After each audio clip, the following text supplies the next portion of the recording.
Joan Haste. Henry Rider Haggard. Il wire unpaid frey anti-dancer lever des destinies humaines, on while tentates mots les déserts accomplis, George's Sand, Chapter 1. Joan Haste. Alone and desolate, within hearing of the thunder of the waters of the North Sea, but not upon them, stand the ruins of Ramborough Abbey. Once there was a city at their feet, now the city has gone, nothing is left of its greatness save the stone skeleton of the fabric of the abbey above and the skeletons of the men who built it mouldering in the earth below. To the east, across a waste of uncultivated heath, lies the wide ocean, and, following the trend of the coast northward, the eye falls upon the red roofs of the fishing village of Bradmouth. When Ramborough was a town, this village was a great port, but the sea, advancing remorselessly, has choked its harbour and swallowed up the ancient borough which today lies beneath the waters. With that of Ramborough the glory of Bradmouth is departed, and of its priory and churches there remains but one lovely and dilapidated fane, the largest perhaps in the east of England, that of Yarmouth alone excepted, and, as many think, the most beautiful. At the back of Bradmouth Church, which, standing upon a knoll at some distance from the cliff, has escaped the fate of the city that once nestled beneath it, stretch rich marsh meadows, ribbed with raised lines of roadway. But these do not make up all the landscape, for between Bradmouth and the ruins of Ramborough, following the indentations of the sea coast and set back in a fold or depression of the ground, lie a chain of small and melancholy meres, whose brackish waters, devoid of sparkle even on the brightest day, are surrounded by coarse and worthless grassed land, the haunt of the shore shooter, and a favourite feeding place of curlews, gulls, coots and other wildfowl. Beyond these meres the ground rises rapidly, and is clothed in gorse and bracken, interspersed with patches of heather, till it culminates in the crest of a bank that marks doubtless the boundary of some primeval fjord or lake, where, standing in a ragged line, are groups of wind-torn Scotch fir trees, surrounding a grey and solitary house known as Moor Farm. The dwellers in these parts, that is, those of them who are alive to such matters, think that there are few more beautiful spots than this slope of barren land pitted with sullen meres and bordered by the sea. Indeed, it has attractions in every season, even in winter, when the snow lies in drifts upon the dead fern, and the frost-browned gorse shivers in the east wind leaping on it from the ocean. It is always beautiful, and yet there is truth in the old doggerel verse that is written in a quaint Elizabethan hand upon the fly-leaf of one of the Bradmouth parish registers, of Ramborough, north and west and south. Man's eyes can never see enough, yet winter's gloom or summer's light, wide England hath no sadder sight. And so it is, even in the glory of June, when lizards run across the grey stonework and the gorse shows its blaze of gold, there is a stamp of native sadness on the landscape which lies between Bradmouth and Ramborough, that neither the hanging woodlands to the north, nor the distant glitter of the sea, on which boats move to and fro, can altogether conquer. Nature set that seal upon the district in the beginning, and the lost labours of the generations now sleeping round its rotting churches have but accentuated the primal impress of her hand, though on the day in that June when this story opens, the sea shone like a mirror beneath her, and the bees hummed in the flowers growing on the ancient graves, and the larks sang sweetly above her head, Joan felt this sadness strike her heart like the chill of an autumn night. Even in the midst of life everything about her seemed to speak of death and oblivion, the ruined church, the long-neglected graves, the barren landscape, all cried to her with one voice, seeming to say, "Our troubles are done with, yours lie before you. Be like us, be like us." It was no high-born lady to whom these voices spoke in that appropriate spot, nor were the sorrows which opened her ears to them either deep or poetical. To tell the truth, Joan Haste was but a village girl, or, to be more accurate, a girl who had spent most of her life in a village. She was lovely in her own fashion, it is true, but of this presently, and, through circumstances that shall be explained, she chanced to have enjoyed a certain measure of education, enough to awaken longings and to call forth visions that perhaps she would have been happier without. Moreover, although fate had placed her humbly, nature gave to her, together with the beauty of her face and form, a mind which, if a little narrow, certainly did not lack for depth, a considerable power of will, and more than her share of that noble dissatisfaction without which no human creature can rise in things spiritual or temporal, and having which, no human creature can be happy. Her troubles were vulgar enough, poor girl, a scolding and coarse-minded aunt, a suitor toward whom she had no longings, the constant jar of the talk and jest of the alehouse where she lived, and the irk of some vague and half-understood shame that clung to her closely as the ivy clung to the ruined tower above her. Common though such woes be, they were yet sufficiently real to Joan in truth, their somewhat sordid atmosphere pressed with added weight upon a mind which was not sordid. Those misfortunes that are proper to our station and inherent to our fate we can bear, if not readily, at least with some show of resignation. Those that fall upon us from a sphere of which we lack experience, or arise out of a temperament unsuited to its surroundings, are harder to endure. To be different from our fellows, to look upwards where they look down, to live inwardly at a mental level higher than our circumstances warrant, to desire that which is too far above us, our miseries petty in themselves, but gifted with protean reproductiveness. Put briefly, this was Joan's position. Her parentage was a mystery, at least so far as her father was concerned. Her mother was her aunt's younger sister, but she had never known this mother, whose short life closed within 2 years of Joan's birth. Indeed, the only tokens left to link their existences together were a lock of soft brown hair and a faded photograph of a girl not unlike herself, who seemed to have been beautiful. Her aunt, Mrs. Gillingwater, gave her these mementos of the dead some years ago, saying, with the brutal frankness of her class, that they were almost the only property that her mother had left behind her, so she, the daughter, might as well take possession of them. Of this mother, however, there remained one other memento, a mound in the churchyard of the abbey, where until quite recently the inhabitants of Ramborough had been wont to be laid to sleep beside their ancestors. This mound Joan knew, for, upon her earnest entreaty, Mr. Gillingwater, her uncle by marriage, pointed it out to her. Indeed, she was sitting by it now. It had no headstone, and when Joan asked him why, he replied that those who were neither wife nor maid had best take their names with them 6 feet underground. The poor girl shrank back abashed at this rough answer, nor did she ever return to the subject. But from this moment she knew that she had been unlucky in her birth, and though such an accident is by no means unusual in country villages, the sense of it galled her, lowering her in her own esteem. Still she bore no resentment against this dead and erring mother, but rather loved her with a strange and wondering love than which there could be nothing more pathetic. The woman who bore her, but whom she had never seen with remembering eyes, was often in her thoughts, and once, when some slight illness had affected the balance of her mind, Joan believed that she came and kissed her on the brow, a vision whereof the memory was sweet to her, though she knew it to be but a dream. Perhaps it was because she had nothing else to love that she clung thus to the impalpable, making a companion of the outcast dead whose blood ran in her veins. At the least this is sure, that when her worries overcame her, or the sense of incongruity in her life grew too strong, she was accustomed to seek this lowly mound, and, seated by it, heedless of the weather, she would fix her eyes upon the sea and soothe herself with a sadness that seemed deeper than her own. Her aunt, indeed, was left to her, but from this relation she won no comfort. From many incidents trifling in themselves, but in the mass irresistible, Joan gathered that there had been little sympathy between her mother and Mrs. Gillingwater if, in truth, their attitude was not one of mutual dislike. It would appear also that in her own case this want of affection was an hereditary quality, seeing that she found it difficult to regard her aunt with any feeling warmer than tolerance, and was in turn held in an open aversion, which to Joan's mind, was scarcely mitigated by the very obvious pride Mrs. Gillingwater took in her beauty. In these circumstances Joan had often wondered why she was not dismissed to seek her fortune. More than once, when after some quarrel she sought leave to go, she found that there was no surer path to reconciliation than to proffer this request, and speeches of apology, which, as she knew well, were not due to any softening of Mrs. Gillingwater's temper, or regret for hasty misbehavior, were at once showered upon her. To what, then, were they due? The question was one that Joan took some years to answer satisfactorily. Clearly not to love, and almost as clearly to no desire to retain her services, since, beyond attending to her own room, she did but little work in the way of ministering to the wants and comforts of the few customers of the Crown and Mitre, nor was she ever asked to interest herself in such duties. Gradually a solution to the riddle forced itself onto Joan's intelligence, namely, that in some mysterious way her aunt and uncle lived on her, not she on them.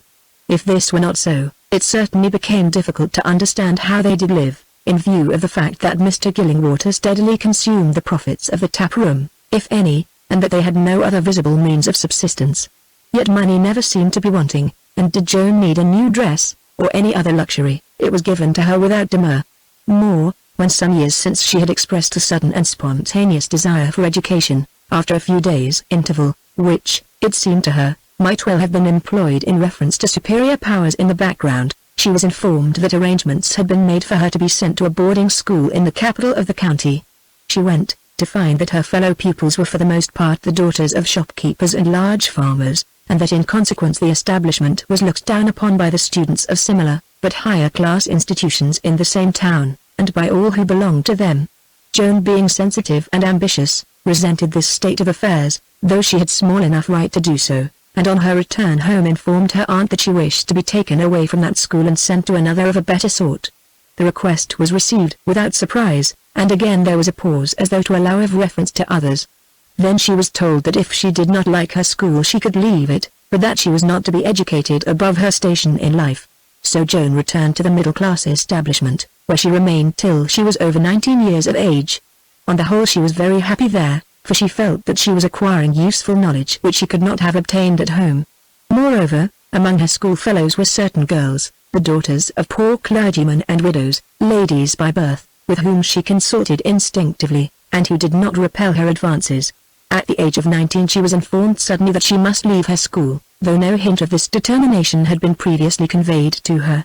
Indeed, but a day or two before her aunt had spoken of her return thither as if it were a settled thing. Pondering over this decision in much grief, Joan wondered why it had been arrived at, and more especially whether the visit that morning of her uncle's landlord, Mr. Levenger, who came, she understood, to see about some repairs to the house, had anything to do with it. To Mr. Levenger himself she had scarcely spoken half a dozen times in her life, and yet it seemed to her that whenever they met he regarded her with the keenest interest. Also on this particular occasion Joan chanced to pass the bar parlour where Mr. Levenger was closeted with her aunt, and to overhear his parting words, or rather the tag at them which was too much of a lady, a remark that she could not help thinking had to do with herself. Seeing her go by, he stopped her, keeping her in conversation for some minutes, then abruptly turned upon his heel and left the house with the air of a man who is determined not to say too much. Then it was that Joan's life became insupportable to her. Accustomed as she had become to more refined associations, from which henceforth she was cut off, the crown and mitre, and most of those connected with it, grew hateful in her sight. In her disgust she racked her brain to find some means of escape, and could think of none other than the time-honoured expedient of going as a governess. This she asked leave to do, and the permission was accorded after the usual pause, but here again she was destined to meet with disappointment. Her surroundings and her attainments were too humble to admit of her finding a footing in that overcrowded profession. Moreover, as one lady whom she saw told her frankly, she was far too pretty for this walk of life. At length she did obtain a situation, however, a modest one enough, that of nursery governess to the children of the rector of Bradmouth, Mr. Biggin. This post she held for 9 months, till Mr. Biggin, a kind-hearted and scholarly man, noting her beauty and intelligence, began to take more interest in her than pleased his wife, a state of affairs that resulted in Joan's abrupt dismissal on the day previous to the beginning of this history. To come to the last and greatest of her troubles, it will be obvious that such a woman would not lack for admirers. Joan had several, all of whom she disliked, but chiefly did she detest the most ardent and persistent of them, the favoured of her aunt, Mr. Samuel Rock. Samuel Rock was a dissenter, and the best-to-do agriculturalist in the neighbourhood, farming some 500 acres, most of them rich marshlands, of which 300 or more were his own property inherited and acquired. Clearly, therefore, he was an excellent match for a girl in the position of Joan Haste, and when it is added that he had conceived a sincere admiration for her, and that to make her his wife was the principal desire of his life, it becomes evident that in the nature of things the sole object of hers ought to have been to meet his advances halfway. Unfortunately this was not the case. For reasons which to herself were good and valid, however insufficient they may have appeared to others, Joan would have nothing to do with Samuel Rock. It was to escape from him that she had fled the state to Rambrel Abbey, whither she fondly hoped he would not follow her. It was the thought of him that made life seem so hateful to her even in the golden afternoon. It was terror of him that caused her to search out every possible avenue of retreat from the neighbourhood of Bradmouth. She might have spared herself the trouble, for even as she sighed and sought, a shadow fell upon her, and looking up she saw Samuel Rock standing before her, hat in hand and smiling his most obsequious smile. Chapter 2 Samuel Rock declares himself. Mr. Samuel Rock was young-looking rather than young in years, of which he might have seen some 35, and, on the whole, not uncomely in appearance. His build was slender for his height, his eyes were blue and somewhat shifty, his features sharp and regular except the chin, which was prominent, massive, and developed almost to deformity. Perhaps it was to hide this blemish that he wore a brown beard, very long, but thin and straggling. His greatest peculiarity, however, was his hands, which were shaped like those of a woman, were long, white notwithstanding their exposure to the weather, and adorned with almond-shaped nails that any lady might have envied. These hands were never still. Moreover, there was something furtive and unpleasant about them, capable as they were of the strangest contortions. Mr. Rock's garments suggested a compromise between the dress affected by dissenters who are pillars of their local chapel and anxious to proclaim the fact, and those worn by the ordinary farmer, consisting as they did of a long-tailed black coat rather the worse for wear, a black felt wide-awake, and a pair of cord breeches and stout riding boots. "How do you do, Miss Haste?" said Samuel Rock, in his soft, melodious voice, but not offering to shake hands, perhaps because his fingers were engaged in nervously crushing the crown of his hat. "How do you do?" answered Joan, starting violently.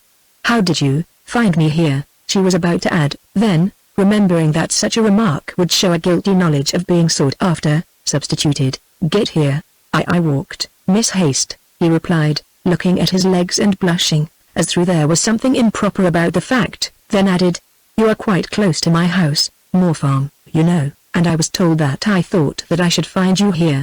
I suppose you mean that you asked my aunt, and she sent you after me?" said Joan bluntly. Samuel smiled evasively, but made no other reply to this remark. Then came a pause, while, with a growing irritation, Joan watched the long white fingers squeezing at the black wide-awake. "You had better put your hat on, or you will catch cold," she suggested, presently. "Thank you, Miss Haste, it is not what I am liable to not but what I take it kindly that you should think of my health," and he carefully replaced the hat upon his head in such a fashion that the long brown hair showed beneath it in a ragged fringe. "Oh, please don't thank me," said Joan rudely, dreading lest her remark should be taken as a sign of encouragement. Then came another pause, while Samuel searched the heavens with his wandering blue eyes, as though to find inspiration there. "You are very fond of graves, Miss Haste," he said at length. "Yes, Mr. Rock, they're comfortable to sit on and I don't doubt very good beds to sleep in," she added, with a touch of grim humor. Samuel gave a slight but perceptible shiver. He was a highly strung man, and, his piety notwithstanding, he did not appreciate the allusion. When you wish to make love to a young woman, to say the least of it, it is disagreeable if she begins to talk of the place where no earthly love can follow. "You shouldn't think of such things at your age." "You should not indeed, Miss Haste," he replied. "There are many things you have got to think of before you think of them." "What things?" asked Joan rashly. Again Samuel blushed. "Well, husbands, and cradles and such like," he answered vaguely. "Thank you, I prefer graves," Joan replied with tartness. By this time it had dawned upon Samuel that he was getting no forwarder. For a moment he thought of retreat, then the native determination that underlay his soft voice and timid manner came to his aid. "Miss Haste Joan," he said huskily, "I want to speak to you." Joan felt that the hour of trial had come, but still sought a feeble refuge in flippancy. "You have been doing that for the last 5 minutes, Mr. Rock," she said, "and I should like to go home." No, not yet, not till you have heard what I have to say." And he made a quick movement as though to cut off her retreat. "Well, be quick then," she answered, in a voice in which vexation and fear struggled for the mastery. Twice Samuel strove to speak, and twice words failed him, for his agitation was very real. At last they came. "I love you," he said, in an intense whisper. "By the God above you, and the dead beneath your feet, I love you, Joan, as you have never been loved before and never will be loved again." She threw her head back and looked at him, frightened by his passion. The realities of his declaration were worse than she had anticipated. His thin face was fierce with emotion, his sensitive lips quivered, and the long lithe fingers of his right hand played with his beard as though he were plaiting it. Joan grew seriously alarmed. She had never seen Samuel Rock look like this before. "I am sorry," she murmured. "Don't be sorry," he broke in. "Why should you be sorry? It is a great thing to be loved as I love you, Joan, a thing that does not often come in the way of a woman, as you will find out before you die. Look here, do you suppose that I have not fought against this? Do you suppose that I wanted to fall into the power of a girl without a sixpence, without even an honest name? I tell you, Joan, I have fought against it and I have prayed against it since you were a chit of 16. Chance after chance have I let slip through my fingers for your sake. There was Mrs. Morton yonder, a handsome body as a man need wish for a wife, with £6,000 invested and house property into the bargain, who as good as told me that she would marry me, and I gave her the go-by for you. There was the minister's widow, a lady born, and a holy woman, who would have had me fast enough, and I gave her the go-by for you. I love you, Joan, I tell you that I love you more than land or goods, more than my own soul, more than anything that is. I think of you all day, I dream of you all night. I love you, and I want you, and if I don't get you then I may as well die for all the world is worth to me." And he ceased, trembling with passion. If Joan had been alarmed before, now she was terrified. The man's earnestness impressed her artistic sense in a certain rude way. There was something fine about it, but it awoke no answer within her heart. His passion repelled her. She had always disliked him, now she loathed him. Swiftly she reviewed the position in her mind, searching a way of escape. She knew well enough that he had not meant to affront her by his references to her poverty and the stain upon her birth, that these truths had broken from him together with that great truth which animated his life. Nevertheless, with a woman's wit putting the rest aside, it was on these unlucky sayings that she pounced in her emergency. "How, Mr. Rock?" she asked, rising and standing before him. "How can you ask me to marry you, for I suppose that is what you mean, when you throw my poverty and the rest in my teeth? I think, Mr. Rock, that you would do well to go back to Mrs. Morton, or the minister's widow who was born a lady, and to leave me in peace." "Oh, don't be angry with me," he said, with something like a groan. "You know that I did not mean to offend you. Why should I offend you when I love you so, and want to win you? I wish that I had bitten out my tongue before I said that, but it slipped in with the rest. Will you have me, Joan? Look here, you are the first that ever I said a sweet word to, and that ought to go some way with a woman, and I would make you a good husband. There isn't much that you shall want for if you marry me, Joan. If anyone had told me when I was a youngster that I should live to go begging and craving after a woman in this fashion, I'd have said he lied, but you have put me off, and pushed me aside, and given me the slip, till at length you have worked me up to this, and I can't live without you. I can't live without you, that's the truth. But I am afraid you will have to, Mr. Rock," said Joan more gently, for the tears which trembled in Samuel's light blue eyes touched her somewhat, and after all, although he repelled her, it was flattering that any man should value her so highly. "I do not love you." His chin dropped upon his breast dejectedly. Presently he looked up and spoke again. "I did not expect that you would," he said. "It had been too much luck for a miserable sinner. But be honest with me, Joan, if a woman can, and tell me, do you love anybody else?" "Not a soul," she answered, opening her brown eyes wide. "Who is there that I should love here?" "Ah, that's it," he answered, with a sigh of relief. "There is nobody good enough for you in these parts. You are a lady, however you were born, and you want to mate with your own sort. It is no use denying it. I have watched you, and I've seen how you look down upon us, and all I've got to say is be careful that it does not bring you into trouble. Still, while you don't love anybody else, and the man you do love had better keep out of my way, curse him! There is hope for me. Look here, Joan, I don't want to press you. Take time to think it over. I'm in no hurry. I could wait 5 years if I were sure of getting you at last. I dare say I frightened you by my roughness. I was a fool. I should have remembered that it is all new to you, though it is old enough for me. Listen, Joan, tell me that I may wait a while and come again, though, whether you tell me or not, I shall wait and I shall come, while there is breath in my body and I can find you out." "What's the use?" said Joan. "I don't love you, and love does not grow with waiting, and if I do not love you, how can I marry you? We had better make an end of the business once and for all. I am very sorry, but it has not been my fault. What's the use? Why, all in the world. In time you will come to think differently. In time you will learn that a Christian man's honest love and all that goes with it isn't a thing to be chucked away like dirty water. In time, perhaps, your aunt and uncle will teach you reason about it, though you do despise me since you went away for your fine schooling." "Oh, don't tell them," broke in Joan imploringly. "Why, I have told them. I spoke to your aunt this very day about it, and she wished me Godspeed with all her heart, and I am sure she will be vexed enough when she hears the truth." As Joan heard these words, her face betrayed the perturbation of her mind. Her aunt's fury when she understood that she, Joan, had rejected Samuel Rock would indeed be hard to bear. Samuel, watching, read her thoughts, and, growing cunning in his despair, was not slow to turn them to his advantage. "Listen, Joan," he said, "say that you will take time to think it over, and I will make matters easy for you with Mrs. Gillingwater. I know how to manage her, and I promise that not a rough word shall be said to you. Joan, it is not much to ask. Tell me that I may come again for my answer in 6 months. That can't hurt you, and it will be hope to me." She hesitated.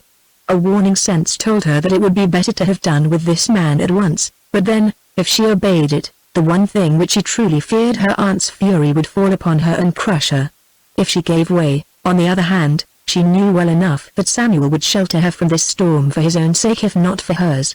What could it matter, she argued weakly, if she did postpone her final decision for 6 months? Perhaps before that time she might be able to escape from Bradmouth and Samuel Rock, and thus avoid the necessity of giving any answer. If I do as you wish, will you promise not to trouble me, or interfere with me, or to speak to me about this kind of thing in the meanwhile?" She asked. "Yes, I swear that I will not." "Very good, have your own way about it, Mr. Rock. But understand that I do not mean to encourage you by this, and I don't think it likely that my answer 6 months hence will be any different from what it is today." "I understand, Joan." "Very well, then, goodbye." And she held out her hand. He took it, and, overmastered by a sudden impulse, pressed it to his lips and kissed it twice or thrice. "Leave go," she said, wrenching herself free. "Is that the way you keep your promise?" "I beg your pardon," he answered humbly. "I could not help it. Heaven knows that I could not help it. I will not break my word again." And he turned and left her, walking through the grass of the graves with a slow and somewhat feline step. At last he was gone, and Joan sat down once more, with a gasp of relief. Her first feelings were those of exultation at being rid of Mr. Rock, but they did not endure. Would he keep his promise, she wondered, and hide from her aunt the fact that he had proposed and been rejected? If he did not, one thing was clear to her, that she would be forced to fly from Bradmouth, since by many a hint she knew well that it was expected of her that she should marry Samuel Rock, who was considered to have honored her greatly by his attentions. This, in view of their relative social positions in the small society of Bradmouth, was not wonderful, but Joan's pride revolted at the thought. "After all this," she said aloud, "how is he so much higher than I am? And why should my aunt always speak of him as though he were a king and I a beggar girl? My blood is as good as his, and better." And she glanced at a row of ancient tombstones, whereof the tops were visible above the herbage of rank grass, yellow crowsfoot, and sheep's parsley still white with bloom, that marked the resting places of the Lickens. These Lickens had been yeoman farmers for many generations, until the last of them, Joan's grandfather, took to evil courses and dissipated his ancestral patrimony, the greater part of which was now in the possession of Samuel Rock. Yes, that side of her pedigree was well enough, and were it not for the mystery about her father she could have held her head up with the best of them. Oh, it was a bitter thing that, through no fault of her own, Samuel Rock should be able to reproach her with her lack of an honest name. So it was, however, she was an outcast, a waif and a stray, and it was useless to cloak this fact.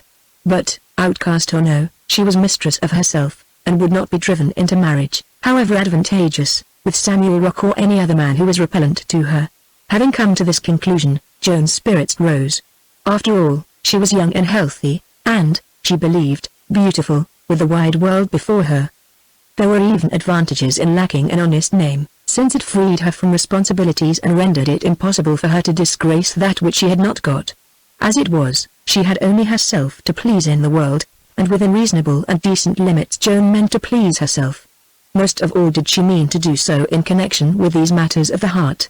Nobody had ever loved her, and she had never found anybody to love, and yet, as in all true women, love of one sort or another was the great desire and necessity of her life. Therefore on this point she was determined, she would never marry where she could not love.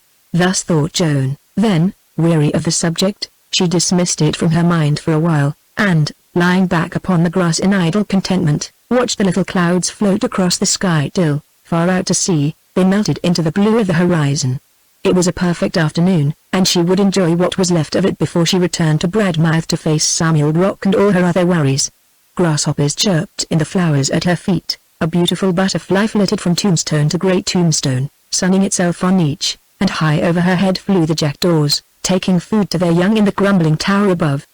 For a while Joan watched these jackdaws through her half-shut eyes, till suddenly she remembered that her late employer Mr. Biggin's little boy had confided to her his ardent desire for a young bird of that species, and she began to wonder if she could reach the nest and rob it as a farewell gift to him. Speculation led to desire, and desire to endeavor. The ruined belfry stairway still ran up the interior of the tower for 20 feet or more to a spot, indeed, in the stonework where a huge fragment of masonry had fallen bodily, leaving a V-shaped opening that reached to the battlements.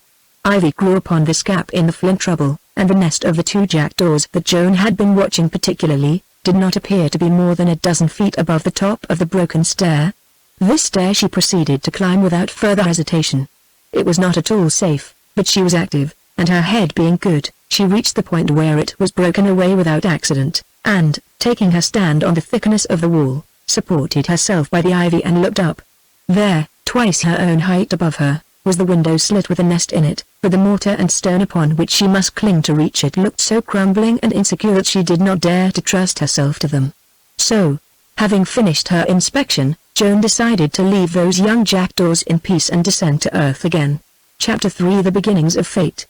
It was at this juncture that Captain Henry Archibald Graves, R.N., pursuing his way by the little frequented sea road that runs along the top of the cliff past the Ramborough ruins to Bradmouth, halted the cob on which he was riding in order that he might admire the scene at leisure. Presently his eyes, following the line of the ruined tower, lit upon the figure of a girl standing 20 feet from the ground in a gap of the broken wall. He was 60 yards away or more, but there was something so striking and graceful about this figure, poised on high and outlined against the glow of the westering sun, that his curiosity became excited to know whose it was and what the girl might be doing. So strongly was it excited, indeed, that, after a fateful moment of hesitation, Captain Graves, reflecting that he had never examined Ramborough Abbey since he was a boy, turned his horse and rode up the slope of broken ground that intervened between him and the churchyard, where he dismounted and made the bridle fast to a stunted thorn. Possibly the lady might be in difficulty or danger, he explained to himself. When he had tied up the cob to his satisfaction, he climbed the bank whereon the thorn grew, and reached the dilapidated wall of the churchyard, whence he could again see the lower parts of the tower which had been hidden from his view for a while by the nature of the ground. Now the figure of the woman that had stood there was gone, and a genuine fear seized him lest she should have fallen. With some haste he walked to the foot of the tower, to halt suddenly within 5 paces of it, for before him stood the object of his search. She had emerged from behind a thicket of briars that grew among the fallen masonry, and, holding her straw hat in her hand, was standing with her back towards him, gazing upwards at the unattainable nest. She is safe enough, and I had better move on, thought Captain Graves. At that moment Joan seemed to become aware of his presence. At any rate, she wheeled round quickly, and they were face to face. She started and blushed perhaps more violently than the occasion warranted, for Joan was not accustomed to meet strange men of his class thus unexpectedly. Captain Graves scarcely noticed either the start or the blush, for, to tell the truth, he was employed in studying the appearance of the loveliest woman that he had ever beheld. Perhaps it was only to him that she seemed lovely, and others might not have rated her so highly. Perhaps his senses deceived him, and Joan was not truly beautiful, but, in his judgment, neither before nor after did he see her equal, and he had looked on many women in different quarters of the world. She was tall, and her figure was rounded without being coarse, or even giving promise of coarseness. Her arms were somewhat long for her height, and set onto the shoulders with a peculiar grace. Her hands were rather thin, and delicately shaped, and her appearance conveyed an impression of vigor and perfect health. These gifts, however, are not uncommon among English girls.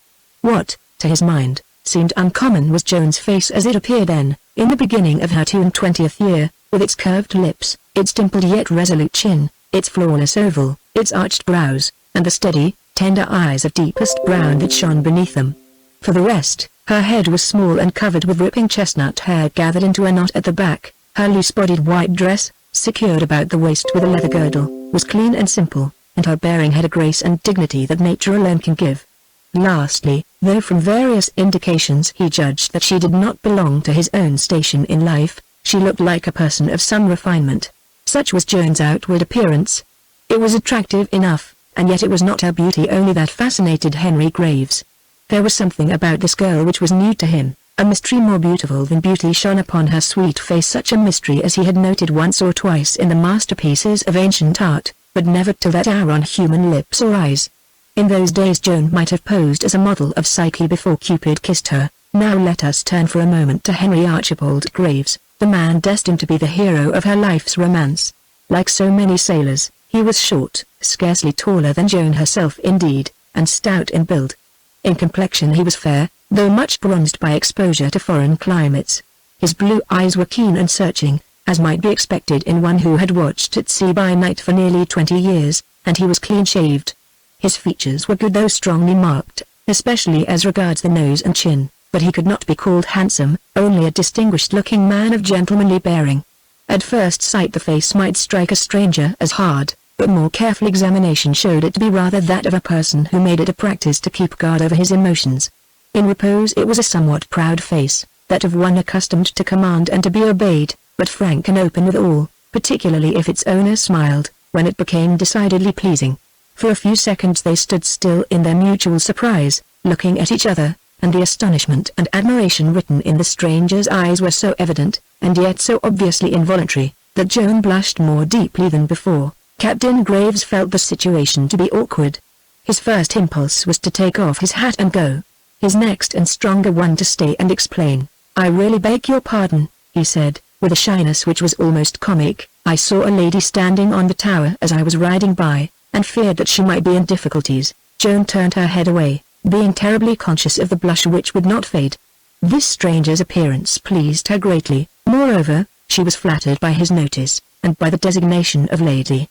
Hitherto her safety had not been a matter of much moment to anyone, except, perhaps, to Samuel Brock. "It is very kind of you," she answered, with hesitation, "but I was in no danger. I got down quite easily." Again Captain Graves paused. He was puzzled. The girl's voice was as sweet as her person, low and rich in tone, but she spoke with a slight Eastern Counties accent. Who and what was she? "Then I must apologize for troubling you, Miss. I'm only Joan Haste of Bradmouth, sir," she interrupted confusedly, as though she guessed his thoughts. "Indeed. And I am Captain Graves of Rosham up there, you know." "Bradmouth is the view good from that tower?" "I think so, but I did not go up to look at it. I went to try to get those young jackdaws. I wanted them for a little boy in Bradmouth, the clergyman's son." "Ah," he said, his face lighting up, for he saw an opportunity of prolonging the acquaintance, which interested him not a little. "Then perhaps I may be of service after all. I think that I can help you there." And he stepped towards the tower. "I don't believe that it is quite safe, sir," said Joan, in some alarm. "Please do not take the trouble," and she stretched out her hand as though to detain him. "Oh, it is no trouble at all, I assure you. I like climbing. You see, I am well accustomed to it. Once I climbed the second pyramid, the one with the casing on it, though I won't try that again," he replied, with a pleasant laugh. And before she could interfere further he was mounting the broken stair. At the top of it Henry halted, surveying the crumbling slope of wall doubtfully. Then he took his coat off, threw it down into the churchyard, and rolled his shirt sleeves up above his elbows, revealing a pair of very powerful and freskened arms. "Please don't, please," implored Joan from below. "I am not going to give in now," he answered, and, grasping a firm and projecting stone with his right hand, he set his foot upon a second fragment and began the ascent of the broken wall. Soon he reached the head of the slope in safety, but only to be encountered by another difficulty. The window slit containing the jackdaw's nest was round the corner, a little above him on the surface of the wall, and it proved impossible to reach it from where he stood. Very cautiously he bent to one side and looked round the angle of the masonry. Close to him a strong stem of ivy grew up the tower, dividing into two branches some 5 feet below the nest. He knew that it would be dangerous to trust his way to it, and still more dangerous to attempt the turning of the corner, but at this moment he was more set upon getting the young birds which this village beauty desired, than on his own safety or any other earthly thing. Henry Graves was a man who disliked being beaten. Very swiftly he shifted his hold, and, stretching out his left hand, he felt about until it gripped the ivy stem. Now he must go on. Exactly how it happened would be difficult to describe on paper, but in 2 more seconds his foot was in the fork of ivy and his face was opposite to the window slit containing the nest. "I can see the young ones," he said. "I will throw them out, and you must catch them in your hat, for I can't carry them." "Oh, pray take care," gasped Joan. He laughed by way of answer, and next second, with loud squawks and an impotent flapping of untried wings, a callow jackdaw was launched upon its first flight, to be deftly caught in Joan's broad hat before it touched the earth. A second followed, then another, and another. The last bird was the strongest of the 4, and flew some yards in its descent. Joan ran to catch it, a process that took a little time, for it lay upon its back behind a broken tombstone, and pecked at her hand in a fashion necessitating its envelopment in her handkerchief. Just as she secured it she heard Captain Graves say, "That's the lot. Now I am coming down." Next instant there was a sound as of something being torn. Joan looked up, to see him hanging by one arm against the sheer face of the tower. In attempting to repass the corner Henry's foot had slipped, throwing all his weight onto the stem of ivy which he held, but it was not equal to the strain, and a slab of it had come away from the wall. To this ivy he clung desperately, striving to find foothold with his heels, his face towards her, for he had swung round. Uttering a low cry of fear, Joan sped back to the tower like a swallow.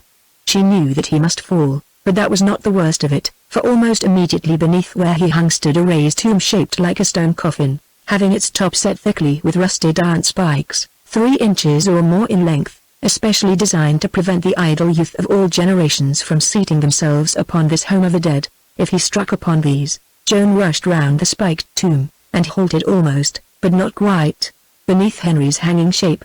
His eyes fell upon her agonized and upturned face. "Stand clear. I am coming," he said in a low voice. Watching, she saw the muscles of his arm work convulsively. Then the rough stem of ivy began to slip through his clenched fingers. Another second, and he dropped like a stone from a height of 20 feet or more. Instinctively Joan stretched out her arms as though to catch him, but he struck the ground legs first just in front of her, and, with a sharp exclamation, pitched forward against her. The shock was tremendous. Joan saw it coming, and prepared to meet it as well as she might by bending her body forward, since, at all hazards, he must be prevented from falling face foremost on the spiked tomb, that to be impaled. His brow cut her lip almost through, his shoulder struck her bosom, knocking the breath out of her. Then her strong arms closed around him like a vice, and down they went together. All this while her mind remained clear. She knew that she must not go down backwards, or the fate from which she strove to protect him would overtake her. The iron spikes would pierce her back and brain. By a desperate effort she altered the direction of their fall, trusting to come to earth alongside the tomb. But she could not quite clear it, as a sudden pang in the right shoulder told her. For a moment they lay on the edge of the tomb, then rolled free. Captain Graves fell undermost, his head striking with some violence on a stone, and he lay still, as did Joan for nearly a minute, since her breath was gone. Presently the pain of breathlessness passed a little, and she began to recover. Glancing at her arm, she saw that a stream of blood trickled along her sleeve, and blood from her cut lips was falling on the bosom of her dress and upon the forehead of Henry Graves beneath her, staining his white face. "Oh, he is dead," mourned Joan aloud, "and it is my fault." At this moment Henry opened his eyes. Apparently he had overheard her, for he answered, "Don't distress yourself, I am all right." As he spoke, he tried to move his leg, with the result that a groan of agony broke from him. Glancing at the limb, Joan saw that it was twisted beneath him in a fashion so unnatural that it became evident even to her inexperience that it must be broken. At this discovery her distress overpowered her to so great an extent that she burst into tears. "Oh, your leg is broken," she sobbed. "What shall I do?" "I think," he whispered, with a ghastly smile, biting his lips to keep back any further expression of his pain, "that you will find a flask in my coat pocket, if you do not mind getting it." Joan rose from her knees, and going to the coat, which lay hard by, took from it a little silver flask of whiskey and water. Then, returning, she placed one arm beneath the injured man's head and with the other contrived to pour some of the liquid down his throat. "Thank you," he said, "I feel better," then suddenly fainted away. In great alarm she poured some more of the spirit down his throat, for now a new terror had taken her that he might be suffering from internal injuries also. To her relief, he came to himself again, and caught sight of the red stain growing upon her white dress. "You are hurt," he said.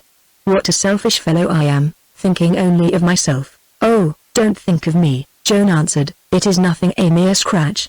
"What is to be done? How can I get you from here? Nobody lives about, and we are a long way from Bradmouth." "There is my horse," he murmured, "but I fear that I cannot ride him." "I will go," said Joan, "yet how can I leave you by yourself?" "I shall get on for a while," Henry answered. "It is very good of you." Then, since there was no help for it, Joan rose, and running to where the horse was tied, she loosed it. But now a new difficulty confronted her. Her wounded arm was already helpless and painful, and without its aid she could not manage to climb into the saddle, for the cob, although a quiet animal enough, was not accustomed to a woman's skirts, and at every effort shifted itself a foot or two away from her. At length, Joan, crying with pain, grief and vexation, determined to abandon the attempt and to set out for Bradmouth on foot, when for the first time fortune favored her in the person of a red-haired lad whom she knew well, and who was returning homewards from an expedition in search of the eggs of wildfowl. "Oh, Willie Hood," she cried, "come and help me. A gentleman has fallen from the tower yonder and broken his leg. Now do you get on this horse and ride as hard as you can to Dr. Childs, and tell him that he must come out here with some men, and a door or something to carry him on. Mind you say his leg is broken, and that he must bring things to tie it up with. Do you understand?" "Why, you're all bloody," answered the boy, whose face betrayed his bewilderment, "and I never did ride a horse in my life." Yes, I am hurt too, but don't think of that.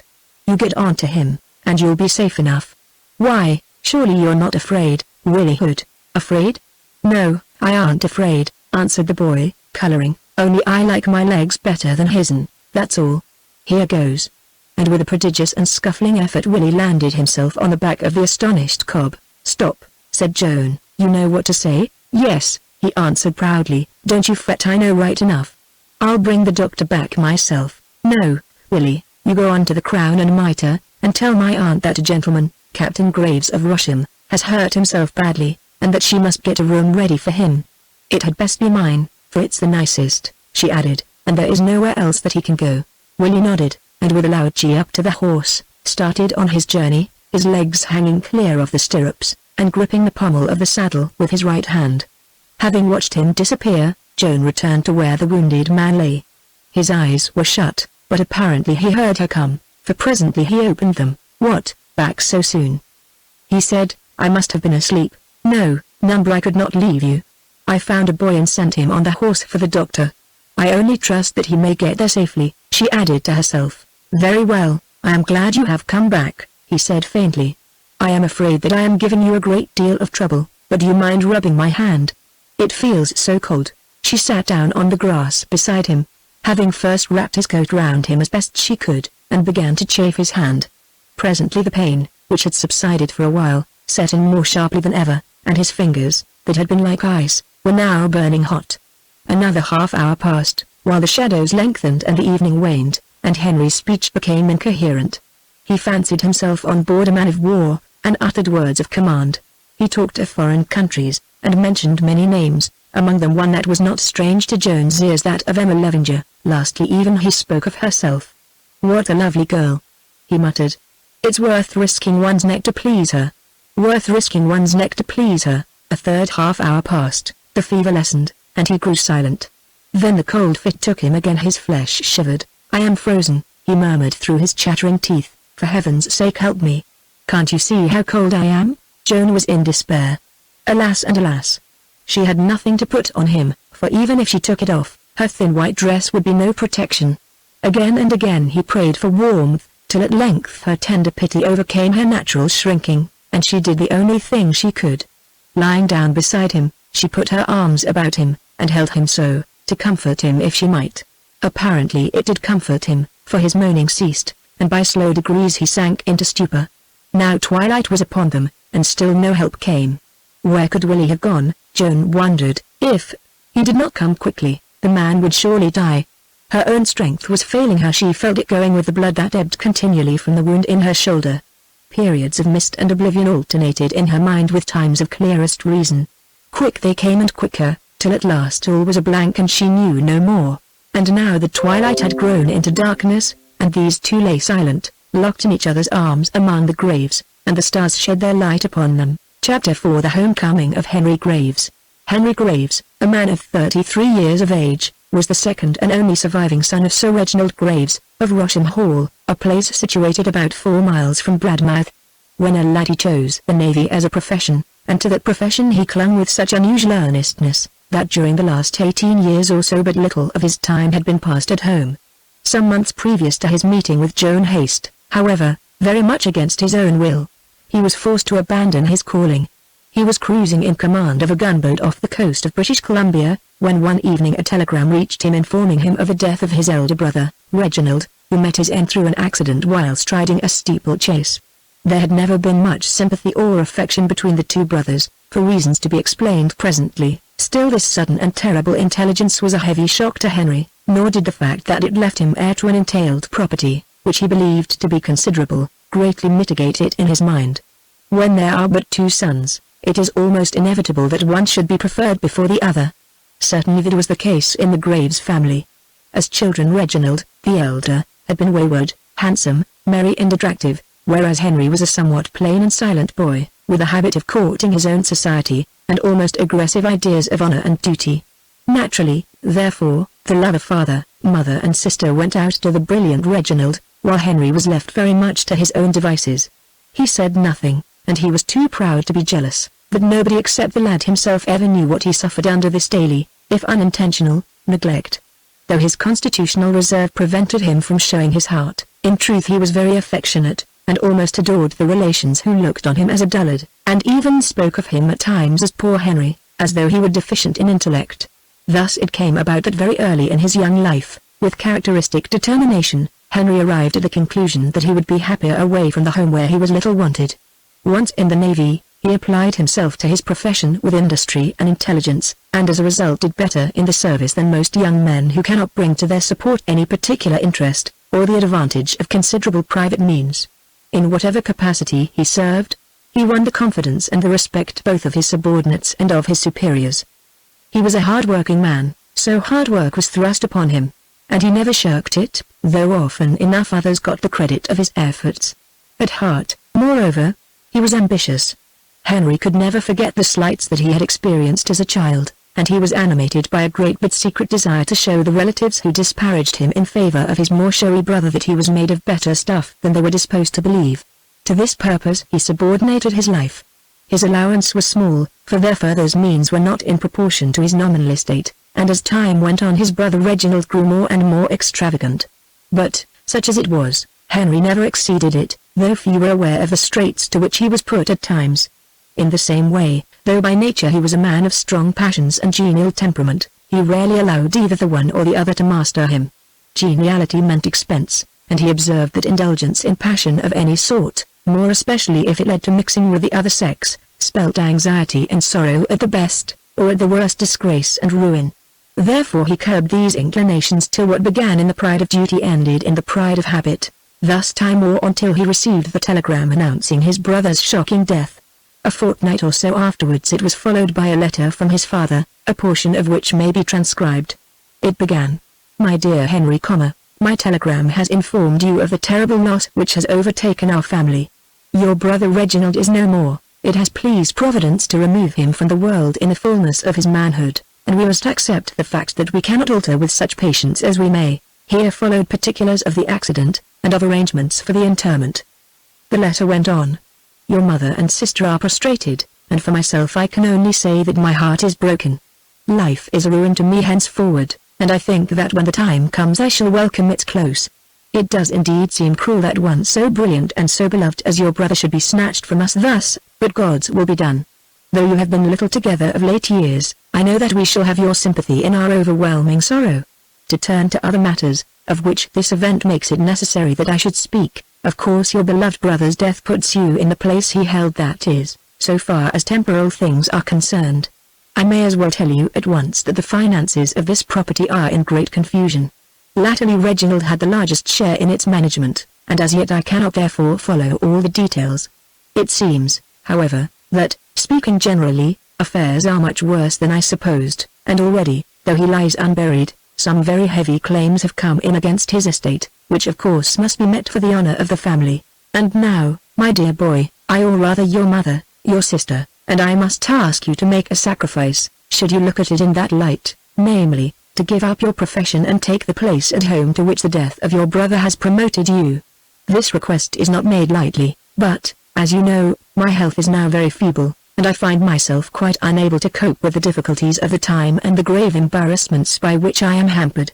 Indeed, it would be idle to disguise from you that unless matters are speedily taken in hand and some solution is found to our troubles, there is every prospect that before long Rosham will be foreclosed on, a probability of which I can scarcely bear to think, and one that will be equally painful to yourself when you remember that the property has been in our family for full 300 years, and that we have no resources beyond those of the land." Then the letter went into details that were black enough, and ended by hinting at some possible mode of escape from the family troubles which would be revealed to him on his return to England. The receipt of this epistle plunged Henry Graves into a severe mental struggle. As has been said, he was fond of his profession, and he had no wish to leave it. His prospects in the Navy were not especially brilliant, indeed, but his record at the Admiralty was good, and he was popular in the service both with his brother officers and the men, though perhaps more so with the latter than the former.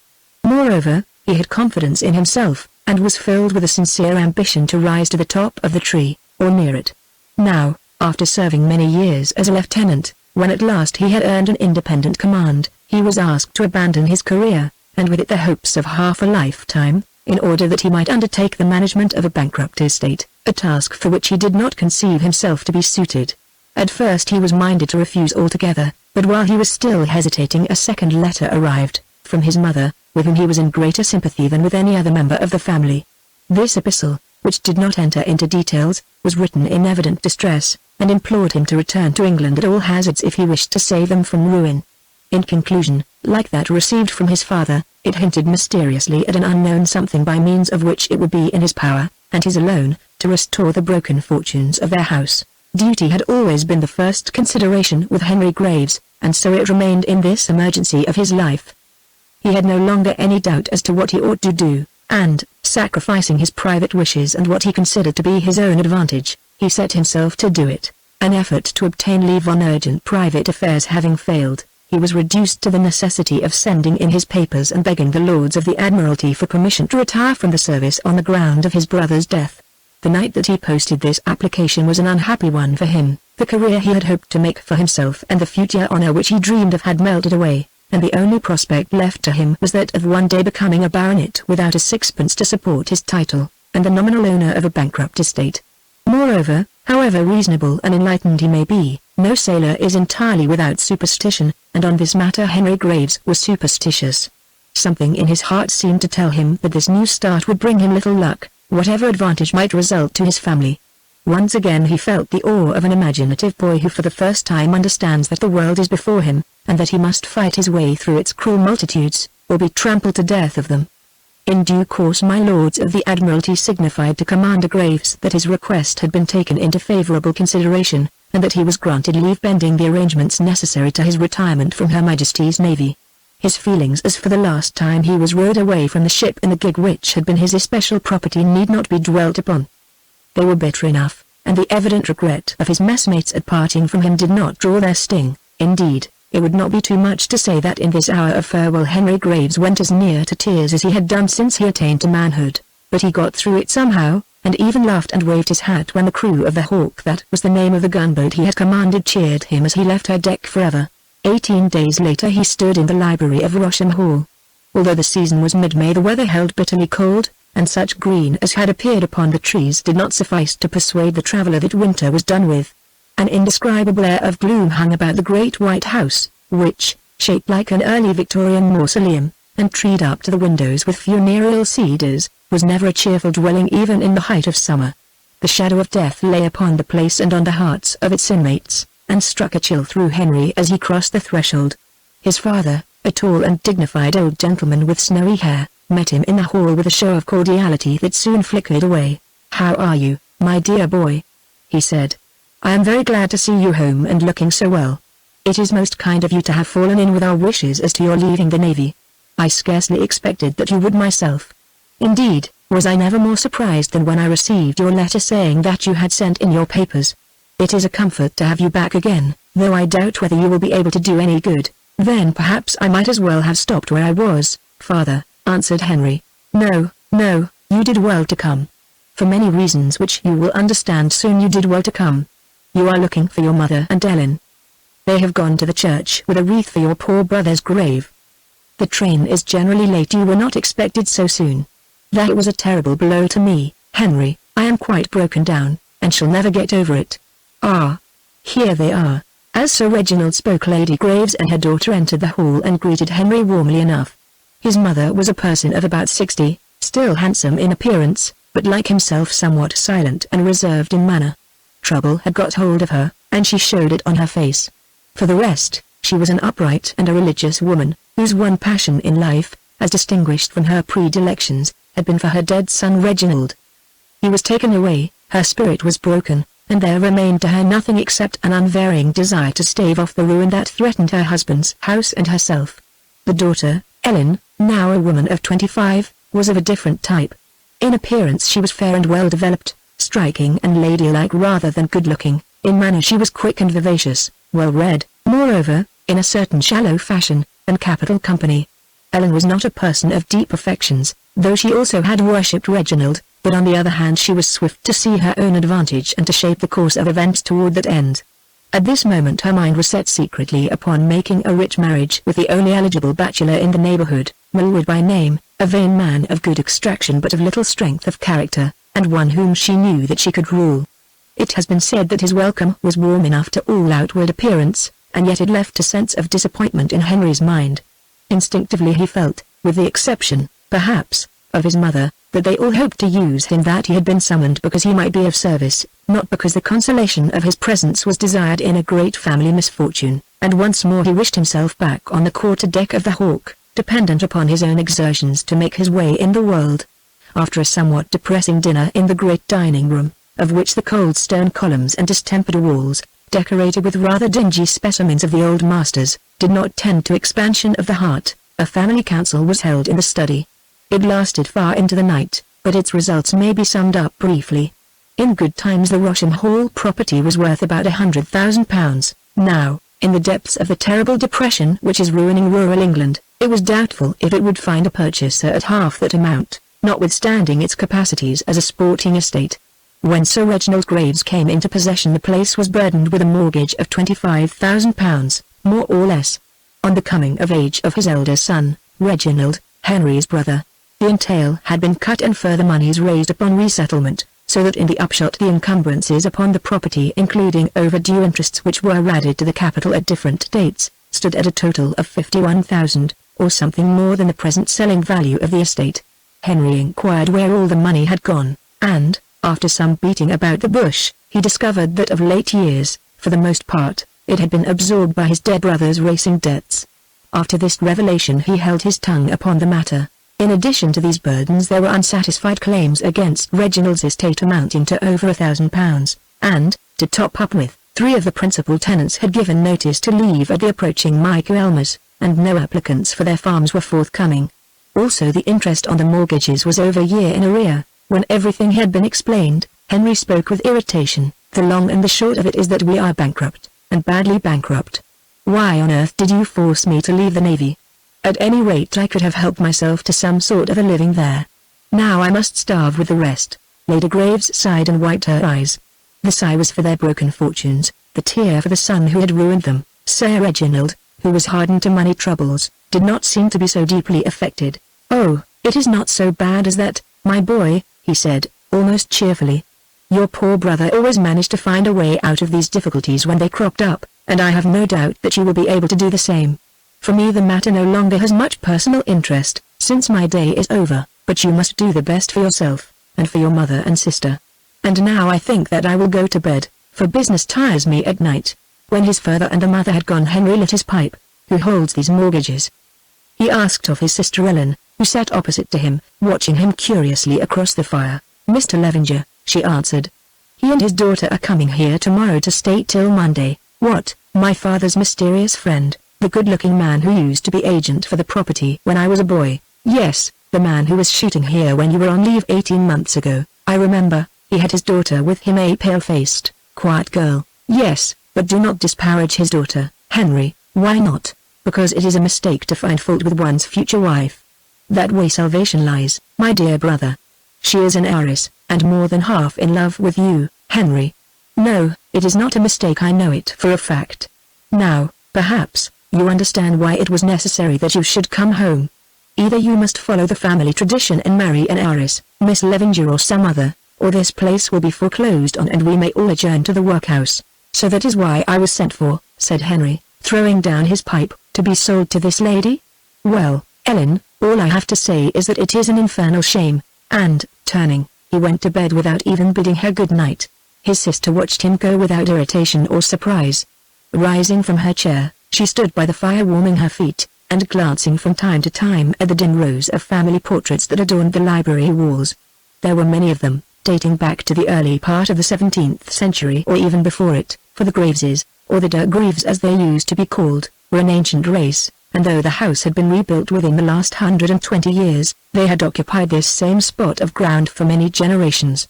During all these years the family could not be said either to have sunk or risen, although one of its members was made a baronet at the beginning of the century in payment for political services.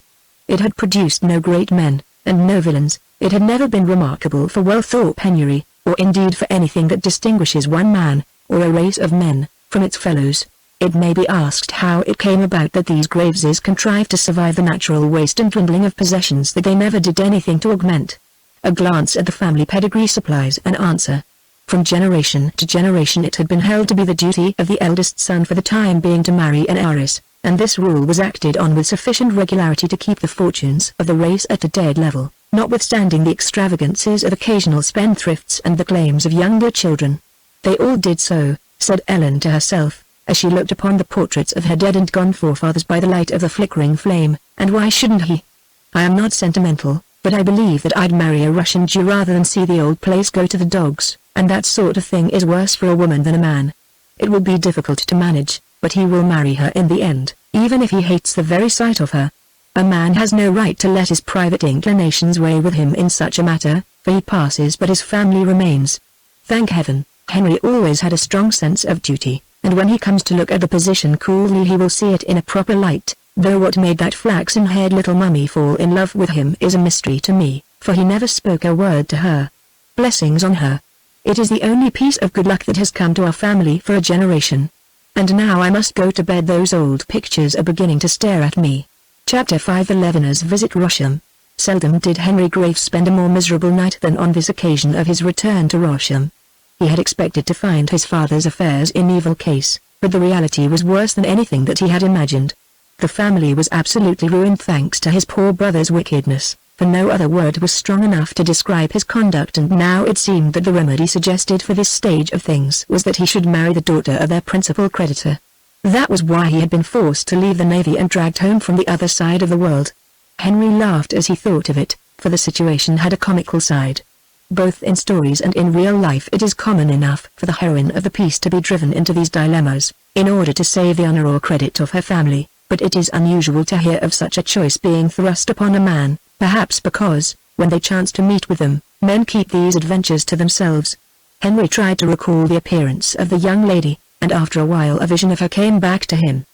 He remembered a pale-faced, silent girl, with an elegant figure, large grey eyes, dark lashes, and absolutely flaxen hair, who sat in the corner of the room and watched everybody and everything almost without speaking, but who, through her silence, or perhaps on account of it, had given him a curious impression of intensity.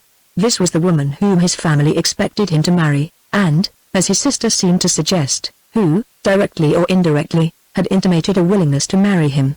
Ellen said, indeed, that she was half in love with him, which was absurd. How could Miss Levenger be to any degree whatsoever in love with a person whom she knew so slightly? If there were truth in the tale at all, it seemed more probable that she was consumed by a strange desire to become Lady Graves at some future time, or perhaps her father was a victim to the desire and she a tool in his hands. Although personally he had met him little, Henry remembered some odds and ends of information about Mr. Levenger now, and as he lay unable to sleep he set himself to piece them together. In substance this is what they amounted to. Many years ago Mr. Levenger had appeared in the neighborhood. He was then a man of about 30, very handsome and courteous in his manners, and, it was rumored, of good birth. It was said that he had been in the army and seen much service. But whether this were true or no, obviously he did not lack experience of the world. He settled himself at Bradmouth, lodging in the house of one Johnson, a smack owner, and, being the best of company and an excellent sportsman, gradually, by the help of Sir Reginald Graves, who seemed to take an interest in him and employed him to manage the Rosham estates, he built up a business as a land agent, out of which he supported himself for, to all appearances, he had no other means of subsistence. One great gift Mr. Levenger possessed, that of attracting the notice and even the affection of women, and, in one way and another, this proved to be the foundation of his fortunes. At length, to the secret sorrow of sundry ladies of his acquaintance, he put a stop to his social advancement by contracting a glaring mésalliance, taking to wife a good-looking but homely girl, Emma Johnson, the only child of his landlord the smack owner.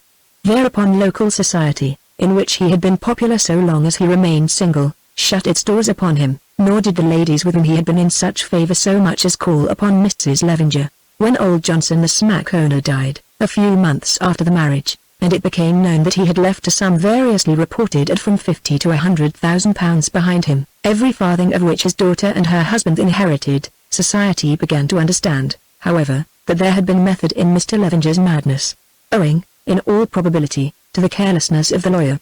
The terms of Johnson's will were somewhat peculiar. All the said Johnson's property, real and personal, was strictly settled under this will upon his daughter Emma for life, then upon her husband, George Levenger, for life, with remainder to the issue of the body of the said George Levenger lawfully begotten. The effect of such a will would be that, should Mrs. Levenger die childless, her husband's children by a second marriage would inherit her father's property, though, should she survive her husband, apparently she would enjoy a right of appointment of the fund, even though she had no children by him. As a matter of fact, however, these issues had not risen, since Mrs. Levenger predeceased her husband, leaving one child, who was named Emma after her. As for Mr. Levenger himself, his energy seemed to have evaporated with his, pecuniarily speaking, successful marriage. At any rate, so soon as his father-in-law died, abandoning the land agency business, he retired to a comfortable red brick house situated on the seashore in a very lonely position some 4 miles south of Bradmouth, and known as Monk's Lodge, which had come to him as part of his wife's inheritance. Here he lived in complete retirement, for now that the county people had dropped him he seemed to have no friends. Nor did he try to make any, but was content to occupy himself in the management of a large farm, and in the more studious pursuits of reading and archaeology. The morrow was a Saturday. At breakfast Helen remarked casually that Mr. and Miss Levenger were to arrive at the hall about 6 o'clock, and were expected to stay over the Sunday. "Indeed," replied Henry, in a tone which did not suggest anxiety to enlarge upon the subject. But Helen, who had also taken a night for reflection, would not let him escape thus. "I hope that you mean to be civil to these people, Henry?" she said interrogatively. "I trust that I am civil to everybody, Ellen." "Yes, no doubt," she replied, in a quiet, persistent voice, "but you see there are ways and ways of being civil. I am not sure that you have quite realized the position." "Oh, yes, I have thoroughly. I am expected to marry this lady, that is, if she is foolish enough to take me in payment of what my father owes to hers. But I tell you, Ellen, that I do not see my way to it at present." "Please don't get angry, dear," said Ellen, more gently. "I dare say that such a notion is unpleasant enough, and in a way well, degrading to a proud man. Of course no one can force you to marry her if you don't wish to, and the whole business will probably fall through. All I beg is that you will cultivate the Levengers a little, and give the matter fair consideration.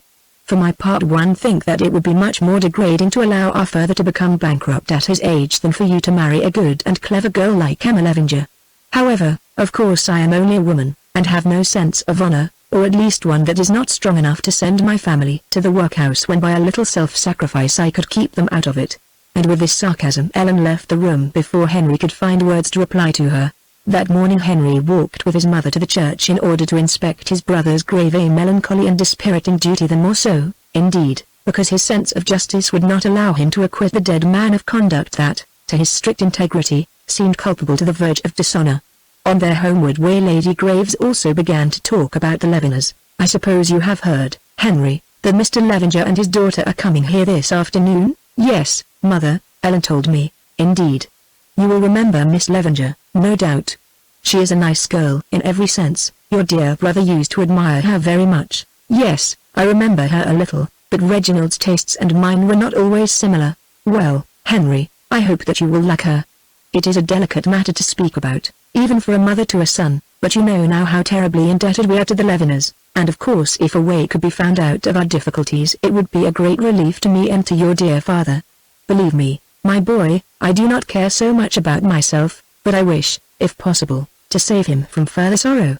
I think that very little would kill him now." "See here, Mother," said Henry bluntly, "Ellen tells me that you wish me to marry Miss Levenger for family reasons.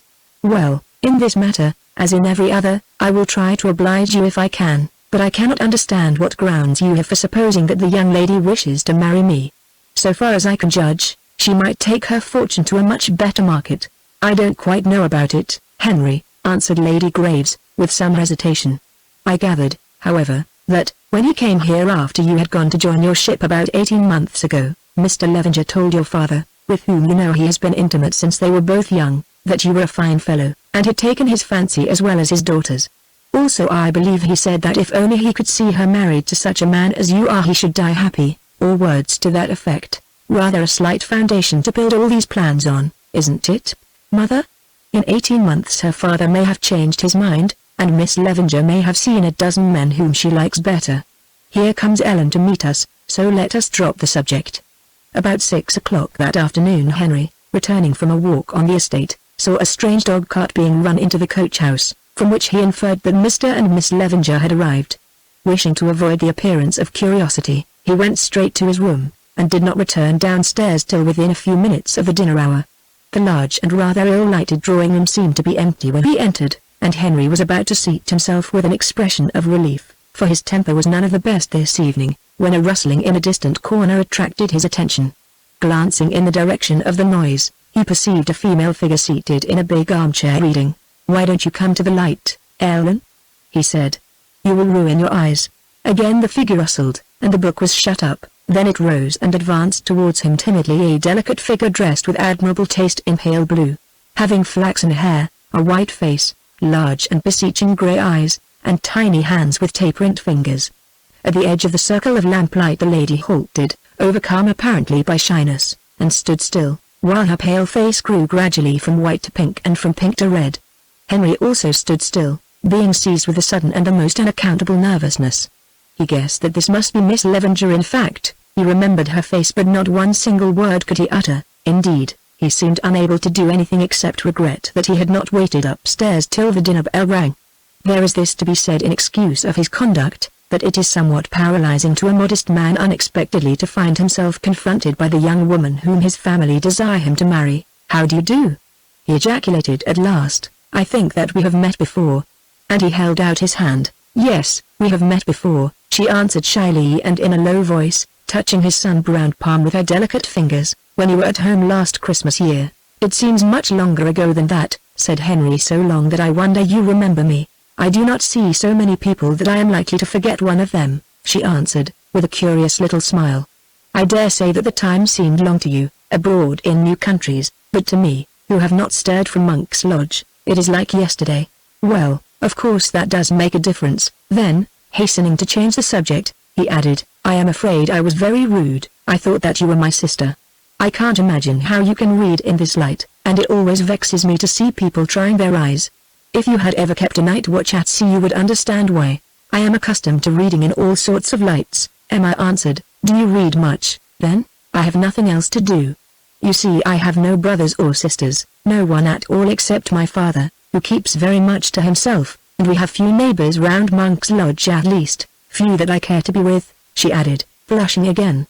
Henry remembered hearing that the Leveners were considered to be outside the pale of what is called society, and did not pursue this branch of the subject. "What do you read?" he asked. "Oh, anything and everything. We have a good library, and sometimes I take up one class of reading, sometimes another, though perhaps I get through more history than anything else, especially in the winter, when it is too wretched to go out much.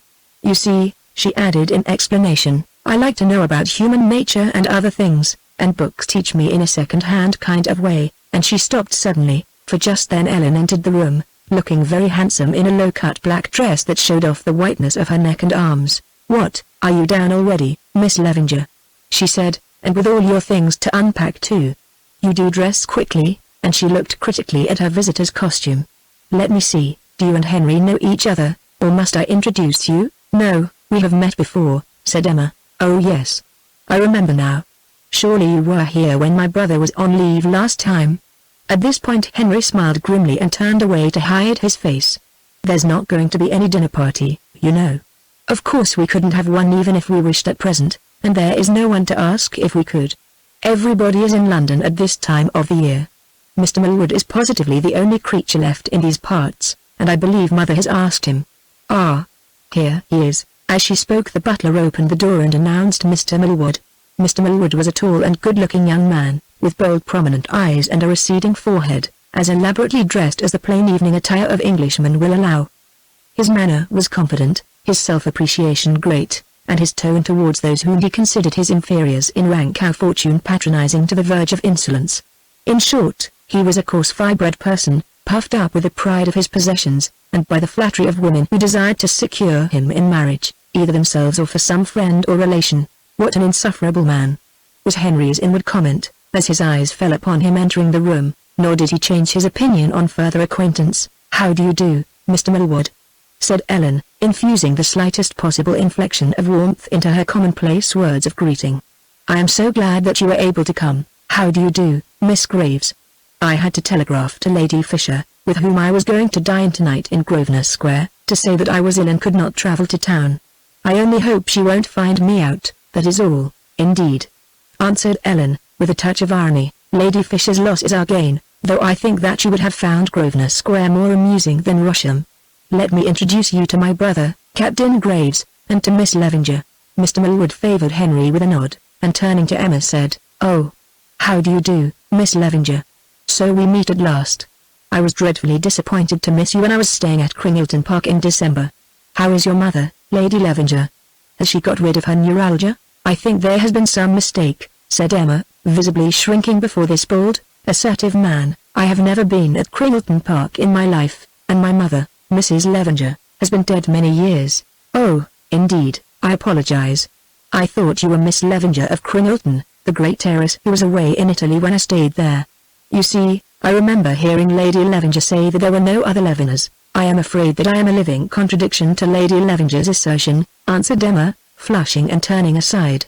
Ellen, who had been biting her lip with vexation, was about to intervene, fearing lest Mr. Millwood should make further inquiries, when the door opened and Mr. Levenger entered, followed by her father and mother. Henry took the opportunity of shaking hands with Mr. Levenger to study his appearance somewhat closely, an attention that he noticed was reciprocated. Mr. Levenger was now a man of about 60, but he looked much older. Either because of an accident, or through a rheumatic affection, he was so lame upon his right leg that it was necessary for him to use a stick even in walking from one room to another, and, although his hair was scarcely more than streaked with white, frailty of health had withered him and bowed his frame. Looking at him, Henry could well believe what he had heard, that 25 years ago he was one of the handsomest men in the county.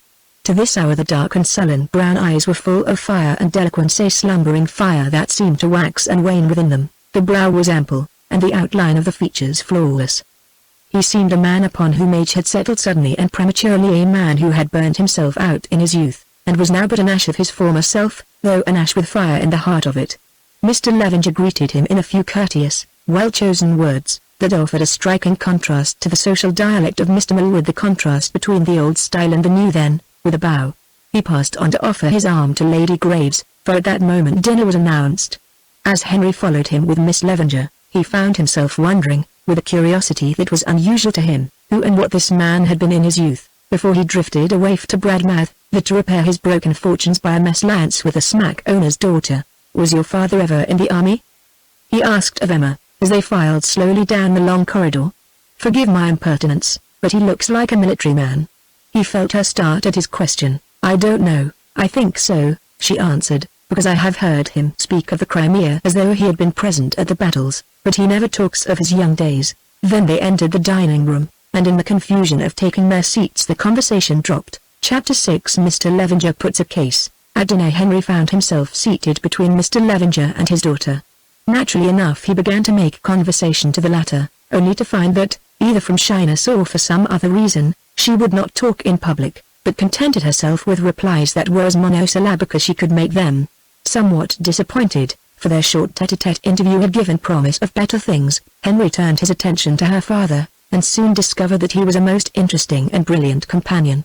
Mr. Levenger could talk well on any subject, and whatever the matter he touched, he adorned it by an aptness and facility of illustration truly remarkable in a man who for 20 years and more was reported to have been little better than a hermit.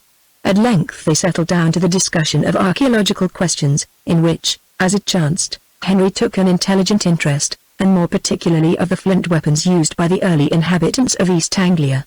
Of these, as it appeared, Mr. Levenger possessed one of the best collections extant, together with a valuable and unique series of ancient British, Danish and Saxon gold ornaments and arms. The subject proved so mutually agreeable, indeed, that before dinner was over Mr. Levenger had given, and Henry had accepted, an invitation to stay a night or two at Monk's Lodge and inspect these treasures, and this, be it said, without any arrière-pensée at any rate, so far as the latter was concerned. In the silence that followed this pleasant termination to their talk Henry overheard Millwood pumping Miss Levenger. "Miss Graves tells me," he was saying, "that you live in that delightful old house beyond Bradmouth, the one that is haunted." "Yes," she answered, "if you mean Monk's Lodge. It is old, for the friars used it as a retreat in times of plague, and after that it became a headquarters of the smugglers, but I never heard that it was haunted." "Oh, pray don't rob me of my illusion, Miss Levenger. I drove past there with your neighbours the Markhams, and Lady Markham. The dowager, the one who wears an eyeglass I mean, assured me that it was haunted by a priest running after a grey nun, or a grey nun running after a priest, which seems more likely, and I am certain she cannot be mistaken. She never was about anything yet, spiritual or earthly, except her own age. Lady Markham may have seen the ghost." "I have not," said Emma, Oh, I have no doubt that she has seen it. She sees everything. Of course you know her? She is a dear old soul, isn't she? I have met Lady Markham. I do not know her, answered Emma. Not know Lady Markham, said Millward, in affected surprise. Why, I should have thought that it would have been as easy to escape knowing the North Sea when one was on it. She is positively surrounding. What do you mean, Miss Levenger? I mean that I have not the honor of Lady Markham's acquaintance, she replied, in an embarrassed voice. If that cad does not stop soon, I shall shut him up. Reflected Henry. What? Have you quarrelled with her, then? Went on Millward remorselessly. I wouldn't do that if I were you, for she is a bad enemy, and, besides, it must be so awkward, seeing that you have to meet her at every house about there. Emma looked round in despair, and just as Henry was wondering how he could intervene without showing the temper that was rapidly getting the mastery of him, with a polite "Excuse me," Mr. Levenger leant across him. Perhaps you will allow me to explain, Mr. Millward, he said, in a particularly clear and cutting voice. I am an invalid and a recluse. What I am my daughter must be also. I have not the honor of the acquaintance of Lady Markham, or of any other of the ladies and gentlemen to whom you refer. Do I make myself plain? Oh, perfectly, I assure you.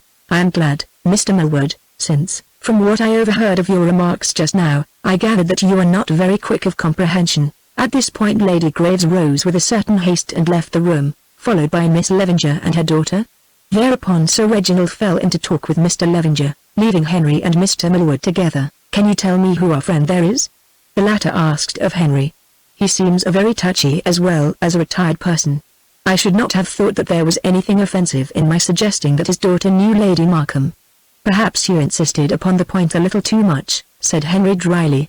I am not very well posted about Mr. Levenger myself, although my father has known him all his life, but I understand that he is a rich man, who, from one reason or another, has been more or less of a hermit for many years. By George! I have it now, said Millward. He's the man who was very popular in our mother's days, then married a wealthy cook or someone of that sort, and was barred by the whole neighborhood. Of course, I have put my foot into it horribly. I am sorry, for really I did not mean to hurt his daughter's feelings. I am sure I am glad to hear that you did so inadvertently, answered Henry rather gruffly. Won't you have a cigarette?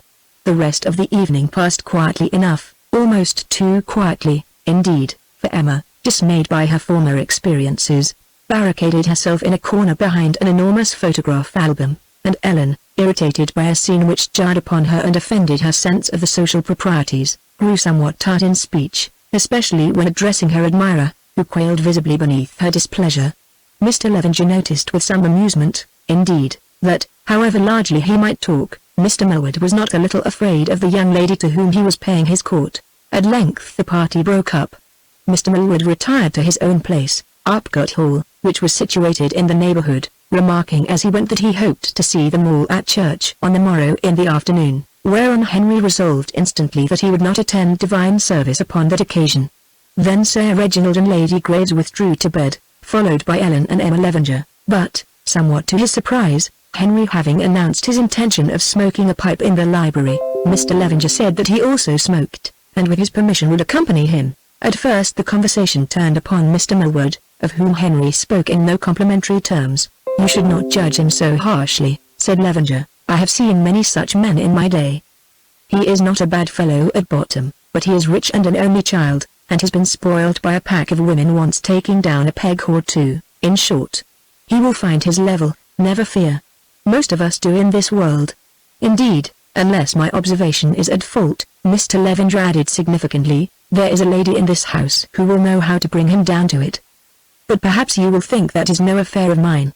Henry was somewhat mystified by this allusion, though he guessed that it must have reference to Ellen. Of the state of affairs between Mr. Millward and his sister he was ignorant. Indeed, he disliked the young gentleman so much himself that, except upon the clearest evidence, it would not have occurred to him that Ellen was attracted in this direction. Mr. Levenger's remark, however, gave him an opening of which he availed himself with the straightforwardness and promptitude which were natural to him. It seems, Mr. Levenger, he said, from what I have heard since I returned home, that all our affairs are very much your own, or vice versa. I don't know, he added, hesitating a little, if it is your wish that I should speak to you of these matters now. Indeed, it seems a kind of breach of hospitality to do so, although, if I understand the position, it is we who are receiving your hospitality at this moment, and not you ours. Mr. Levenger smiled faintly at this forcible way of putting the situation. "By all means speak, Captain Graves," he said, "and let us get it over. I am exceedingly glad that you have come home, for, between ourselves, your late brother was not a businessman, and I do not like to distress Sir Reginald with these conversations, for I presume I am right in supposing that you allude to the mortgages I hold over the Russian property." Henry nodded, and Mr. Levenger went on, "I will tell you how matters stand in as few words as possible." And he proceeded to set out the financial details of the encumbrances on the estate, with which we are already sufficiently acquainted for the purposes of this history. "The state of affairs is even worse than I thought," said Henry, when he had finished. "It is clear that we are absolutely bankrupt, and the only thing I wonder at, Mr. Levenger," he added, with some irritation, "is that you, a businessman, should have allowed things to go so far. Surely that was my risk, Captain Graves," he answered. "It is I who am liable to lose money, not your family. Forgive me, Mr. Levenger, there is another side to the question. It seems to me that we are not only paupers, we are also defaulters, or something like it, for if we were sold up to the last stake tomorrow we should not be able to repay you these sums, to say nothing of other debts that may be owing. To tell you the truth, I cannot quite forgive you for putting my father in this position, even if he was weak enough to allow you to do so. There is something in what you say considered from the point of view of a punctiliously honest man, though it is an argument that I have never had advanced to me before," replied Mr. Levenger dryly. "However, let me disabuse your mind. The last loan of 10,000, which, I take it, leaving interest out of the count, would about cover my loss were the security to be realized today, was not made at the instance of your father, who I believe did not even know of it at the time. If you want the facts, it was made because of the earnest prayer of your brother Reginald, who declared that this sum was necessary to save the family from immediate bankruptcy. It is a painful thing to have to say, but I have since discovered that it was your brother himself who needed the money, very little of which found its way into Sir Reginald's pocket." At this point Henry rose and, turning his back, pretended to refill his pipe. He dared not trust himself to speak, lest he might say words that should not be uttered of the dead, nor did he wish to show the shame which was written on his face. Mr. Levenger saw the movement and understood it. Dropping the subject of Reginald's delinquencies, he went on. "You blame me, Captain Graves, for having acted as no businessman should act, and for putting temptation in the path of the weak. Well, in a sense I am still a businessman, but I am not an usurer, and it is possible that I may have had motives other than those of my own profit. Let us put a hypothetical case. Let us suppose that once upon a time, many years ago, a young fellow of good birth, good looks and fair fortune, but lacking the advantages of careful education and not overburdened with principle, found himself a member of one of the fastest and most expensive regiments of guards. Let us suppose that he lived well, as such young men have done before and since, a life of extravagance and debauchery that very soon dissipated the means which he possessed. In due course this young man would not improbably have betaken himself to every kind of gambling in order to supply his pocket with money. Sometimes he would have won, but it is possible that in the end he might have found himself posted as a defaulter because he was unable to pay his racing debts, and owing as many thousands at cards as he possessed £5 notes in the world. Such a young man might not unjustly have hard things said of him. His fellow officers might call him a scamp and rake up queer stories as to his behavior in financial transactions, while among outsiders he might be branded openly as no better than a thief. Of course the regimental career of this imaginary person would come to a swift and shameful end, and he would find himself bankrupt and dishonored, a pariah and unfit for the society of gentlemen, with no other opening left to him than that which a pistol bullet through the head can offer. It is probable that such a man, being desperate and devoid of religion, might determine to take this course. He might also be in the act of so doing, when he, who thought himself friendless, found a friend, and that friend one by whom of all others he had dealt ill. And now let us suppose for the last time that this friend threw into the fire before his eyes that bankrupt IOUs, that he persuaded him to abandon his mad design of suicide, that he assisted him to escape his other creditors, and, finally, when the culprit, living under a false name, was almost forgotten by those who had known him, that he did his best to help him to a fresh start in life. In such a case, Captain Graves, would not this unhappy man owe a debt of gratitude to that friend? Mr. Levenger had begun the putting of this strange case quietly enough, speaking in his usual low and restrained voice, but as he went on he grew curiously excited, so much so, indeed, that, notwithstanding his lameness, he rose from his chair, and, resting on his ebony stick, limped backwards and forwards across the room while the increasing clearness and emphasis of his voice revealed the emotion under which he was laboring.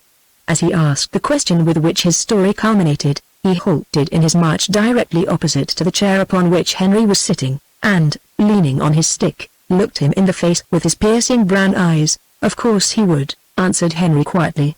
"Of course he would," repeated Mr. Levenger. "Captain Graves, that story was my story, and that friend was your father. I do not say that it is all the story, for there are things which I cannot speak of, but it is some of it more, indeed, than is known to any living man except Sir Reginald. Forgiving me my sins against him, believing that he saw good in me, your father picked me out of the mire and started me afresh in life. When I came to these parts an unknown wanderer, he found me work, he even gave me the agency of this property, which I held till I had no longer any need of it. I have told you all this partly because you are your father's son, and partly because I have watched you and followed your career from boyhood, and know you to be a man of the strictest honor, who will never use my words against me. I repeat that I have not told you everything, for even since those days I have been no saint. A man who has let his passions run riot for years does not grow good in an hour, Captain Graves. But I trust that you will not think worse of me than I deserve, for it still pains me to lose the good opinion of an upright man. One thing at least I have done, though I borrowed from my daughter to do it, and pinched myself till I am thought to be miserly. At length I have paid back all those thousands that I owed, either to my creditors or to their descendants. Yes, not a month ago I settled the last and heaviest claim. And now, Captain Graves, you will understand why I have advanced moneys beyond their value upon mortgage of the Rosham estates. Your father, who has long forgotten or rather ignored the past, believes it to have been done in the ordinary way of business. I have told you the true reason." "Thank you," said Henry. "Of course I shall respect your confidence. It is not for me to judge other men, so I hope that you will excuse my making any remarks about it. You have behaved with extreme generosity to my father, but even now I cannot say that I think your conduct was well advised. Indeed, I do not see how it makes the matter any better for us. This money belongs to you, or to your daughter." Here Henry thought that Mr. Levenger winced a little, and in one way or another it must be paid or secured. "I quite understand that you do not wish to force us into bankruptcy, but it seems that there is a large amount of interest overdue, putting aside the question of the capital, and not a penny to meet it with. What is to be done?" Mr. Levenger sat down and thought a while before he answered. "You have put your finger on the weak spot," he said presently. "This money is Emma's, every farthing of it, for whatever I have saved out of my life interest has gone towards the payment of my own debts, and after all I have no right to be generous with my daughter's fortune. Not long ago I had occasion to appoint a guardian and trustee for her under my will, a respectable solicitor whose name does not matter, and it was owing to the remonstrances that he made when he accepted the office that I was obliged to move in this matter of the mortgages, or at least of the payment of the interest on them. Had it been my own money I would never have consented to trouble your father, since fortunately we have enough to live upon in our quiet way without this interest, but it is not quite so," said Henry. "And therefore again I ask, what is to be done?" "Done?" answered Mr. Levenger. "At present, nothing. Let things go a while, Captain Graves. Half a year's interest more or less can make no great difference. If necessary, my daughter must lose it, and after all neither she nor any future husband of hers will be able to blame me for the loss. When those mortgages were made there was plenty of cover. Who could foresee that land would fall so much in value? Let matters take their course. This is a strange world, and all sorts of unexpected things happen in it. For aught we know to the contrary, within 6 months Emma may be dead, or," he added, "in some position in which it would not be necessary that payment should be made to her on account of these mortgages." For a moment he hesitated, as though wondering whether it would be wise to say something that was on the tip of his tongue. Then, deciding that it would not, Mr. Levenger rose, lit a candle, and, having shaken Henry warmly by the hand, he limped off to bed. When he had gone Henry filled himself another pipe and sat down to think. Mr. Levenger puzzled him. There was something attractive about him, something magnetic even, and yet he could not entirely trust him. Even in his confidences there had been reservations. The man appeared to be unable to make up his mind to tell all the truth.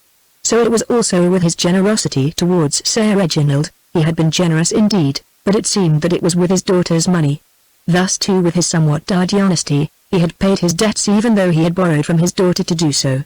To Henry's straightforward sense, upon his own showing Mr. Levenger was a curious mixture, and a man about whom as yet he could form no positive judgment. From the father his thoughts travelled to the daughter. It was strange that she should have produced so slight an impression upon him when he had met her nearly 2 years before. Either she was much altered, or his appreciative powers had developed. Certainly she impressed him now. There was something very striking about this frail, flaxen-haired girl, whose appearance reminded him of a Christmas rose. It seemed odd that such a person could have been born of a mother of common blood, as he understood the late Mrs. Levenger to have been, for Emma Levenger looked aristocratic if ever woman did. Moreover, it was clear that she lacked neither intellect nor dignity. Her conversation, and the way in which she had met the impertinences of the insufferable Millward, proved it. This was the lady whom Ellen had declared to be half in love with him. The idea was absurd, and the financial complications which surrounded her repelled him, causing him to dismiss it impatiently. Yet, as Henry followed Mr. Levenger's example and went to bed, a voice in his heart told him that a worse fate might befall a man. Chapter 7 A Proposal and a Difference. The morrow was a Sunday, when, according to immemorial custom, everybody belonging to Rosham Hall was expected to go to church once in the day, a rule, however, from which visitors were excused. Henry made up his mind that Mr. Levenger and his daughter would avail themselves of this liberty of choice and stay at home. There was something so uncommon about both of them that he jumped to the conclusion that they were certainly agnostics, and in all probability atheists. Therefore he was somewhat surprised when at breakfast he heard Mr. Levenger making arrangements to be driven to the church for, short as was the distance, it was farther than he could walk, and Emma announced her intention of accompanying him. Henry walked down to church by himself, for Sir Reginald had driven with his guests and his mother and sister were not going until the afternoon. Finding the three seated in the front pew of the nave, he placed himself in that immediately behind, where he thought that he would be more comfortable, and the service began. It was an ordinary country service in an ordinary country church celebrated by an ordinary rather long-winded parson, conditions that are apartment to cause the thoughts to wander, even in the best regulated mind. Although he did his utmost to keep his attention fixed, for it was characteristic of him that even in such a matter as the listening to ill-sung psalms his notions of duty influenced him, Henry soon found himself lost in reflections. We need not follow them all, since, wherever they began, they ended in the consideration of the father and daughter before him, and of all the circumstances connected with them. Even now, while the choir wheezed and the clergyman droned, the respective attitudes of these two struck him as exceedingly interesting. The father followed every verse and every prayer with an almost passionate devotion, that afforded a strange insight into an unsuspected side of his character. Clearly, whatever might have been the sins of his youth, he was now a religious devotee, or something very like it, for Henry felt certain that his manner was not assumed. With Emma it was different. Her demeanor was one of earnest and respectful piety, a piety which with her was obviously a daily habit, since he noticed that she knew all the canticles and most of the psalms by heart. As it chanced, the one redeeming point in the service was the reading of the lessons. These were read by Sir Reginald Graves, whose fine voice and impressive manner were in striking contrast to the halting utterance of the clergyman. The second lesson was taken from perhaps the most beautiful of the passages in the Bible, the 15th chapter of the first epistle to the Corinthians, wherein the apostle sets out his inspired vision of the resurrection of the dead and of the glorious state of them who shall be found alive in it. Henry, watching Emma's face, saw it change and glow as she followed those immortal words, till at the 53rd verse and thence to the end of the chapter it became alight as though with the effulgence of a living faith within her. Indeed, at the words "for this corruptible must put on incorruption and this mortal must put on immortality," it chanced that a vivid sunbeam breaking from the grey sky fell full upon the girl's pale countenance and spiritual eyes, adding a physical glory to them, and for one brief moment making her appear, at least in his gaze, as though some such ineffable change had already overtaken her, and the last victory of the spirit was proclaimed in her person. Henry looked at her astonished, and since in his own way he lacked neither sympathy nor perception, in that instant he came to understand that this woman was something apart from all the women whom he had known, a being purer and sweeter, partaking very little of the nature of the earth. And yet his sister had said that she was half in love with him. Weighing his own unworthiness, he smiled to himself even then, but with a smile came a thought that he was by no means certain whether he was not half in love with her himself. The sunbeam passed, and soon the lesson was finished, and with it the desire for those things which are not yet, faded from Emma's eyes, leaving in the mind of the man who watched her a picture that could never fade. At lunch Ellen, who had been sitting silent, suddenly awoke from her reverie and asked Emma what she would like to do that afternoon. Emma replied that she wished to take a walk if it were convenient to everybody else. "That will do very well," said Ellen with decision. "My brother can escort you down to the cliff, there is a good view of the sea there, and after church I will come to meet you." We cannot miss each other, as there is only one road." Henry was about to rebel, for when Ellen issued her orders in this fashion she invariably excited an opposition in his breast which was sometimes unreasonable, but glancing at Miss Levenger's face he noticed that she seemed pleased at the prospect of a walk, or of his company, he could not tell which, and held his peace. "That will be very pleasant," said Emma, "if it does not bore Captain Graves." "Not at all. The sea never bores me," replied Henry. "I will be ready at 3 o'clock if that suits you." "I must say that you are polite, Henry," put in his sister in a sarcastic voice. "If I were Miss Levenger I would walk by myself and leave you to contemplate the ocean in solitude." "I am sure I did not mean to be otherwise, Ellen," he replied.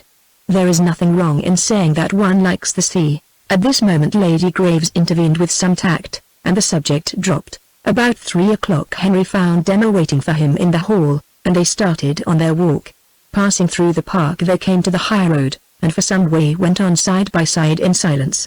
The afternoon was cloudy, but not cold. There had been rain during the previous night, and all about them were the evidences of spring, or rather of the coming of summer.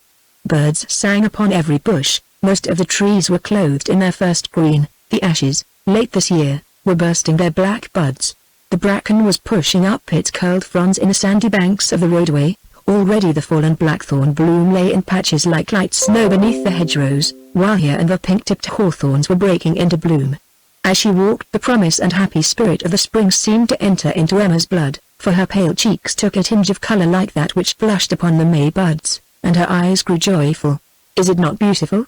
she said suddenly to her companion. "Well, it would be if there was some sunshine," he replied, in a somewhat matter-of-fact way. "Oh, the sunshine will come.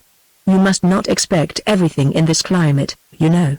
I am quite content with the spring." "Yes," he answered, "it is very pleasant after the long winter." She hesitated a little, and then said, "To me it is more than pleasant. I cannot quite tell you what it is, and if I did you would not understand me. Won't you try?" he replied, growing interested. "Well, to me it is a prophecy and a promise, and I think that, although perhaps they do not understand it, that is why almost all old people love the spring. It speaks to them of life, life arising more beautiful out of death, and, perhaps unconsciously, they see in it the type of their own spiritual fortune and learn from it resignation to their fate." "Yes, we heard that in the lesson this morning," said Henry. "Thou fool! That which thou sowest is not quickened except it die." "Oh, I know that the thought is an old one," she answered, with some confusion, "and I put what I mean very badly. But somehow these ancient truths always seem new to us when we find them out for ourselves. We hit upon an idea that has been the common property of men for thousands of years, and think that we have made a great discovery. I suppose the fact of it is that there are no new ideas, and you see each of us must work out his own salvation. I do not mean in a spiritual sense only. Nobody else's thoughts or feelings can help us. They may be as old as the world, but when we feel them or think them, for us they are fresh as the spring. A mother does not love her child less because millions of mothers have loved theirs before." Henry did not attempt to continue the argument. This young lady's ideas, if not new, were pretty, but he was not fond of committing himself to discussion and opinions on such metaphysical subjects, though, like other intelligent men, he had given them a share of his attention. "You are very religious, Miss Levenger, are you not?" he said. "Religious? What made you think so?" "No, I wish I were. I have certain beliefs, and I try to be, that is all. It was watching your face in church that gave me the idea, or rather assured me of the fact," he answered. She colored, and then said, "Why do you ask? You believe in our religion, do you not?" "Yes, I believe in it. I think that you will find few men of my profession who do not, perhaps because their continual contact with the forces and dangers of nature brings about dependence upon an unseen protecting power. Also my experience is that religion in one form or another is necessary to all human beings. I never knew a man to be quite happy who was devoid of it in some shape. Religion does not always bring happiness, or even peace," said Emma. "My experience is very small indeed. I have none outside books and the village, but I have seen it in the case of my own father. I do not suppose it possible that a man could be more religious than he has been ever since I can remember much about him. But certainly he is not happy, nor can he reconcile himself to the idea of death, which to me, except for its physical side, does not seem such a terrible matter." "I should say that your father is a very nervous man," Henry answered, "and the conditions of your life and of his may have been quite different. Everybody feels these things according to his temperament." "Yes, he is nervous," she said, then added suddenly, as though she wished to change the subject. "Look. There is the sea. How beautiful it is. Were you not sorry to leave it, Captain Graves?" By now they had turned off the main road, and, following a lane which was used to cart sand and shingle from the beach, had reached a chalky slope known as the cliff. Below them was a stretch of sand, across which raced the incoming tide, and beyond lay the great ocean, blue in the far distance, but marked towards the shore with parallel lines of white-crested billows. Hitherto the afternoon had been dull, but as Emma spoke the sunlight broke through the clouds, cutting a path of glory athwart the sea. "Sorry to leave it," he said, staring at the familiar face of the waters, and speaking almost passionately. "It has pretty well broken my heart, that is all. I loved my profession, it was everything to me. There I was somebody, and had a prospect before me. Now I am nobody, and have none, except—" and he stopped. "And why did you leave?" she asked. "For the same reason that we all do disagreeable things, because it was my duty. My brother died, and my family desired my presence, so I was obliged to retire from the service, and there is an end of it." "I guessed as much," said Emma softly, "and I am very sorry for you. Well, we cannot go any farther, so we had better turn." Henry nodded in assent, and they walked homewards silently, either because their conversation was exhausted, or because they were lost in their own thoughts. It may be remembered that Mr. Millward had announced his intention of attending Rusholme Church that afternoon. As Ellen knew that he was not in the habit of honoring any place of worship with his presence, this determination of her admirer gave her cause for thought. For a year or more Mr. Millward's attentions towards herself had been marked, but as yet he had said nothing of a decisive nature.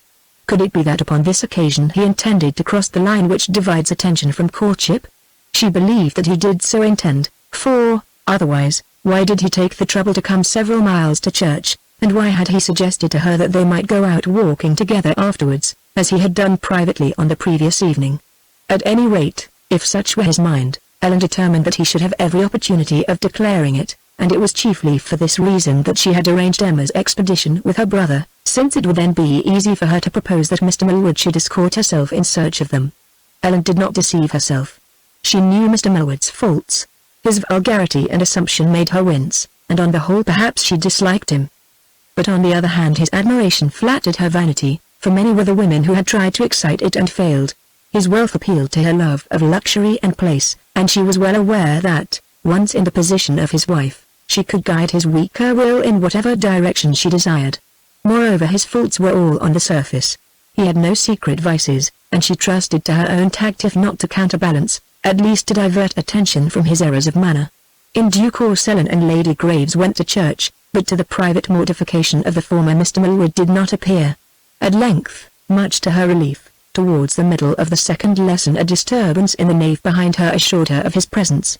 She would not look round, indeed, but her knowledge of him told her that nobody else arriving so painfully late could have ventured to interrupt the congregation in this unnecessary fashion.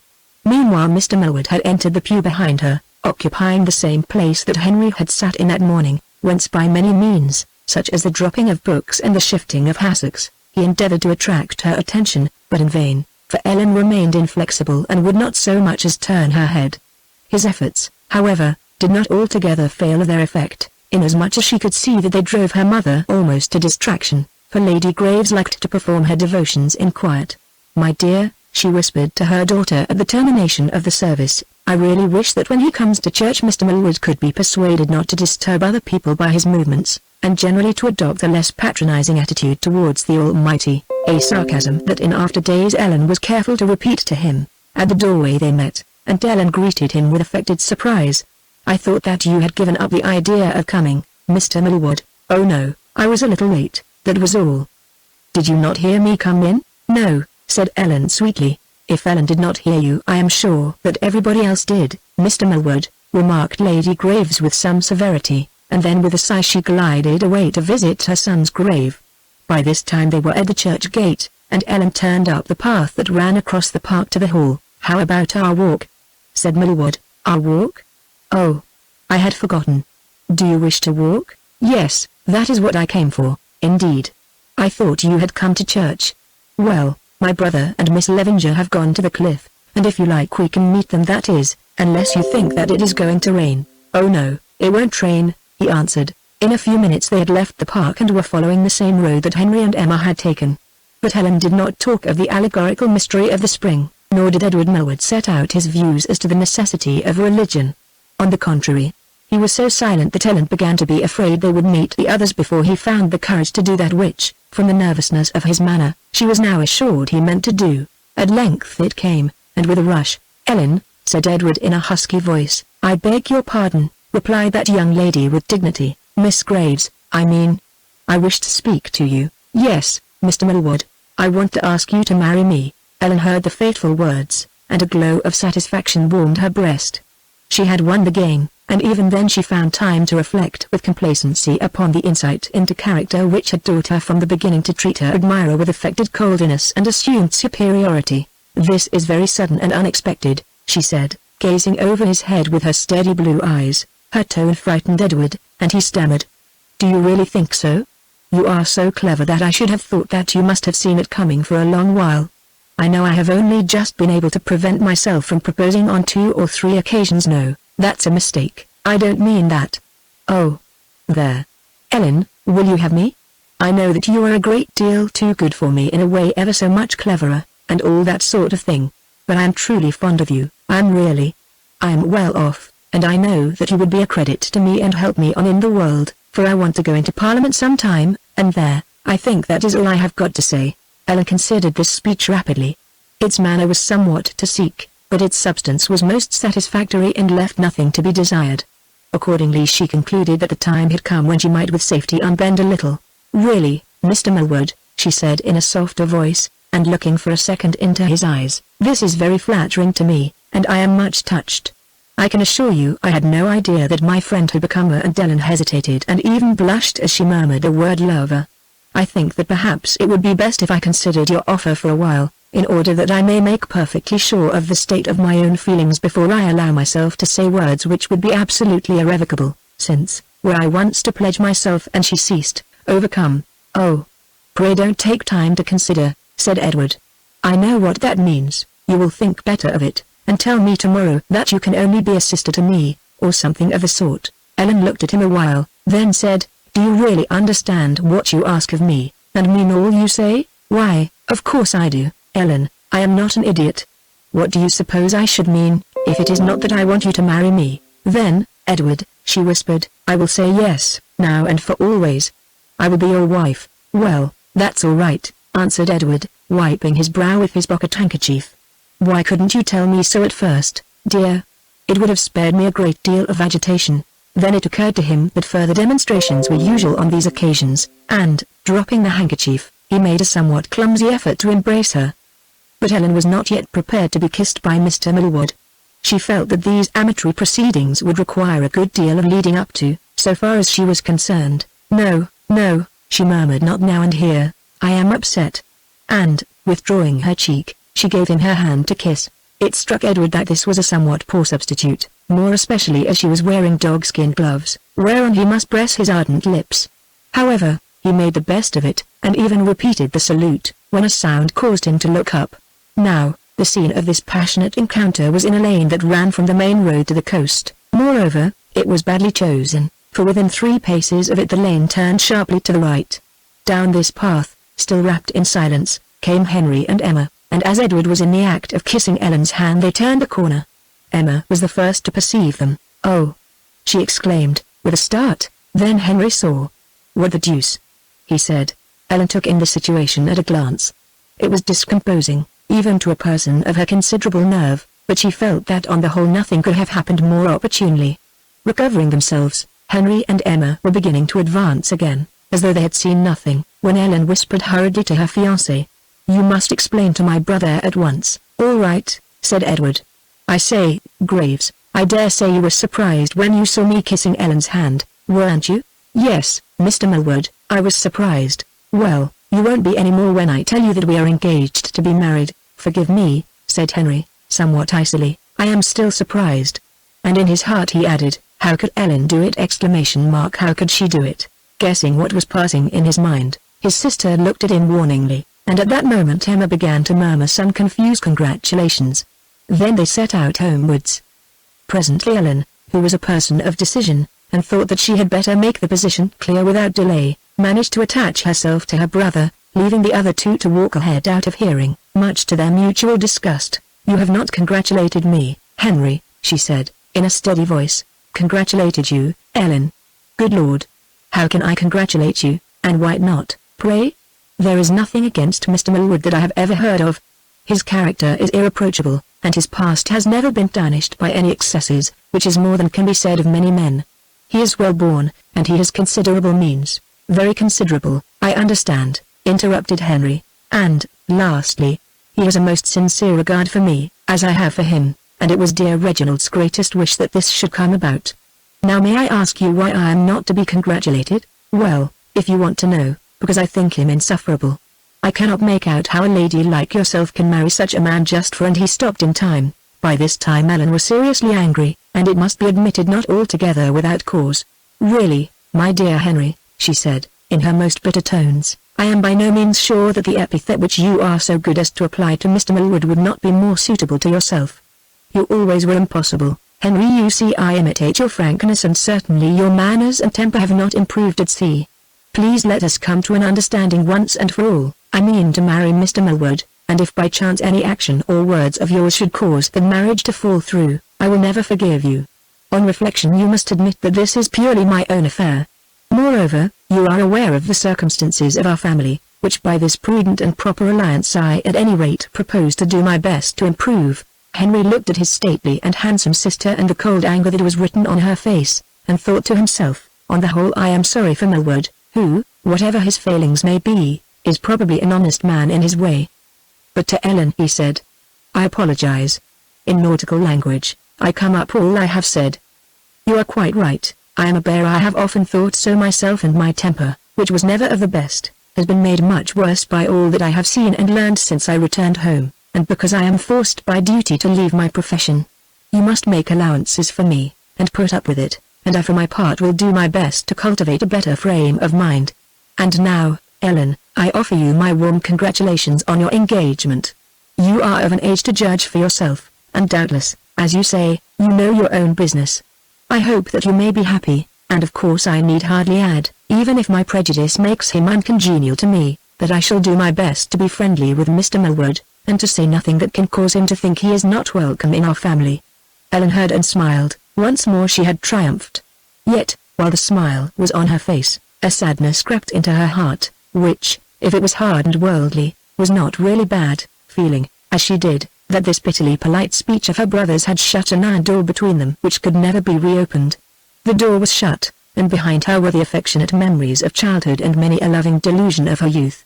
Before her lay wealth and pride of place, and every luxury, but not a grain of love, unless indeed she should be so happy as to find the affection whereof death and the other circumstances of her life and character had deprived her, in the hearts of children yet to be. From her intended husband, be it noted, when custom had outward his passion and admiration for her, she did not expect love even in this hour of her engagement, and if it were forthcoming she knew that from him it would not satisfy her. Well, she knew also, if she had done with love and other illusions, that she had chosen the better part according to her philosophy. Chapter 8. 2 Conversations. On arriving at the hall, Ellen went at once to her mother's room, while Edward retired to the library, where he was informed that Sir Reginald was to be found. Lady Graves received the news of her daughter's engagement kindly, but without emotion, for since her son's death nothing seemed to move her. Sir Reginald was more expansive.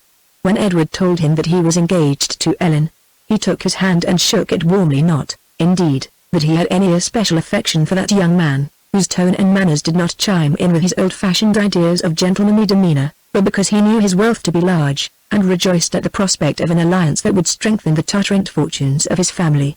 Edward had always been a little afraid of Sir Reginald, whose stately and distant courtesy oppressed him, and this fear or respect stood the older man in good stead on the present occasion.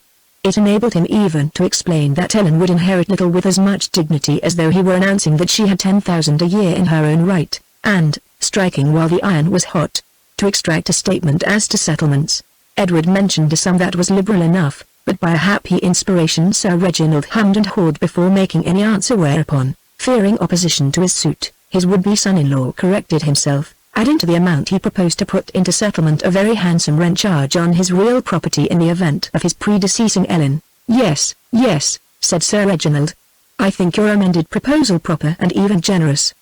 But I am no business man. If I had been, Things would be very different with me now, and my head for figures is so shockingly bad that perhaps you will not mind jotting down what you suggest on a piece of paper, so that I can think it over at my leisure and submit it to my lawyers. And then, will it be too much trouble to ask you to find Ellen, as I should like to congratulate her? Shall I go at once? I can do the writing afterwards, suggested Edward, with an instinctive shrinking from the cold record of pen and ink. No, no, answered the old gentleman testily. These money matters always worry me, which was true enough, and I want to be done with them. So Edward wrote first and went afterwards, albeit not without qualms. The sight of his lawyer's face when he explained to him the terms of settlement on his intended marriage, that he himself had propounded in black and white, amply justified his doubts. Well, I never, said the man of law, they must know their way about at Rosham Hall. However, as you have put it in writing, you cannot get out of it now. But perhaps, Mr. Millward, next time you wish to make proposals of settlement on an almost penniless lady, you will consult me first. That night there was more outward show of conviviality in the cold hall dining room than there had been for many a day. Everybody drank champagne, and all the gentlemen made speeches with the exception of Henry, who contented himself with wishing health and happiness to Edward and his sister. You see, Mr. Levenger whispered to him in the drawing-room, I did well to caution you to be patient with the foibles of your future brother-in-law, and I was not far out in a surmise that at the time you may have thought impertinent. Henry shrugged his shoulders and made no answer. After dinner Lady Graves, who always retired early, vanished to the room, so Reginald and Mr. Levenger went to the library, and Henry, after wandering disconsolately for a while about the great drawing-room, in a distant corner of which the engaged couple were carrying on a tete-a-tete, betook himself to the conservatory. Here he chanced upon Emma. Tonight she was dressed in white, wearing pearls upon her slender neck, and seated alone upon a bench in the moonlight, for the conservatory was not otherwise illuminated. She looked more like a spirit than a woman. Indeed, to Henry, who came upon her unobserved, this appearance was much heightened by a curious and accidental contrast. Immediately behind Emma was a life-sized marble replica of one of the most beautiful of the statues known to ancient art. There above this pale and spiritual maiden, with outstretched arms and alluring lips, stood the image of Aphrodite, triumphing in her perfect nakedness. Henry looked from one to the other, speculating as to which was the more lovely of these types of the spirit and the flesh. Supposing, he thought to himself, that a man were obliged to take his choice between them, I wonder which he would choose, and which would bring him the greater happiness. For the matter of that, I wonder which I should choose myself. To make a perfect woman the two should be merged. Then he came forward, smiling at his speculation, and little knowing that before all was done this very choice would be forced upon him. I hope that I am not disturbing you, Miss Levenger, he said, but to tell you the truth I fled here for refuge, the drawing-room being engaged.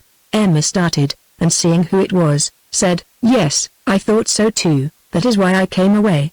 I suppose that you are very much pleased, Captain Graves? What pleases others pleases me, he answered grimly. I am not going to marry Mr. Millward. Why don't you like him? She asked. I never said I did not like him. I have no doubt that he is very well, but he is not quite the sort of man with whom I have been accustomed to associate, that is all. Well, I suppose that I ought not to say it, but I do not admire him either, not because he was rude to me last night, but because he seems so coarse. I dislike what is coarse. Do you? Life itself is coarse, and I fancy that a certain amount of that quality is necessary to happiness in the world. After all, the flesh rules here, and not the spirit, and again he looked first at the marble Aphrodite, then at the girl beneath it. We are born of the flesh, we are flesh, and all our affections and instincts partake of it. I do not agree with you at all, Emma answered, with some warmth. We are born of the spirit, that is the reality, the flesh is only an accident, if a necessary accident. When we allow it to master us, then our troubles begin. Perhaps, but it is rather a pervading accident for many of us. In short, it makes up our world, and we cannot escape it. While we are of it, the most refined among us must follow its routine more or less. A day may come when that routine will be different, and our desires, aims, and objects will vary with it, but it is not here or now. Everything has its season, Miss Levenger, and it is useless to try to escape from the facts of life, for at last in one shape or another they overtake us, who, strive as we may, can very rarely defy our natures. Emma made no answer, though she did not look convinced, and for a while they remained silent. My father tells me that you are coming to see us, she said at last. Yes, he kindly asked me. Do you wish me to come?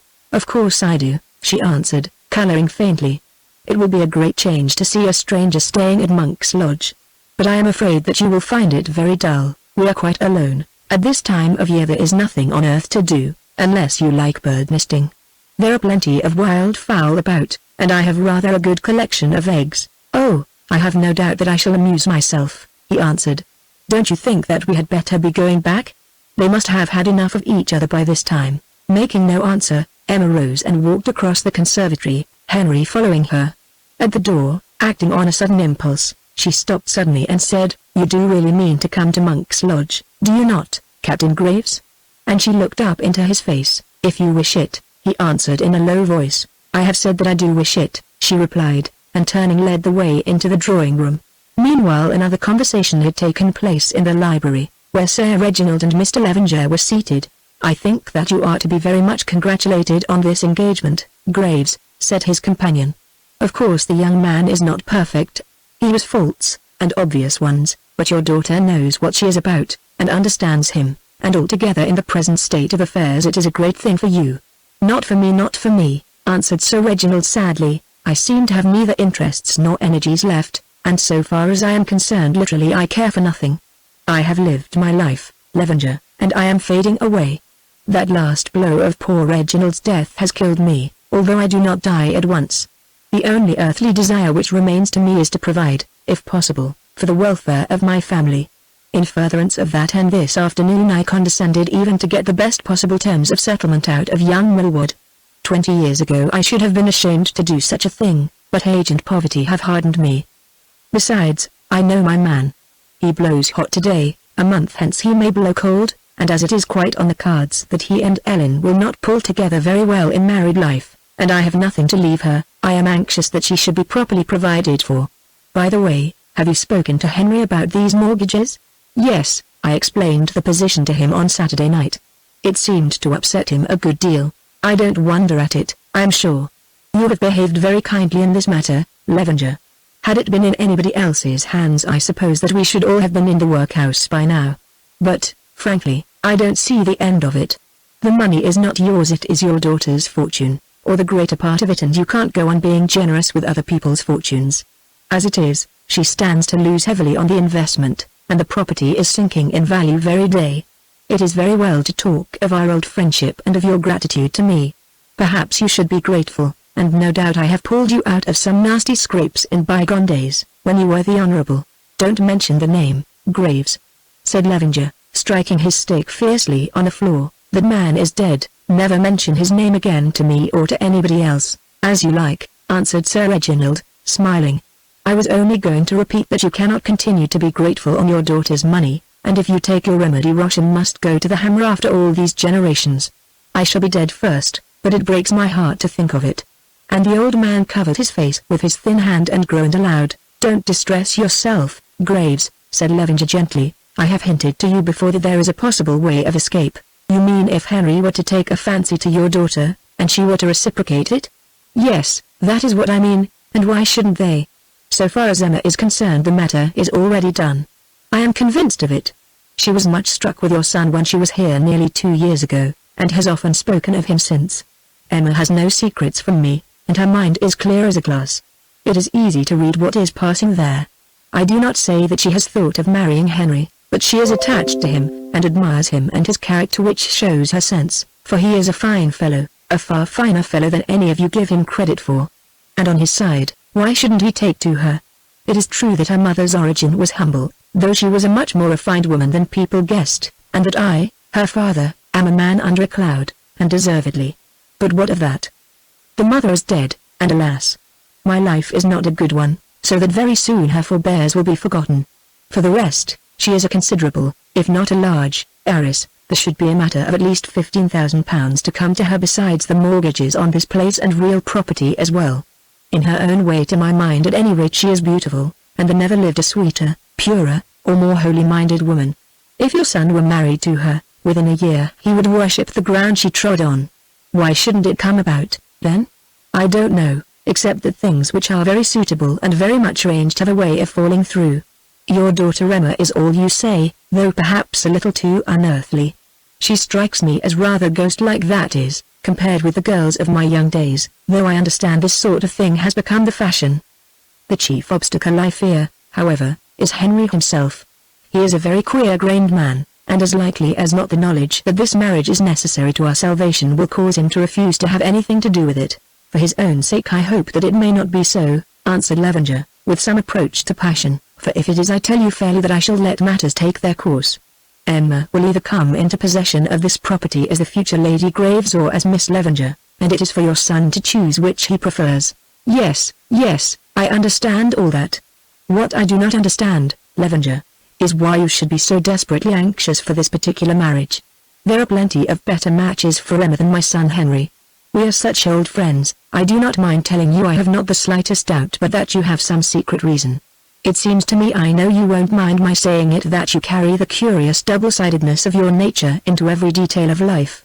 You cannot be anything wholly, there is always a reservation about you. Thus, when you seem to be thoroughly bad, there was a reservation of good in you, and now, when you appear to be the most righteous man in the county, I sometimes think that there is still a considerable leaven of the other thing. Mr. Levenger smiled and shrugged his shoulders, but he did not take offense at these remarks. That he refrained from doing so showed the peculiar terms on which the two men were terms born of intimate knowledge and long association. Most people have more reasons for desiring a thing than they choose to publish on the housetops, Graves, but I don't see why you should seek for secret motives here when there are so many that are obvious. You happen to be the only friend I have in the world, it is therefore natural that I should wish to see my daughter married to your son, and for this same reason I desire that your family, which has been part and parcel of the countryside for hundreds of years, should be saved from ruin. Further, I have taken a greater liking to Henry than to any man I have met for many a long day, and I know that Emma would love him and be happy with him, whereas did she marry elsewhere, with her unusual temperament, she might be very unhappy. Also, the match would be a good one for her, which weighs with me a great deal. Your son may never be rich, but he has done well in his profession, he is the inheritor of an ancient name, and he will be a baronet. As you know, my career has been a failure, and more than a failure. Very probably my child will never even know who I really am, but that she is the granddaughter of a Bradmouth smack owner is patent to everybody. I am anxious that all this should be forgotten and covered up by an honorable marriage. I am anxious, after being slighted and neglected, that she should start afresh in a position in which she can hold her head as high as any lady in the county, and I do not think that in my case this is an unnatural or an exorbitant ambition. Finally, it is my desire, the most earnest desire of my life, and I mean to live to see it accomplished. Now have I given you reasons enough? Plenty, and very good ones too. But I still think that you have another and better in the background. Well, for my part one shall only be too thankful if this can be brought about. It would be a fair marriage also, for such disadvantages as there are seem to be very equally divided, and I like your daughter, Levenger. She is a sweet girl and interesting, even if she is old Will Johnson's grandchild. Now I must be off and say something civil to my future son-in-law before he goes, and, rising with something of an effort, Sir Reginald left the room. Graves is breaking up, but he is still shrewd, said Mr. Levenger to himself, gazing after him with his piercing eyes. As usual he put his finger on the weak spot. Now, if he knew my last and best reason for wishing to see Emma married to his son, I wonder what he would do? Shrug his shoulders and say nothing, I expect. Beggars cannot be choosers, and bankrupts are not likely to be very particular. Poor old friend. I am sorry for him. Well, he shall spend his last days in peace if I can manage it, that is, unless Henry proves himself an obstinate fool, as it is possible he may. Next morning Mr. Levenger and his daughter returned to Monk's Lodge, but before they went it was settled that Henry was to visit them some 3 weeks later, on the 10th of June, that date being convenient to all concerned. On the following day Henry went to London for a week to arrange about a little pension to which he was entitled, and other matters.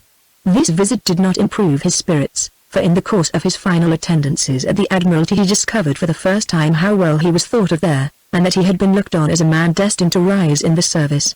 "Pity that you made up your mind to go, Captain Graves, great pity," said one of the head officials to him. "I always thought that I should see you an admiral one day, if I lived long enough. We had several good marks against your name here, I can tell you. However, it is too late to talk of all this now, and I dare say that you will be better off as a baronet with a big estate than banging about the world in an ironclad, with the chance of being shot or drowned. You are too good a man to be lost, if you will allow me to say so, and now that you are off the active list you must go into Parliament and try to help us there." "By heavens, sir," answered Henry with warmth, I'd rather be captain of an ironclad in the Channel Fleet than a baronet with 20,000 a year, though now I have no chance of either. But we can't always please ourselves in this world. Goodbye." And, turning abruptly, he left the room. "I wonder why that fellow went," mused the official as the door closed. For a young man he was as good a sailor as there is in the service, and he really might have got on. Private affairs, I suppose. Well, it can't be helped, and there are plenty ready to step into his shoes. Henry returned to Rosham very much depressed, nor did he find the atmosphere of that establishment conducive to lightness of the heart. Putting aside his personal regrets at leaving the Navy, there was much to sadden him. First and foremost came financial trouble, which by now had reached an acute stage, for it was difficult to find ready money wherewith to carry on the ordinary expenses of the house. Then his mother's woeful face oppressed him as she went about mourning for the dead, mourning also for their fallen fortunes, and his father's failing health gave great reason for anxiety. Furthermore, though here he knew that he had no just cause of complaint, the constant presence of Edward Millward irritated him to a degree that he could not conceal. In vain did he try to like this young man, or even to make it appear that he liked him. His efforts were a failure, and he felt that Ellen, with whom otherwise he remained on good, though not on cordial terms, resented this fact, as he on his part resented the continual false pretenses, or rather the subterfuges and suppressions of the truth, in which she indulged in order to keep from her fiancé a knowledge of the real state of the Rosham affairs. These arts exasperated Henry's pride to an extent almost unbearable, and Ellen knew that it was so, but not on this account would she desist from them. For she knew also the vulgar nature of her lover, and feared, perhaps not without reason, lest he should learn how great were their distresses, and how complete was the ruin which overshadowed them, and break off an engagement that was to connect him with a bankrupt and discredited family. In the midst of these and other worries the time passed heavily enough, till at length the day arrived on which Henry was engaged to visit Monk's Lodge. Already he had received a note from Emma Levenger, writing on behalf of her father, to remind him of his promise. It was a prettily expressed note, written in a delicate and beautiful hand, and he answered it saying that he proposed to send his portmanteau by train and to ride over to Monk's Lodge, arriving there in time for dinner. Henry had not thought much of Emma during the last week or two, or, if he had thought of her, it was in an impersonal way, as part of a sordid problem with which he found himself called upon to cope. At no time was he much given to allow his mind to run upon the fascinations of any woman, and, charming and original as this lady might be, he was not in a mood just now to contemplate her from the standpoint of romance. Nonetheless, however, was he glad of the opportunity which this visit gave him to escape for a while from Rosham, even if he could not leave his anxieties behind him. He had no further conversation with Ellen upon the subject of Emma. The terms upon which they stood implied a mutual truce from interference in each other's affairs. His father, however, did say a word to him when he went to bid him goodbye. He found the old man in bed, for now he did not rise till lunch-time. "Goodbye, my boy," he said. "So you are going to Monk's Lodge? Well, it will be a pleasant change for you. Old Levenger is a queer fish, and in some ways not altogether to be trusted, as I have known for many a year, but he has lots of good in him, and to my mind his daughter is charming. Ah, Henry, I wish, without doing violence to your own feelings, that you could manage to take a fancy to this girl. There, I will say no more, you know what I mean." "I know, father," answered Henry, "and I will do my best to fall in with your views. But, all the same, however charming she may be, it is a little hard on me that I should be brought down to this necessity." Then he rode away, and in due course reached the ruins of Ramber Abbey. Chapter 9 Mutual Admiration. That Henry and Joan were left lying for so many hours among the graves of Ramber Abbey is not greatly to be wondered at, since, before he had ridden half a mile, Master Willyhood's peculiar method of horsemanship resulted in frightening the cob so much that, for the first time in its peaceful career, it took the bit between its teeth and bolted. For a mile or more it galloped on at right angles to the path, while Willy clung to its mane, screaming "woo!" at the top of his voice, and the seabird's eggs with which his pockets were filled, now smashed into a filthy mass, trickled in yellow streams down the steed's panting sides. At length the end came. Arriving at a fence, the cob stopped suddenly, and Willy pitched over its head into a bramble bush. By the time that he had extricated himself unharmed, but very much frightened, and bleeding from a dozen scratches, the horse was standing 500 yards away, snorting and staring round in an excited manner. Willy, who was a determined youth, set to work to catch it. Into the details of the pursuit we need not enter, suffice it to say that the sun had set before he succeeded in his enterprise. Mount it again he could not, for the saddle had twisted and one stirrup was lost, nor would he have done so if he could. Therefore he determined to walk into Bradmouth, whither, after many halts and adventures, he arrived about 10 o'clock, leading the unwilling animal by the reins. Now Willie, although exceedingly weary, and somewhat shaken, was a boy of his word, so, still leading the horse, he proceeded straight to the residence of Dr. Childs, and rang the bell. "I want the doctor, please, miss," he said to the servant girl who answered it. "My gracious! You look as if you did," remarked that young lady, surveying his bleeding countenance. "'Tain't for myself, silly," he replied. "You ask the doctor to step out, for I don't trust this here horse to you or anybody. He's run away once, and I don't want no more of that again." The girl complied, laughing, and presently Dr. Childs, a middle-aged man with a quiet manner, appeared, and asked what was the matter.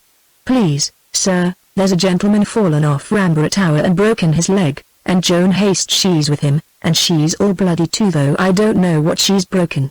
I was to ask you to go and fetch him with a shutter, and to take things along to tie him up with." "When did he fall, and what is his name, my boy?"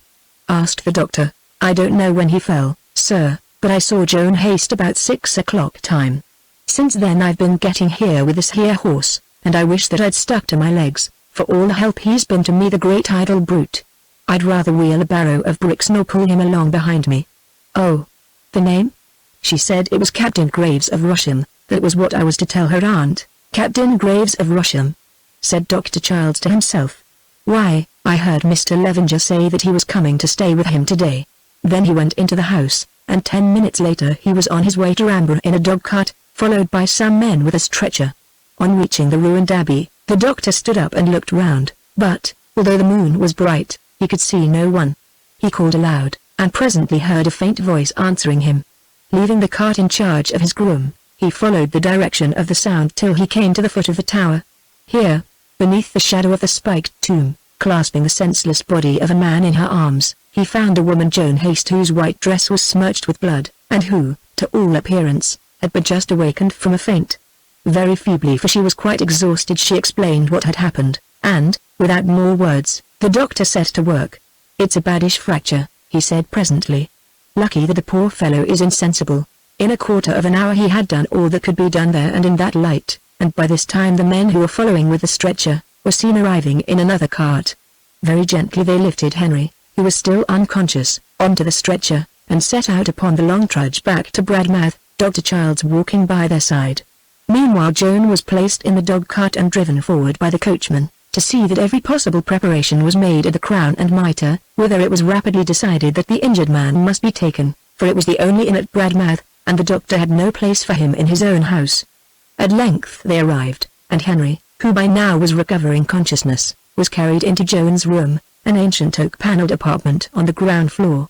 Once this room served as the justice chamber of the monks, for what was now the Crown and Mitre had been their lock-up and place of assize, when, under royal charter, they exercised legal rights over the inhabitants of Bradmouth. There the doctor and his assistant, who had returned from visiting some case in the country, began the work of setting Henry's broken leg, aided by Mrs. Gillingwater, Joan's aunt, a hard-featured, stout and capable-looking woman of middle age. At length the task was completed, and Henry was sent to sleep under the influence of a powerful narcotic. "And now, sir," said Mrs. Gillingwater, as Dr. Childs surveyed his patient with a certain grave satisfaction, for he felt that he had done well by a very difficult bit of surgery, "if you have a minute or two to spare, I think that you might give Joan a look. She's got a nasty hole in her shoulder, and seems shaken and queer." Then she led the way across the passage to a little room that in the monastic days had served as a cell, but now was dedicated to the use of Mr. Gillingwater whenever his wife considered him too tipsy to be allowed to share the marital chamber. Here Joan was lying on a truckle bed, in a half-fainting condition, while near her, waving a lighted candle to and fro over her prostrate form, stood Mr. Gillingwater, a long, thin-faced man, with a weak mouth, who evidently had taken advantage of the general confusion to help himself to the gin bottle. Poor dear. Ain't it sad to see her dead?" he said, in maudlin tones, dropping the hot grease from the candle upon the face of the defenseless Joan. "And she, what she looks, a real lady. Oh, ain't it sad to see her dead?" And he wept aloud. "Get out, you drunken sot, will you?" exclaimed his wife, with savage energy. "Do you want to set the place on fire?" and, snatching the candle from Mr. Gillingwater's hand, she pushed him through the open door so vigorously that he fell in a heap in the passage. Then she turned to Dr. Childs, and said, "I beg your pardon, sir. But there's only one way to deal with him when he's on the drink." The doctor smiled, and began to examine Joan's shoulder. "It is nothing serious," he said, when he had washed the wound, "unless the rust from the spike should give some trouble in the healing. Had it been lower down, it would have been another matter, for the lung might have been pierced.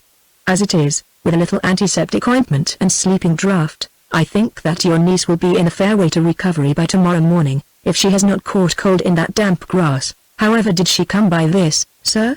asked Mrs. Gillingwater. "I understand that Captain Graves climbed the tower to get some young jackdaws. He fell, and she tried to catch him in her arms, but of course was knocked backwards. She always was a good plucked one, was Joan," said Mrs. Gillingwater, with a certain reluctant pride. "Well, if no harm comes of it, she has brought us a bit of custom this time anyhow, and when we want it bad enough.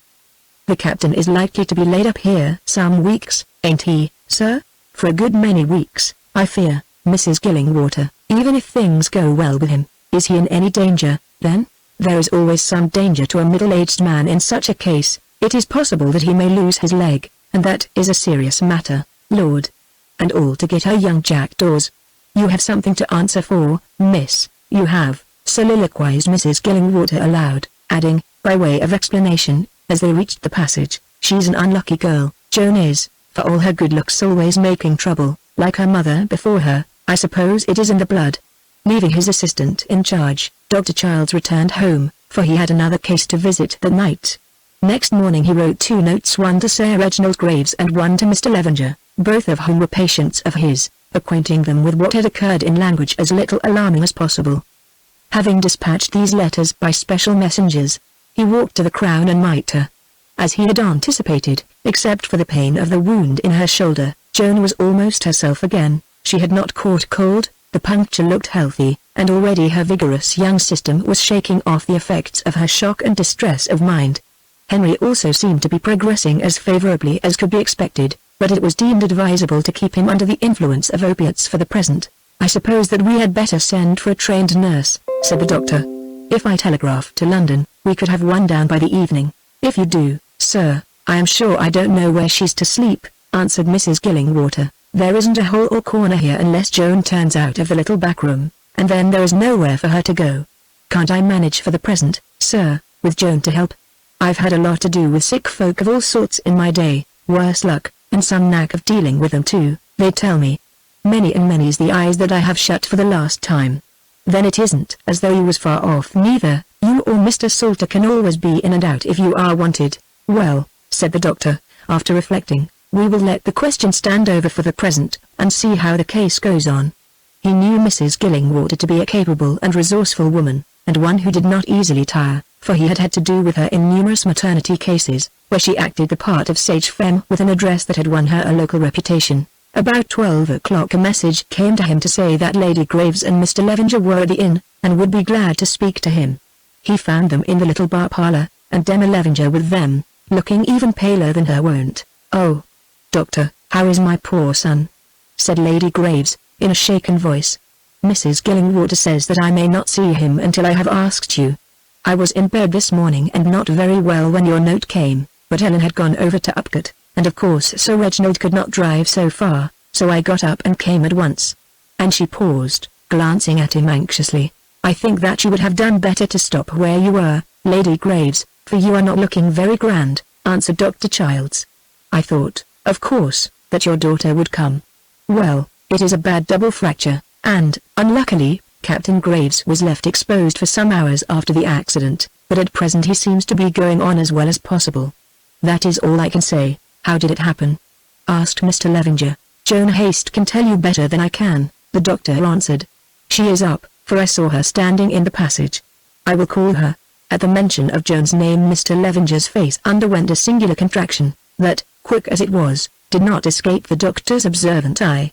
Indeed, he made a deprecatory movement with his hand, as though he were about to negate the idea of her being brought before them. Then hearing Lady Graves's murmured "by all means," he seemed to change his mind suddenly and said nothing. Dr. Childs opened the door and called Joan, and presently she stood before them. Her face was very pale, Her underlip was a little cut, and her right hand rested in a sling on the bosom of her simple brown dress, but her very pallor and the anxiety in her dark eyes made her beauty the more remarkable, by touching it with an added refinement. Joan bowed to Mr. Levenger, who acknowledged her salute with a nod, and curtsied to Lady Graves. Then she opened her lips to speak, when her eyes met those of Emma Levenger, and she remained silent. The two women had seen each other before. In childhood they had even spoken together, though rarely, but since they were grown up they had never come thus face to face, and now it seemed that each of them found a curious fascination in the other. It was of Emma Levenger, Joan remembered, that Captain Graves had spoken on the previous night, when his mind began to wander after the accident, and though she scarcely knew why, this gave her a fresh interest in Joan's eyes. Why had his thoughts flown to her so soon as his mental balance was destroyed? She wondered. Was he in love with her, or engaged to be married to her?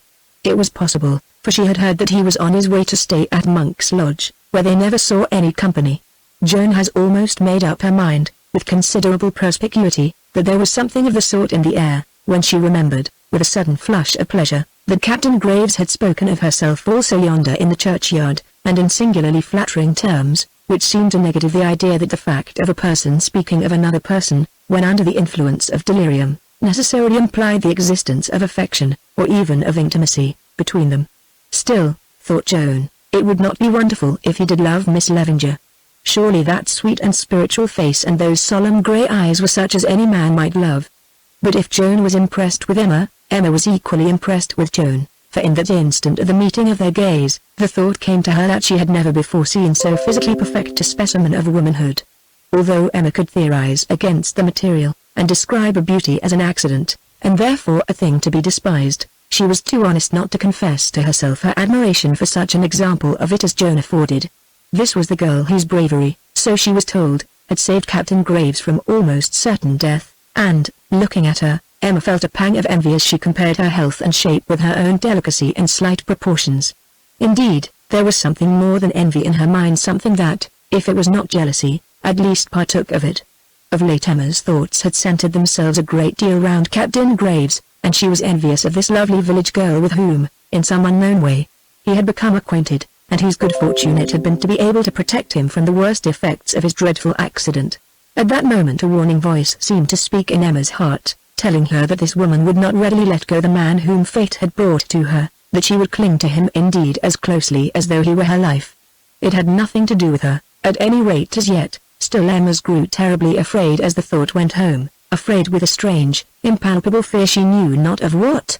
At least she trembled, and her eyes swam, and she wished in her heart that she had never seen Joan Haste, that they might live henceforth at different ends of the world, that she might never see her again. All this flashed through the minds of the two girls in one short second. The next Emma's terror, for it may fitly be so called, had come and gone, and Lady Graves was speaking. "Good day, Joan Haste," she said kindly. "I understand that you were with my son at the time of this shocking accident. Will you tell us how it came about?" "Oh, my lady," answered Joan with agitation, "it was all my fault, at least, in a way it was, though I am sure I never meant that he should be so foolish as to try and climb the tower." And in a simple straightforward fashion she went on to relate what had occurred, saying as little as possible, however, about her own share in the adventure. "Thank you," said Lady Graves when Joan had finished. "You seem to have behaved very bravely, and I fear that you are a good deal hurt. I hope you will soon be well again. And now, Dr. Childs, do you think that I might see Henry for a little?" "Well, perhaps for a minute or two, if you will keep as quiet as possible," he answered, and led the way to the sick room. By this time the effects of the sleeping draughts had passed off, and when his mother entered Henry was wide awake and talking to Mrs. Gillingwater. He knew her step at once, and addressed her in a cheery voice, trying to conceal the pain which racked him. "How do you do, mother?" he said. "You find me in a queer way, but better off than ever I expected to be again when I was hanging against the face of that tower. It is very good of you to come to see me, and I hope that the news of my mishap has not upset my father." "My poor boy," said Lady Graves, bending over him and kissing him, "I am afraid that you must suffer a great deal of pain." "Nothing to speak of," he answered, "but I am pretty well smashed up, and expect that I shall be on my back here for some weeks. Queer old place, isn't it? This good lady tells me that it is her niece's room. It's a very jolly one, anyhow. Just look at the oak paneling and that old mantelpiece. By the way, I hope that Miss Joan, I think that she said her name was Joan, is not much hurt. She is a brave girl, I can tell you, mother. Had it not been that she caught me when I fell, I must have gone face first onto that spiked tomb, and then, had it not been for her you would never have climbed the tower, answered Lady Graves with a shudder. I can't think what induced you to be so foolish, at your age, my dear boy. I think it was because she is so pretty, and I wanted to oblige her, he answered, with the candor of a mind excited by suffering. I say, I hope that somebody has written to the Leviners, or they will be wondering what on earth has become of me. Yes, dear, they are here, and everything has been explained to them. Oh, indeed. Make them my excuses, will you? When I'm a bit better I should like to see them, but I don't feel quite up to it just now. Henry made this last remark in a weaker voice, and, taking the hint, Dr. Childs touched Lady Graves on the shoulder and nodded towards the door. Well, dear, I must be going, said his mother, but Helen or I will come over tomorrow to see how you are getting on. By the way, should you like us to send for a trained nurse to look after you? Most certainly not, Henry answered, with vigor. I hate the sight of hospital nurses. They always remind me of Hasler, where I was laid up with jaundice. There are 2 doctors, and this good lady taking care of me here, and if that isn't enough for me, nothing will be. Well, dear, we will see how you get on, said his mother doubtfully. Then she kissed him and went, but the doctor stopped behind, and having taken his patient's temperature, ordered him another sleeping draught. So soon as Lady Graves had left the parlour, Joan followed her example, murmuring with truth that she felt a little faint. What a beautiful girl, father, said Emma to Mr. Levenger. Who is she? Somebody said the other day that there was a mystery about her. How on earth should I know? He answered. She is Mrs. Gillingwater's niece, and I believe that her parents are dead. That is the only mystery I ever heard. I think that there must be something odd, all the same, said Emma. If you notice, her manners are quite different from those of most village girls, and she speaks almost like a lady. Been educated above her station in life, I fancy, her father answered snappishly. That is the way girls of this kind are ruined, and taught to believe that nothing in their own surroundings is good enough for them. Anyhow, she has led poor Graves into this mess, for which I shall not forgive her in a hurry. At least she did her best to save him, and at great risk to herself, said Emma gently. I don't see what more she could have done. That's woman's logic all over, replied the father. First get a man who is worth 2 of you into some terrible scrape, physical or otherwise, and then do your best to save him, and pose as a heroine. It would be kinder to leave him alone altogether in 9 cases out of 10, only then it is impossible to play the guardian angel, as every woman loves to do. Just to gratify her whim, for that is the plain English of it, this girl sends poor Graves up that tower, and because, when he falls off it, she tries to throw her arms round him, everybody talks of her wonderful courage. Bother her and her courage. The net result is that he will never be the same man again. Her father spoke with so much suppressed energy that Emma looked at him in astonishment, for of late years, at any rate, he had been accustomed to act calmly and to speak temperately. Is Captain Graves's case so serious? From what young Salter tells me I gather that it is about as bad as it can be of its kind. He has fractured his leg in a very awkward place, there is some hemorrhage, and he lay exposed for nearly 5 hours, and had to be carried several miles. What will happen to him, then? Asked Emma in alarm. I thought that the worst of it was over. I can't tell you. It depends on Providence and his constitution, but what seems likely is that they will be forced to amputate his leg and make him a hopeless cripple for life. Oh, said Emma, catching her breath like one in pain, I had no idea that it was so bad. This is terrible. And for a moment she leant on the back of a chair to support herself. Yes, it is black enough. But we cannot help by stopping here, so we may as well drive home. I will send to inquire for him this evening. So they went, and never had Emma a more unhappy drive. She was looking forward so much to Captain Graves's visit, and now he lay wounded, dangerously ill. The thought wrung her heart, and she could almost find it in her gentle breast to detest the girl who, however innocently, had been the cause of all the trouble. Chapter 10 Azrael's Wing. For the next 2 days, notwithstanding the serious condition of his broken leg, Henry seemed to go on well, till even his mother and Emma Levenger, both of whom were kept accurately informed of his state, ceased to feel any particular alarm about him. On the 2nd day Mrs. Gillingwater, being called away to attend to some other matter, sent for Joan who, although her arm was still in a sling, had now almost recovered to watch in the sick room during her absence. She came and took her seat by the bed, for at the time Henry was asleep. Shortly afterwards he awoke and saw her. Is that you, Miss Haste? He said. I did not know that you cared for nursing. Yes, sir, answered Joan. My aunt was obliged to go out for a little while, and, as you are doing so nicely, she said that she thought I might be trusted to look after you till she came back. It is very kind of you, I am sure," said Henry. "Sick rooms are not pleasant places. Perhaps you wouldn't mind giving me some of that horrid stuff, barley water I think it is. I'm thirsty." Joan handed him the glass and supported his head while he drank. When he had satisfied his thirst he said, "I have never thanked you yet for your bravery. I do thank you sincerely, Miss Haste, for if I had fallen onto those spikes there would have been an end of me. I saw them as I was hanging, and thought that my hour had come, and yet he told me to stand clear." Reflected Joan, but aloud she said, "Oh, pray don't thank me, sir. It is all my fault that you have met with this dreadful accident, and it breaks my heart to think of it." And as she spoke a great tear ran down her beautiful face. "Come, please don't cry, it upsets me. If the smash was anybody's fault, it was my own. I ought to have known better." "I will try not, sir," answered Joan, in a choking voice, "but Aunt said that you weren't to talk. And you are talking a great deal." "All right," he replied, "you stop crying and I'll stop talking." As may be guessed after this beginning, from that hour till the end of his long and dangerous illness, Joan was Henry's most constant attendant. Her aunt did the rougher work of the sick room, indeed, but for everything else he depended upon her, clinging to her with a strange obstinacy that baffled all attempts to replace her by a more highly trained nurse. On one occasion, when an effort of the sort was made, the results upon the patient were so unfavorable that, to her secret satisfaction, Joan was at once reinstalled. After some days Henry took a decided turn for the worse. His temperature rose alarmingly, and he became delirious, with short coherent intervals. Blood poisoning, which the doctors feared, declared itself, and in the upshot he fell a victim to a dreadful fever that nearly cost him his life. At one time the doctors were of opinion that his only chance lay in amputation of the fractured limb, but in the end they gave up this idea, being convinced that, in his present state, he would certainly die of the shock were they to attempt the operation. Then followed 3 terrible days, while Henry lay between life and death. For the greater part of those days Lady Graves and Ellen sat in the bar parlour, the former lost in stony silence, the latter pale and anxious enough, but still calm and collected. Even now Ellen did not lose her head, and this was well, for the others were almost distracted by anxiety and grief. Distrusting the capacities of Joan, a young person whom she regarded with disfavor as being the cause of her brother's accident, it was Ellen who insisted upon the introduction of the trained nurses, with consequences that have been described.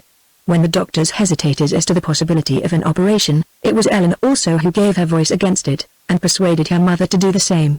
"I know nothing of surgery," she said, with conviction, "and it seems probable that poor Henry will die, but I feel sure that if you try to cut off his leg he will certainly die." "I think that you're right, Miss Graves," said the eminent surgeon who had been brought down in consultation, and with whom the final word lay. "My opinion is that the only course to follow with your brother is to leave him alone, in the hope that his constitution will pull him through." So it came about that Henry escaped the knife. Emma Levenger and her father also haunted the inn, and it was during those dark days that the state of the former's affections became clear both to herself and to everyone about her. Before this she had never confessed even to her own heart that she was attached to Henry Graves, but now, in the agony of her suspense, this love of hers arose in strength, and she knew that, whether he stayed or was called away, it must always be the nearest and the most constant companion of her life. Why she loved him Emma could not tell, nor even when she began to do so, and indeed these things are difficult to define. But the fact remained, hard, palpable, staring, a fact which she had no longer any care to conceal or ignore, seeing that the conditions of the case caused her to set aside those considerations of womanly reserve that doubtless would otherwise have induced her to veil the secret of her heart forever, or until circumstances gave opportunity for its legitimate expression. At length on a certain afternoon there came a crisis to which there was but one probable issue. The doctors and nurses were in Henry's room doing their best to ward off the fate that seemed to be approaching, while Lady Graves, Mr. Levenger, Ellen and Emma sat in the parlour awaiting tidings, and striving to hope against hope. An hour passed, and Emma could bear the uncertainty no longer. Slipping out unobserved, she stole towards the sick room and listened at a little distance from it. Within she could hear the voice of a man raving in delirium, and the cautious tread of those who tended him. Presently the door opened and Joan appeared, walking towards her with ashen face and shaking limbs. "How is he?" asked Emma in an intense whisper, catching at her dress as she passed. Joan looked at her and shook her head. Speak she could not. Emma watched her go with vacant gaze, and a jealousy smote her, which made itself felt even through the pain that tore her heart in two. Why should this woman be free to come and go about the bedside of the man who was everything to her, to hold his dying hand and to lift his dying head while she was shut outside his door? Emma wondered bitterly. Surely that should be her place, not the village girl's who had been the cause of all this sorrow. Then she turned, and, creeping back to the parlor, she flung herself into a chair and covered her face with her hands. "Have you heard anything?" asked Lady Graves. Emma made no reply, but her despair broke from her in a low moaning that was very sad to hear. "Do not grieve so, dear," said Ellen kindly. "Let me grieve," she answered, lifting her white face. "Let me grieve now and always. I know that faith should give me comfort, but it fails me. I have a right to grieve," she went on passionately, "for I love him. I do not care who knows it now, though I am nothing to him. I love him, and if he dies it will break my heart." So great was the tension of suspense that Emma's announcement, startling as it was, excited no surprise. Perhaps they all knew how things were with her. At any rate, Lady Graves answered only, "We all love him, dear," and for a time no more was said. Meanwhile, could she have seen into the little room behind her, Emma might have witnessed the throes of a grief as deep as her own, and even more abandoned, for there, face downwards on her bed, lay Joan Haste, the girl whom she had envied. Sharp sobs shook her frame, notwithstanding that she had thrust her handkerchief between her teeth to check them, and she clutched nervously at the bedclothes with her outstretched hands. Hitherto she had been calm and silent. Now, at length, when she was of no more service, she broke down, and nature took its way with her. "Oh my God!" she muttered between her strangling sobs, "spare him and kill me, for it was my fault, and I am his murderess. Oh my God! My God! What have I done that I should suffer so? What makes me suffer so? Oh! Spare him, spare him." Another half-hour passed, and the twilight began to gather in the parlor. "It is very long," murmured Lady Graves. "While they do not come to call us there is hope," answered Ellen, striving to keep up a show of courage. Once more there was silence, and the time went on and the darkness gathered. At length a step was heard approaching, and they knew it for that of Dr. Childs. Instinctively they all rose, expecting the last dread summons. He was among them now, but they could not see his face because of the shadows. "Is Lady Graves there?" he asked. "Yes," whispered the poor woman. "Lady Graves, I have come to tell you that by the mercy of heaven your son's constitution has triumphed, and, so far as my skill and knowledge go, I believe that he will live." For a second the silence continued, then, with a short sharp cry, Emma Levenger went down upon the floor as suddenly as though she had been shot through the heart. Joan also had heard Dr. Childs' footsteps, and, rising swiftly from her bed, she followed him to the door of the parlor, where she stood listening to his fateful words, for her anxiety was so intense that the idea of intrusion did not even cross her mind. Joan heard the words, and she believed that they were an answer to her prayer, for her suffering had been too fierce and personal to admit of her dissociating herself from the issue, at any rate at present. She forgot that she was not concerned alone in this matter of the life or death of Henry Graves, she who, although as yet she did not know it, was already wrapped with the wings and lost in the shadow of a great and tragic passion. She had prayed, and she had been answered. His life had been given back to her. Thus she thought for a moment. The next she heard Emma's cry, and saw her fall, and was undeceived. Now she was assured of what before she had suspected, that this sweet and beautiful lady loved the man who lay yonder, and, in the assurance of that love, she learned her own. It became clear to her in an instant, as at night the sudden lightning makes clear the landscape to some lost wanderer among mountains. As in the darkness such a wanderer may believe that his feet are set upon a trodden road, and in that baleful glare discover himself to be surrounded by dangers, amid desolate wastes, so at this sight Joan understood whither her heart had strayed, and was affrighted, for truly the place seemed perilous and from it there was no retreat. Before her lay many a chasm and precipice, around her was darkness, and a blind mist blew upon her face, a mist wet as though with tears. Somebody in the parlor called for a light, and the voice brought her back from her vision, her hopeless vision of what was, had been, and might be. What had chanced or could chance to her mattered little, she thought to herself, as she turned to seek the lamp. He would live, and that was what she had desired, what she had prayed for, while as yet she did not know why she prayed it, offering her own life in payment. She understood now that her prayer had been answered more fully than she deemed, for she had given her life, her true life, for him and to him, though he might never learn the price that had been exacted of her. Well, he would live to be happy with Miss Levenger, and though her heart must die because of him, Joan could be glad of it even in those miserable moments of revelation. She returned with the lamp, and assisted in loosening the collar of Emma's dress and in sprinkling her white face with water. Nobody took any notice of her. Why should they, who were overcome by the first joy of her renewed, and moved with pity at the sight of the fainting girl? They even spoke openly before her, ignoring her presence. "Do not be afraid," said Dr. Childs. "I have never known happiness to kill people. But she must have suffered a great deal from suspense. I did not know that it had gone so far with her," said her father in a low voice to Lady Graves. "I believe that if the verdict had been the other way it would have killed her also." "She must be very fond of him," answered Lady Graves, "and I am thankful for it, for now I have seen how sweet she is. Well, if it pleases God that Henry should recover, I hope that it will all come right in the end." "Indeed. He will be a strange man if it does not." Just then Ellen, who was watching and listening, seemed to become aware of Joan's presence. "Thank you," she said to her, "you can go now." So Joan went, humbly enough, suffering a sharper misery than she had dreamed that her heart could hold, and yet vaguely happy through her wretchedness. "At least," she thought to herself, with a flash of defiant feeling, "I am his nurse, and they can't send me away from him yet, because he won't let them. It made him worse when they tried before. When he is well again Miss Levenger will take him, but till then he is mine. Oh, I wish I had known that she was engaged to him from the beginning." "No, it would have made no difference. It may be wicked, but I should have loved him anyhow. It is my doom that I should love him, and I would rather love him and be wretched, than not love him and be happy. I suppose that it began when I first saw him, though I did not understand it then. I only wondered why he seemed so different to any other man that I had seen. Well, it is done now, and there is no use crying over it, so I may as well laugh, if one can laugh with a heart like a lump of ice." Once out of danger, Henry's progress towards recovery was sure, if slow. 3 weeks passed before he learned how near he had been to death.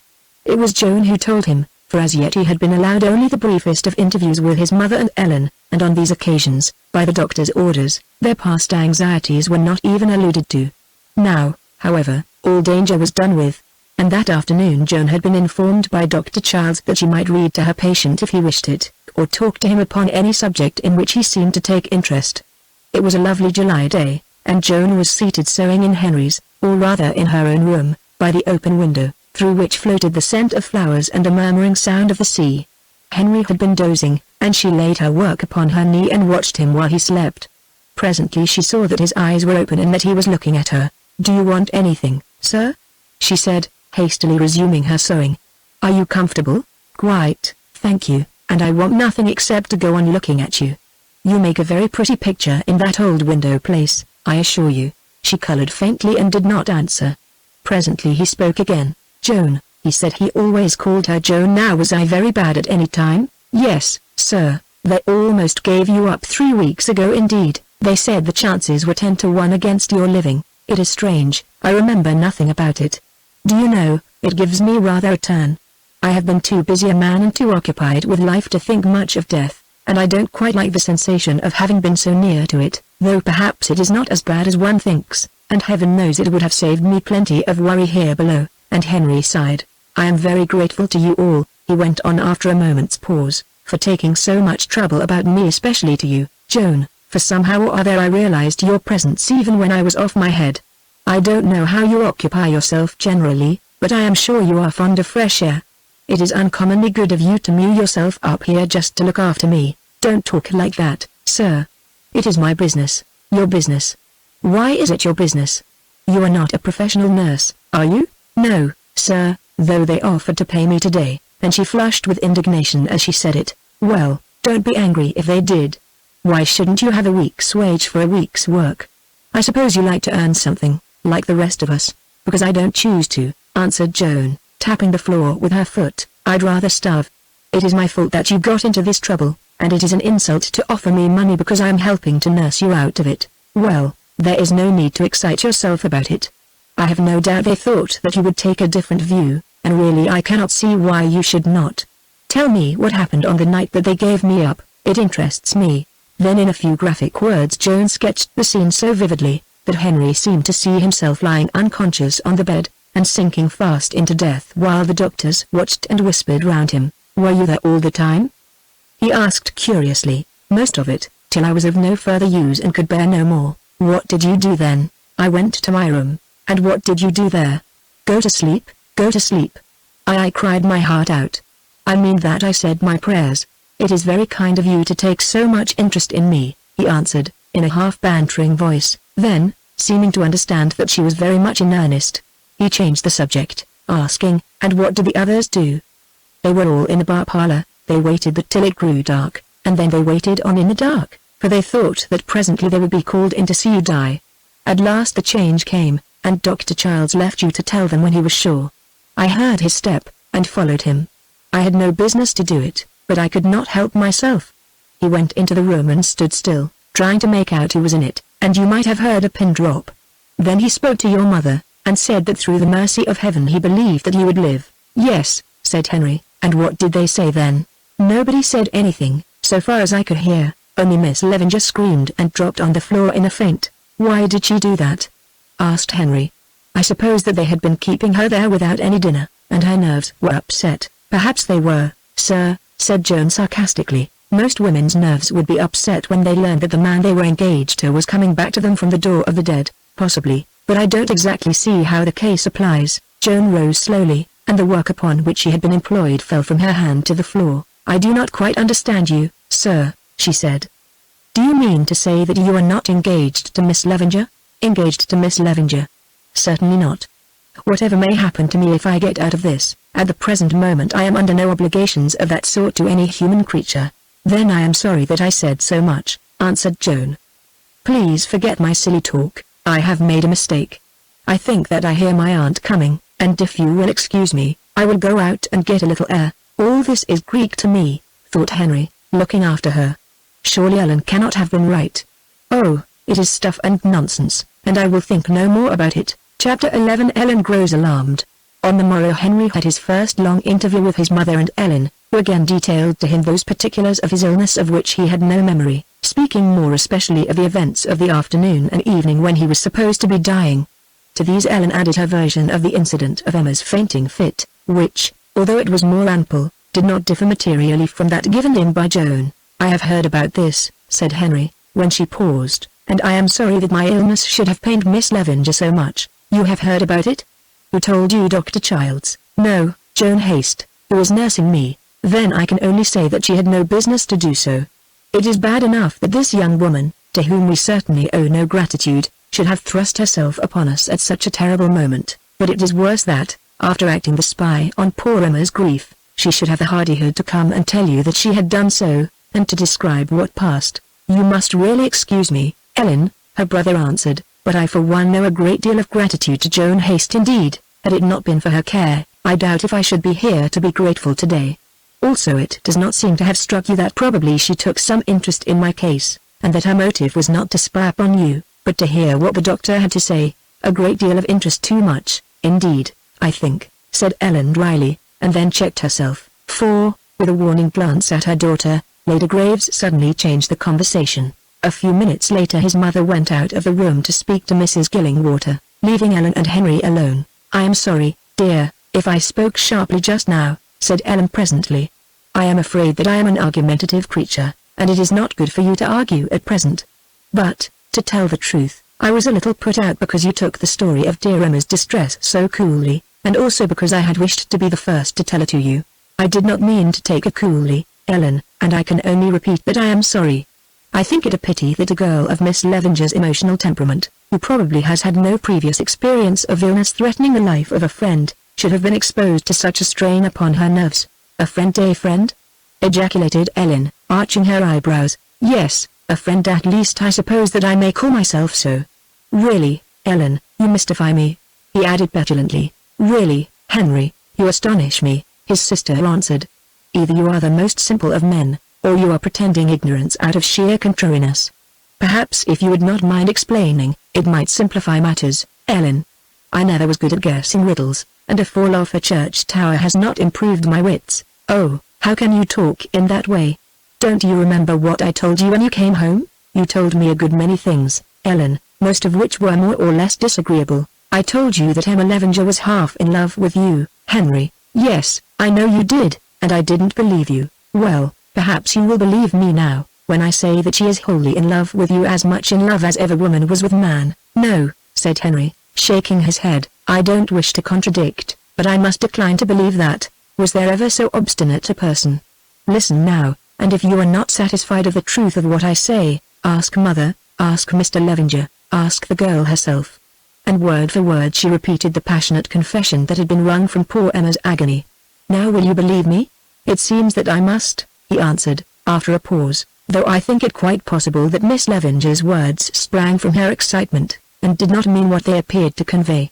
"I think also, Ellen, that you ought to be ashamed of yourself for repeating to me what slipped from her in a moment of mental strain, and thus putting her in a false position. Supposing that the doctor, or Joan Haste, were to tell you every foolish thing which I may have uttered during my delirium, what would you think of them, I wonder? Still, I dare say that I led you on and you meant it kindly, but after this I am sure I do not know how I shall dare to look that poor girl in the face. And now I think I am a little tired. Would you call Mrs. Gillingwater or someone?" Ellen left her brother's room in a state of irritation which was not the less intense because it was suppressed. She felt that her coup had not come off, that she had even made matters worse instead of better. She had calculated, if Henry's affections were not touched, that at least his vanity would be flattered by the tale of Emma's dramatic exhibition of feeling. Indeed, for aught she knew, either or both of these conjectures might be correct, but she was obliged to confess that he had given no sign by which she could interpret his mind in any such sense. The signs were all the other way, indeed, for he had taken the opportunity to lecture her on her breach of confidence, and it angered her to know that the reproof was deserved.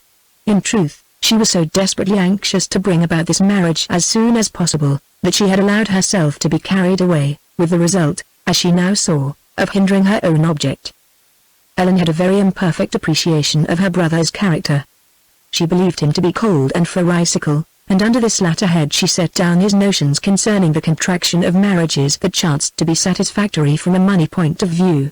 It did not enter into her estimate of him to presume that he might possess a delicacy of feeling which was lacking in her own nature, that the idea of being thrust into marriage with any woman in order to relieve the pecuniary necessities of his family, might revolt him to the extent of causing a person, whom perhaps he would otherwise have loved, to become almost distasteful to him. She did not understand even that the premature and unsought declaration of affection for himself on the part of the lady who was designed by others to be his wife, might produce a somewhat similar effect. And yet a very slight consideration of the principles of human nature would have taught her that this was likely to be the case. These were solutions of Henry's conduct that did not suggest themselves to Ellen, or, if they did, she dismissed them contemptuously in her search for a more plausible explanation. Soon she found one which seemed to explain everything. Joan was the explanation.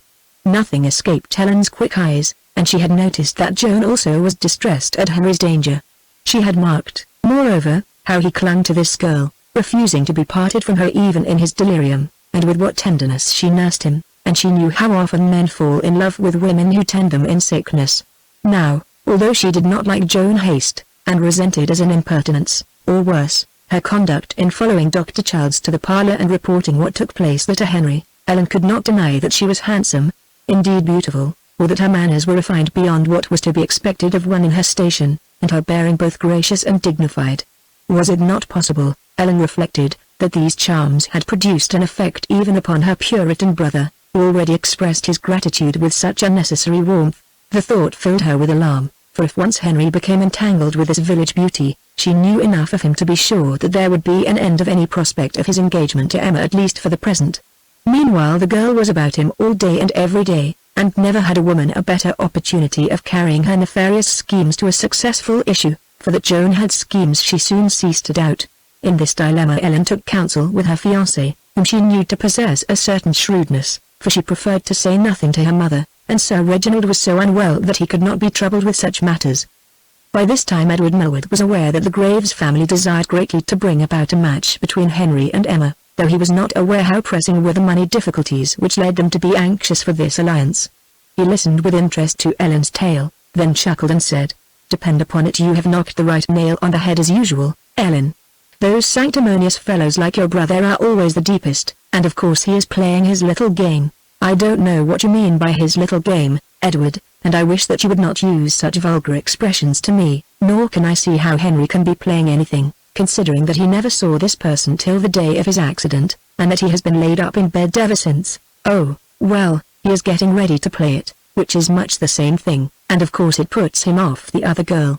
I am sure I don't blame him either, for for I think that Joan what's her name is about the loveliest woman I ever saw, and one can't wonder that he prefers her to the thin ghost of a Miss Levenger with her die-away airs and graces. After all, flesh and blood is the thing, and you may depend upon it Henry thinks so." In this speech, had he but known it, Edward contrived to offend his betrothed in at least 3 separate ways, but she thought it prudent to suppress her resentment, at any rate for the moment. "Do you think, dear," Ellen said blandly, "that you could manage to remember that you are not in a club smoking room?" "I did not ask for these reflections. I asked you to give me your advice as to the best way to deal with the difficulty." "All right, love. Please don't look so superior, and save up your sarcasm for the wicked Henry. As for my advice, here it is in a nutshell: get the girl out of his way, and then perhaps he will begin to think of the other one, to whom you are so anxious to tie him up, though I can't say that I consider the connection desirable myself." Having delivered himself thus, Edward put his hands into his pockets and strolled off in a huff. Although he was not thin-skinned, to tell the truth Ellen's slings and arrows sometimes irritated this young man. "I wonder if she will always go on like this after we are married?" he thought to himself. "Perhaps she'll get worse. What's that about a green and a dry tree? She's dry enough anyway when she likes, and sometimes I think that I am pretty green. By George! If I believed that she always meant to keep up this game of snubs and sharp answers, fond as I am of her, I think I would cut the show before it is too late. There are a good many things that I don't like about it. I sometimes suspect that the whole set of them are pretty well broke, and I don't want to marry into a bankrupt family. Then that fellow Henry is an infernal prig, not but what I would be careful to see precious little of him. I wonder why Ellen is so anxious that he should take up with the Levenger girl? From all I can find out, the father is a disreputable old customer, who made a low marriage, and whom everybody declines to know. It is shady, deuced shady, and, filled with these gloomy musings, Edward made his way into the dining room to lunch. Here Ellen, who in the interval had bethought herself that she was showing a little too much of the iron hand, received him graciously enough. Indeed, she was so affectionate and pleasant in her manner, that before the afternoon was over Edward's doubts were dispelled, and he forgot that he had that morning contemplated a step so serious as the breaking off of his engagement. However coarsely he might express himself, Ellen had wit enough to see that Edward's advice was of the soundest. Certainly it was desirable that Joan Haste should be got rid of, but how was this to be brought about? She could not tell her to go, nor could she desire Mrs. Gillingwater to order her out of the house. Ellen pondered the question deeply, and after sleeping a night over it she came to the conclusion that she would take Mr. Levenger into her counsel. She knew him to be a shrewd and resourceful man. She knew, moreover, for her father had repeated the gist of the conversation between them, that he was bent upon the marriage of Henry with his daughter, and lastly she knew that he was the landlord of the Crown and Mitre, in which the Gillingwaters lived. Surely, therefore, if anyone could get rid of Joan, Mr. Levenger would be able to do so. As it chanced upon this particular morning, Ellen was to drive over in the dog-cart to lunch at Monk's Lodge, calling at the Crown and Mitre on her way through Bradmouth in order to hear the latest news of Henry. This programme she carried out, only stopping long enough at the inn, however, to run to her brother's room for a minute while the cart waited at the door. Here she discovered him propped up with pillows, while by his side was seated Joan, engaged in reading to him, and, worse still, in reading poetry.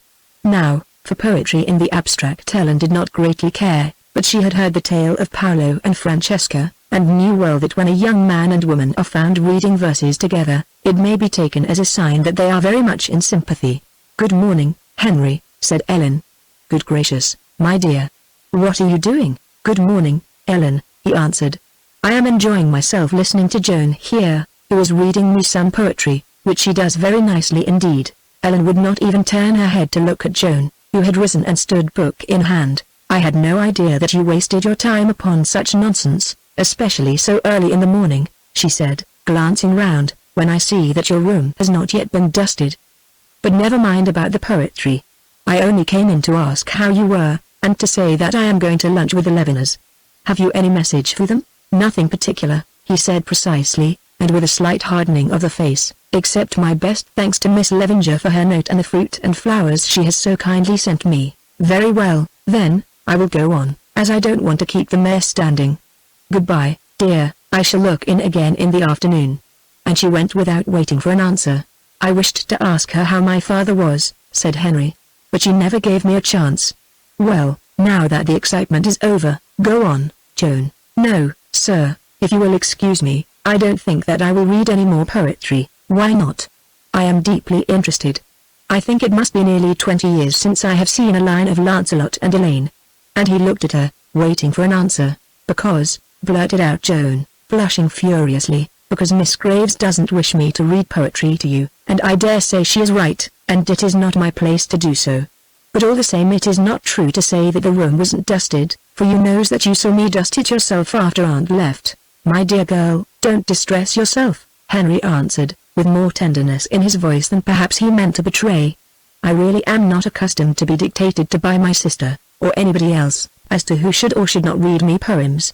However, as you seem to be upset, quite unnecessarily I assure you, let us give it up for this morning and compromise on the times.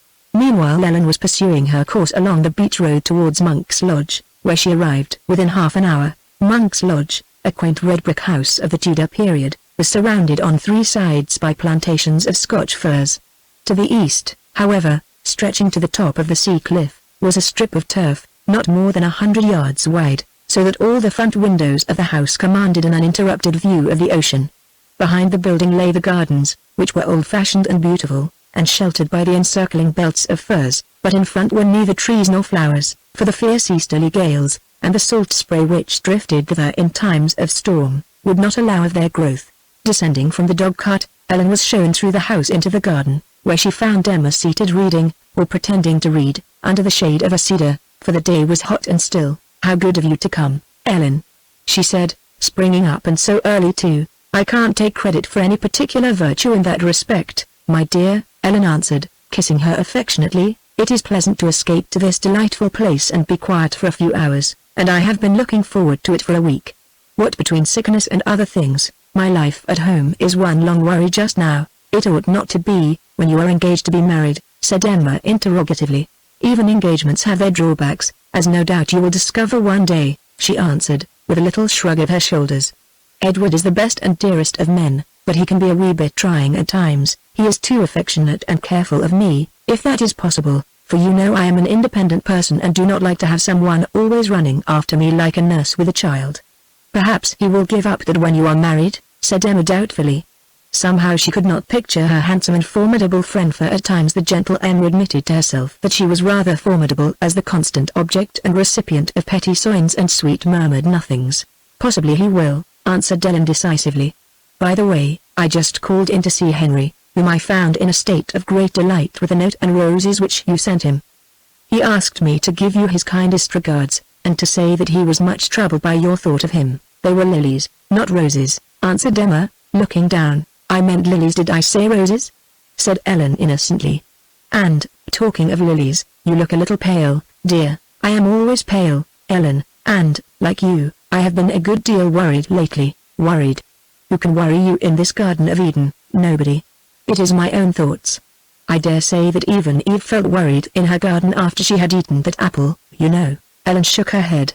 "I am not clever, like you," she said, smiling, "and I don't understand parables. If you want my advice you must come down to my level and speak plainly." Emma turned, and walked slowly from the shadow of the cedar tree into the golden flood of sunlight. Very slowly she passed down the gravel path, that was bordered by blooming roses, pausing now and again as though to admire some particular flower. "She looks more like a white butterfly than a woman, in that dress of hers," thought Ellen, who was watching her curiously, "and really it would not seem wonderful if she floated away and vanished. It is hot out there, and I think that I had better not follow her. She has something to say, and will come back presently." She was right. After a somewhat prolonged halt at the end of the path, Emma turned and walked, or rather flitted, straight back to the cedar tree. "I will speak plainly," she said, though I could not make up my mind to do so at first. "I am ashamed of myself, Ellen, so bitterly ashamed that sometimes I feel as though I should like to run away and never be seen again." "And why, my dear?" asked Ellen, lifting her eyes. "What dreadful crime have you committed, that you should suffer such remorse?" "No crime, but a folly, which they say is worse, an unpardonable folly. You know what I mean, those words that I said when your brother was supposed to be dying. You must have heard them." "Yes, I heard them, and now that he is not dying, they please me more than any words that I ever listened to from your lips. It is my dearest wish that things should come about between Henry and you, as I am sure that they will come about, now that I know your mind towards him. If they please you, the memory of them tortures me," Emma answered, passionately clenching her slim white hands. "Oh, How could I be so shameless as to declare my love for a man who has never spoken a single affectionate word to me, who probably looks on me with utter indifference, or, for aught I know, with dislike? And the worst of it is I cannot excuse myself. I cannot say that they were nonsense uttered in a moment of fear and excitement, for it was the truth, the dreadful truth, that broke from me, and which I had no power to withhold. I do love him. I have loved him from the day when I first saw him, nearly 2 years ago, as I shall always love him, and that is why I am disgraced. Really, Emma, I cannot see what there is shocking in a girl becoming fond of a man. You are not the first person to whom such a thing has happened. No, there is nothing shocking in the love itself. So long as I kept it secret it was good and holy, a light by which I could guide my life, but now that I have blurted it, it is dishonored, and I am dishonored with it. That I was myself half dead with the agony of suspense is no excuse. I say that I am dishonored. To the listening Emma all these sentiments, natural as they might be to a girl of Emma's exalted temperament and spotless purity of mind, were speeches made in the Hebrew tongue indeed. Within herself she did not hesitate to characterize her friend as a high-flown little idiot. But, as she could not quite see what would be the best line to take in answering her, she satisfied herself with shaking her head as though in dissent, and looking sympathetic. What torments me most, went on Emma, who by now was thoroughly worked up, I can say it to you, for you are a woman and will understand, is the thought that those shameless words might possibly come to your brother's ears. 3 people heard them, Lady Graves, yourself and my father. Of course I know that neither you nor your mother would betray me, for, as I say, you are women and will feel for me, but, oh, I cannot be sure of my father. I know what he desires, and if he thought that he could advance his object, I am not certain that I could trust him, no, although he has promised to be silent, though, indeed, to tell your brother would be the surest way to defeat himself, for, did he learn the truth, such a man would despise me forever. My dear girl, said Ellen boldly, for she felt that the situation required courage, do calm yourself. Of course no one would dream of betraying to Henry what you insist upon calling an indiscretion, but what I thought a very beautiful avowal made under touching circumstances. Then she paused, and added reflectively, I only see one danger. What danger? Asked Emma. Well, it has to do with that girl Joan, somebody who brought about all this trouble, and who is nursing Henry, very much against my wish. I happen to have found out that she was listening at the door when Dr. Childs came into the room that night, just before you fainted, and it is impossible to say how long she had been there, and equally impossible to answer for her discretion. Joan Haste, that lovely woman. Of course she heard, and of course she will tell him. I was afraid of her the moment that I saw her, and now I begin to see why, though I believe that this is only the beginning of the evils which you will bring upon me. I am sure of it, I feel it in my heart. I think that you are alarming yourself quite unnecessarily, Emma. It is possible that this girl may repeat anything that she chances to overhear, and it is probable that she will do her best to strike up a flirtation with Henry, if he is foolish enough to allow it, for persons of this kind always avail themselves of such an opportunity, generally with a view to future compensation. But Henry is a cautious individual, who has never been known to commit himself in that fashion, and I don't see why he should begin now, though I do think it would be a good thing if that young lady could be sent about her business. At the worst, however, there would only be some temporary entanglement, such as happens every day, and means nothing serious. Nothing serious? I am sure it would be serious enough if that girl had to do with it. She is not a flirt, she looks too strong and earnest for that kind of thing, and if once she made him fond of her, she would never let him go. Perhaps, answered Ellen, but first of all she has to make him fond of her, and I have reasons for knowing, even if she wishes to do this, that she will find it a little difficult. What reasons? Asked Emma. Only that a man like Henry does not generally fall in love with 2 women at the same time, Ellen answered dryly. Is he already in love, then? Yes, dear, unless I am very much mistaken. He is already in love with you. I doubt it, Emma answered, shaking her head. But even if it should be so, there will be an end of it if he hears of my behavior on that night. And he is sure to hear, I know that he will hear, and, as though overcome by the bitterness of her position, Emma put her hands before her eyes, then turned suddenly and walked into the house. Chapter 12. Ellen finds a remedy. When Emma had gone, Ellen settled herself comfortably in a garden chair, sighed, and began to fan her face with a newspaper which lay at hand. Her mind was agitated, for it had become obvious to her that the position was full of complications, which at present her well-meant efforts had increased rather than diminished. I only hope that I may be forgiven for all the white lies I have been forced to tell this morning, she reflected. Ellen did not consider her various embellishments of the truth as deserving of any harsher name, since it seemed to her not too sensitive conscience, that if Jove laughs at lovers' perjuries, he must dismiss with a casual smile the prevarications of those who wish to help other people to become lovers. Still Ellen felt aggrieved, foreseeing the possibility of being found out and placed in awkward positions.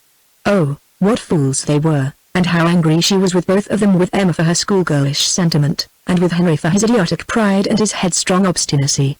Surely the man must be mad to wish to fling away such a girl as Emma and her fortune, to say nothing of the romantic devotion that she cherished for him, little as he deserved it, a devotion which Ellen imagined would have been flattering to the self-conceit of any male.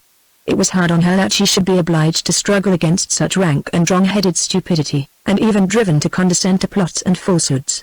After all, it was not for her own benefit that she did this, or only remotely so, since she was well provided for, though it was true that, should she become involved in an immediate financial scandal, her matrimonial prospects might be affected.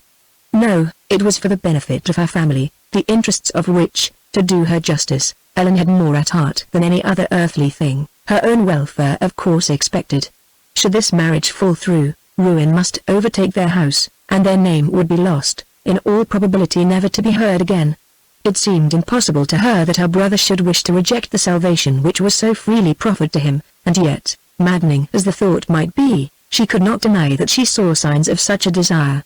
Well, she would not give up the game, tired as she was of it, she would fight to the last ditch. Were she to draw back now, she felt that she should fail in her most sacred duty. As Ellen came to this determination, she saw Mr. Levenger walking towards her. He was leaning on his stick, as usual, and looked particularly refined in his summer suit and grey wide-awake hat. "How do you do, Miss Graves?" he said, in his gentle voice. "I heard that you were here, but did not come out because I thought you might wish to have a chat with Emma." "Where has she gone?" "I don't know," Ellen answered, as they shook hands. "Well, I dare say that she will be back presently. How hot it is here!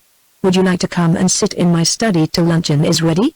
And he led the way to a French window that opened onto the lawn. Mr. Levenger's study was a very comfortable room, and its walls were lined with books almost to the ceiling. Books also lay about on the desk. Evidently he had risen from reading one of them, and Ellen noticed with surprise that it was Jeremy Taylor's Holy Living. "How is your brother today?" he asked, when they were seated. Ellen reflected a moment, and determined to take advantage of the opportunity to unbosom herself. "He is doing as well as possible, thank you. Still I am anxious about him." "Why?" "I thought that he was clear of all complications except the chance of a limp like mine." "I did not mean that I was anxious about his health, Mr. Levenger. I am sure that you will forgive me if I am frank with you, so I will speak out." He bowed expectantly, and Ellen went on. "My father has told me, and indeed I know it from what you have said to me at different times, that for various reasons you would be glad if Henry and Emma made a match of it." Again Mr. Levenger bowed. "I need not say that our family would be equally glad, and that Emma herself would be glad. We learned from what she said the other day. There remains therefore only one person who could object: Henry himself. As you know, he is a curiously sensitive man, especially where money matters are concerned, and I believe firmly that the fact of this marriage being so greatly to his advantage, and to that of his family, is the one thing which makes him hesitate, for I am sure, from the way in which he has spoken of her, that he is much attracted by Emma.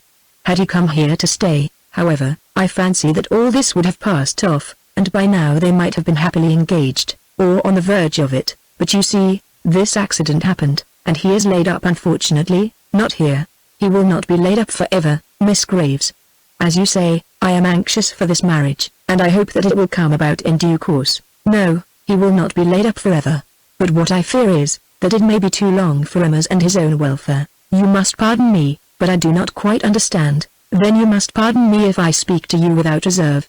You may have noticed that there is a singularly handsome girl at the Bradmouth Inn. I mean Joan Haste." At the mention of this name Mr. Levenger rose suddenly from his chair and walked to the end of the room, where he appeared to lose himself in the contemplation of the morocco backs of an encyclopedia.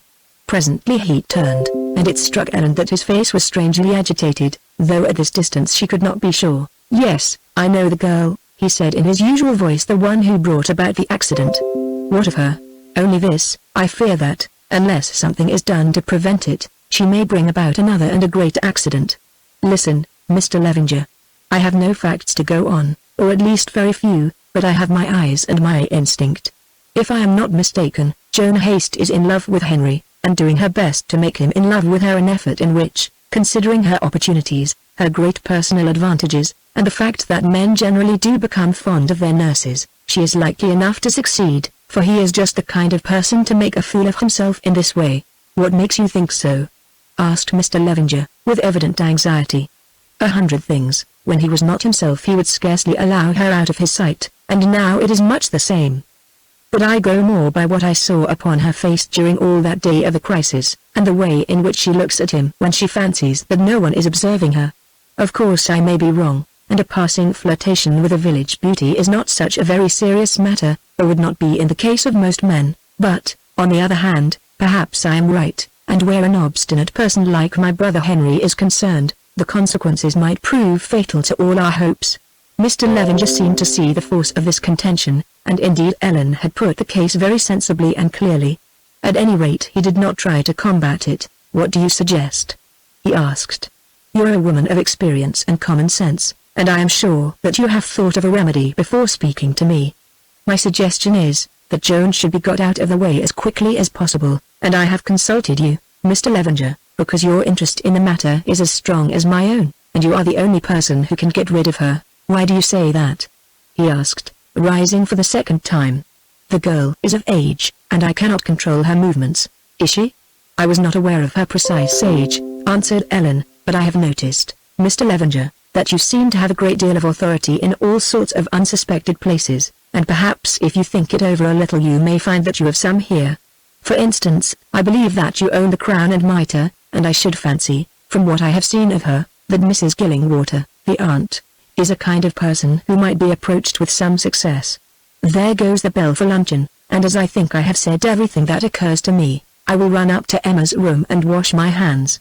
The bell for luncheon, mused Mr. Levenger, looking after her. Well, I have not often been more glad to hear it. That woman has an alarming way of putting things, and I wonder how much she knows, or if she was merely stabbing in the dark.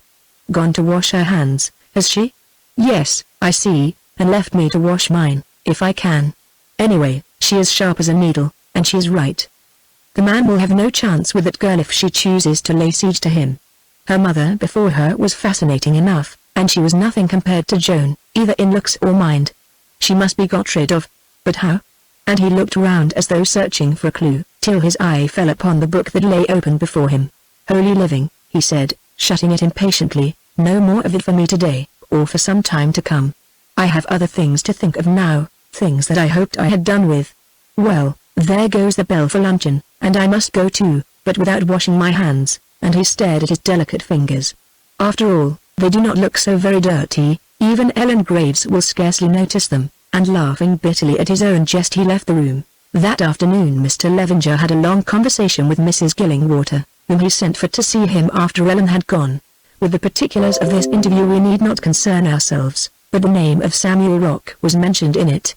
On the following morning it chanced that Mr. Samuel Rock received a letter from Mr. Levenger referring to the erection of a cattle shed upon some 50 acres of grass land which he held as the gentleman's tenant. This cattle shed Samuel had long desired. Indeed, it is not too much to say that he had clamoured for it, for he did not belong to that class of tenant which considers the landlord's pocket, or makes shift without improvements when they can be had by importunity.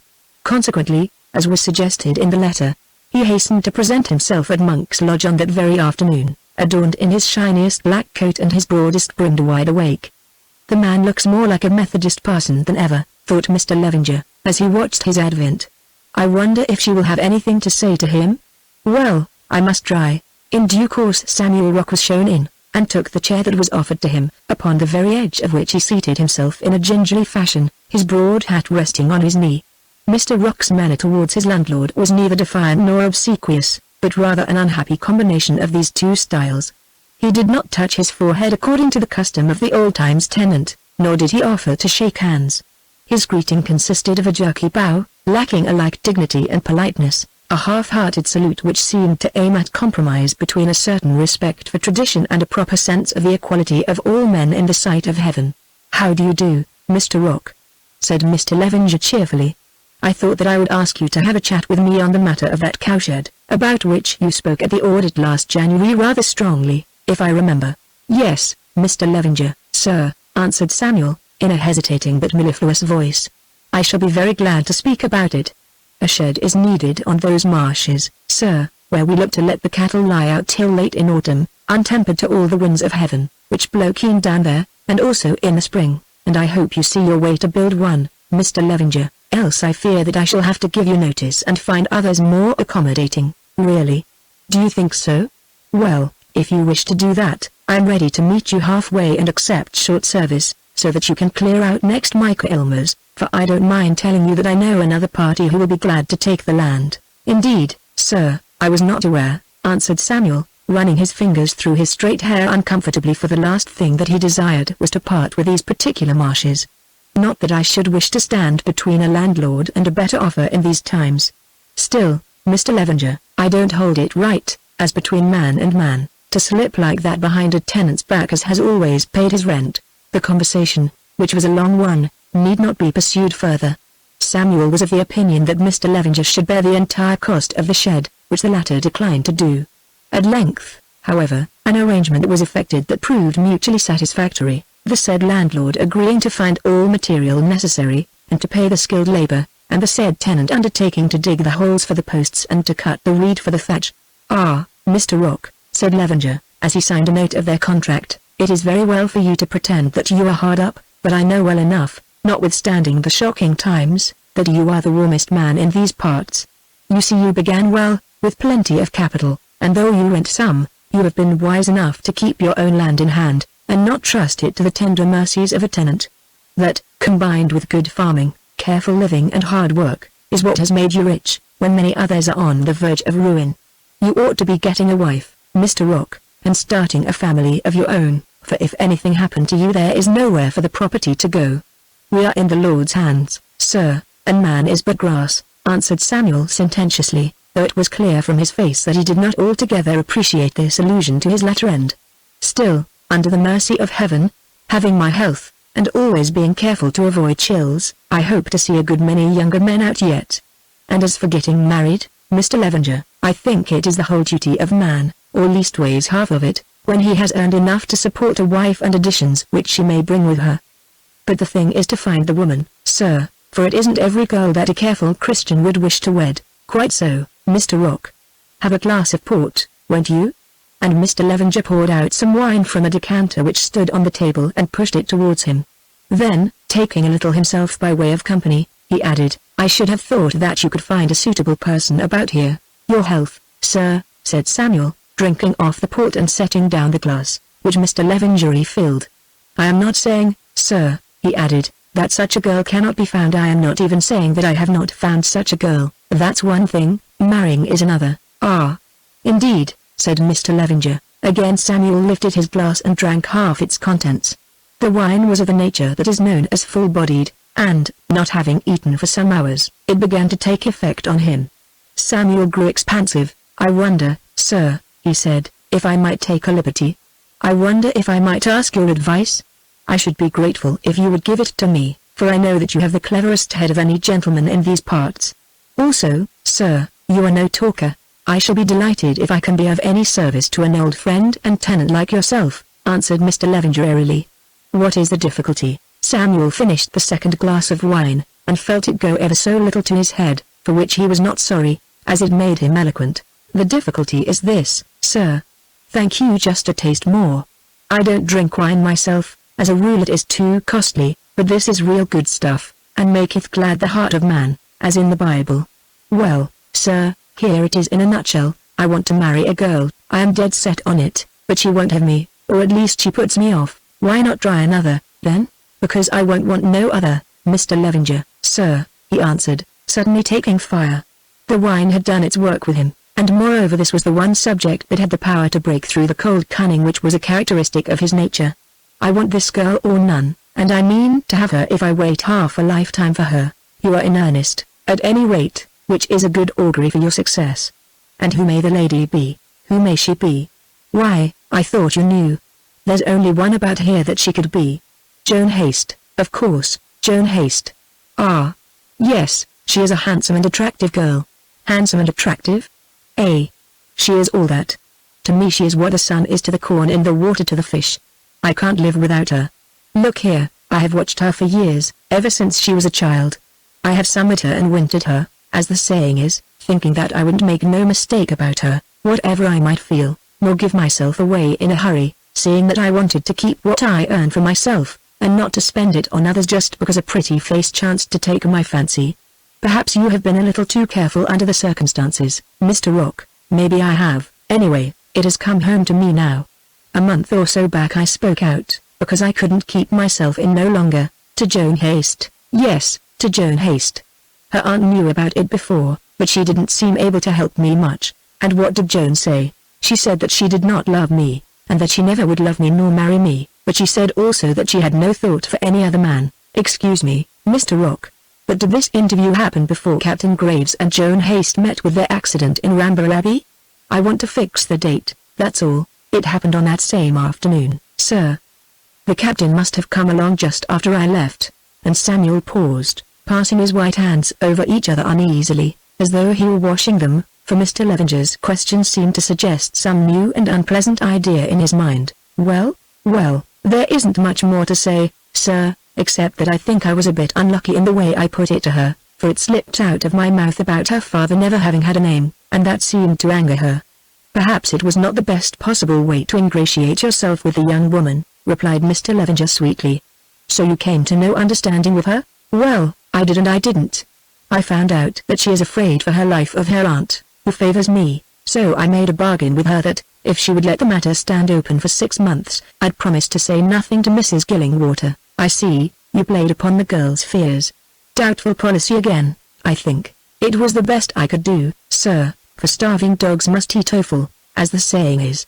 And now, Mr. Levenger, if you can help me, I shall be a grateful man all my days. They do say down in Bradmouth that you know something about Joan's beginnings, and have charge of her in a way, and that is why I made bold to speak to you, for I only promised to be mum to her aunt. Do they indeed, Mr. Rock? Truly in Bradmouth their tongues are long and their ears are open. And yet, as you are seeking to marry her, I do not mind telling you that there is enough truth in this report to give it color. As it chances, I did know something of Joan's father, though I am not at liberty to mention his name. He was a gentleman, and has been dead many years, but he left me, not by deed but in an informal manner, in a position of some responsibility towards her, and entrusted me with a sum of money small, but sufficient to be employed for her benefit, at my entire discretion, which was only hampered by one condition, namely, that she should not be educated as a lady. Now, Mr. Rock, I have told you so much in order to make matters clear, but I will add this to it: if you repeat a single word, either to Joan herself or to anybody else, you need hope for no help from me in your suit. You see, I am perfectly frank with you. I ask no promises, but I appeal to your interests. I understand, sir, but the mischief of it is, whether you wished it or not, you have made a lady of her, and that is why she looks down on me, or perhaps, being in her blood, it will out. It would be possible to suggest other reasons for her unwillingness to accept your offer, replied Mr. Levenger dryly, but this is neither here nor there. On the whole I approve of your suit, provided that you are ready to make proper settlements upon Joan, for I know you are a thriving man, and I see that you are attached to her.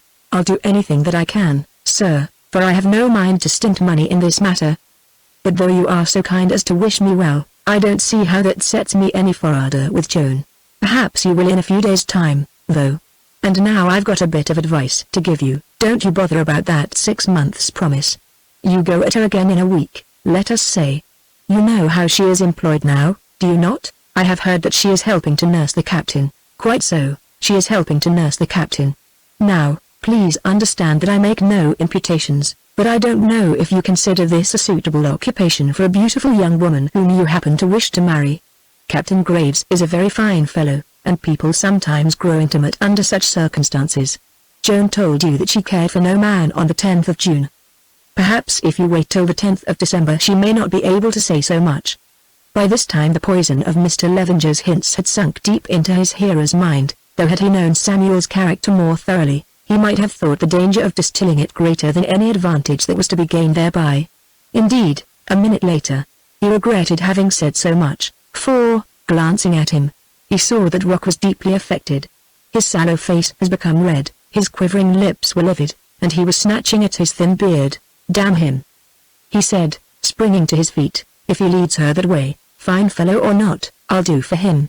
I tell you that if he wants to keep a whole skin, he had better leave my ulam alone." In an instant Mr. Levenger saw that he had set fire to a jealousy fierce enough to work endless mischief, and too late he tried to stamp out the flame. "Sit down, sir," he said quietly, but in the tone of one who at some time in his career had been accustomed to the command of men. "Sit down, and never dare to speak before me like that again. Now," he added, as Samuel obeyed him, "you will apologize to me for those words, and you will dismiss all such thoughts from your mind. Otherwise I tell you that I take back everything I have said, and that you shall never even speak to Joan Haste again." Samuel's fit of passion had passed by now, or perhaps it had been frightened away, for his face grew pale, paler than usual, and the constant involuntary movement of his furtive hands was the only sign left of the storm that shook him. "I beg your pardon, sir," he said in a whining voice. "The Lord knows I beg your pardon, and what's more, I didn't mean nothing of what I said. It was jealousy that made me speak so, jealousy bitter as the grave, and when I heard you talk of her getting fond of that captain my Joan fond of another man, a gentleman too, who would be bound to treat her as her mother was treated by some villain, it seemed as though all the wickedness in the world bubbled up in my heart and spoke through my mouth."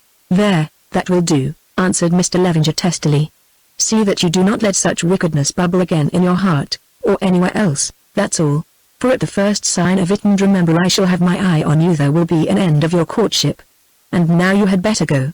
Take my advice and ask her again in a week or so. You can come and tell me how you get on. Good day." Samuel picked up his broad hat, bowed, and departed, walking delicately, like Haggard, as though he expected at every moment to put his foot upon an egg. "Upon my word," thought Mr. Levenger, "I'm half afraid of that fellow. I wonder if it is safe to let the girl marry him. On the whole I should think so. He has a great deal to recommend him, and this kind of thing will pass off. She isn't the woman to stand much of it. Anyway, it seems necessary for everybody's welfare, though somehow I doubt if good will come of all this scheming." Chapter 13 A Meeting by the Mere. Mr. Levenger's confidential interview with Mrs. Gillingwater was not long in bearing fruit. Joan soon became aware that her aunt was watching her closely, and most closely of all whenever she chanced to be in attendance on Henry, with whom she now was left alone as little as possible. The effect of this knowledge was to produce an intense irritation in her mind. Her conscience was guilty, but Joan was not a woman to take a warning from a guilty conscience. Indeed, its sting only drove her faster along the downward road, much as a high-mettled horse often rebels furiously under the punishment of the whip.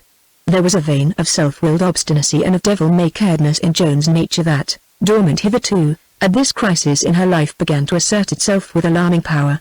Come what might, she was determined to have her way and not to be thwarted. There is this to be said in excuse for her, that now her whole being was dominated by her passion for Henry. In the ordinary sense of the word it was not love that possessed her, nor was it strictly what is understood by passion, but rather, if it can be defined at all, some strange new force, some absorbing influence that included both love and passion, and yet had mysterious qualities of its own. Fortunately, with English women such infatuations are not common, though they are found frequently enough among people of the Latin race, where sometimes they result in blind tragedies that seem almost inexplicable to our sober sense.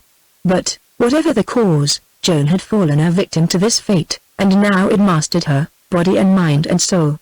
She had never cared for anyone before, and on Henry she let loose the pent-up affections of a lifetime. No breath of passion had ever moved her, and now a look from his eyes or a touch of his hand stirred all the fibers of her nature as the wind stirs every leaf upon a tree. He was her darling, her desire. Till she had learnt to love him she had not known the powers and the possibilities of life, and if she could win his love she would even have been willing to pay for it at the price of her own death. The approach of such an infatuation would have terrified most girls. They would have crushed it, or put themselves beyond its reach before it took hold of them. But then the majority of young English women, even of those who belong to the humbler walks of life, do not stand by their own strength alone. Either they have an inherited sense of the proprieties that amounts almost to an instinct, or they possess strong religious principles, or there are those about them who guide and restrain any dangerous tendency in their natures.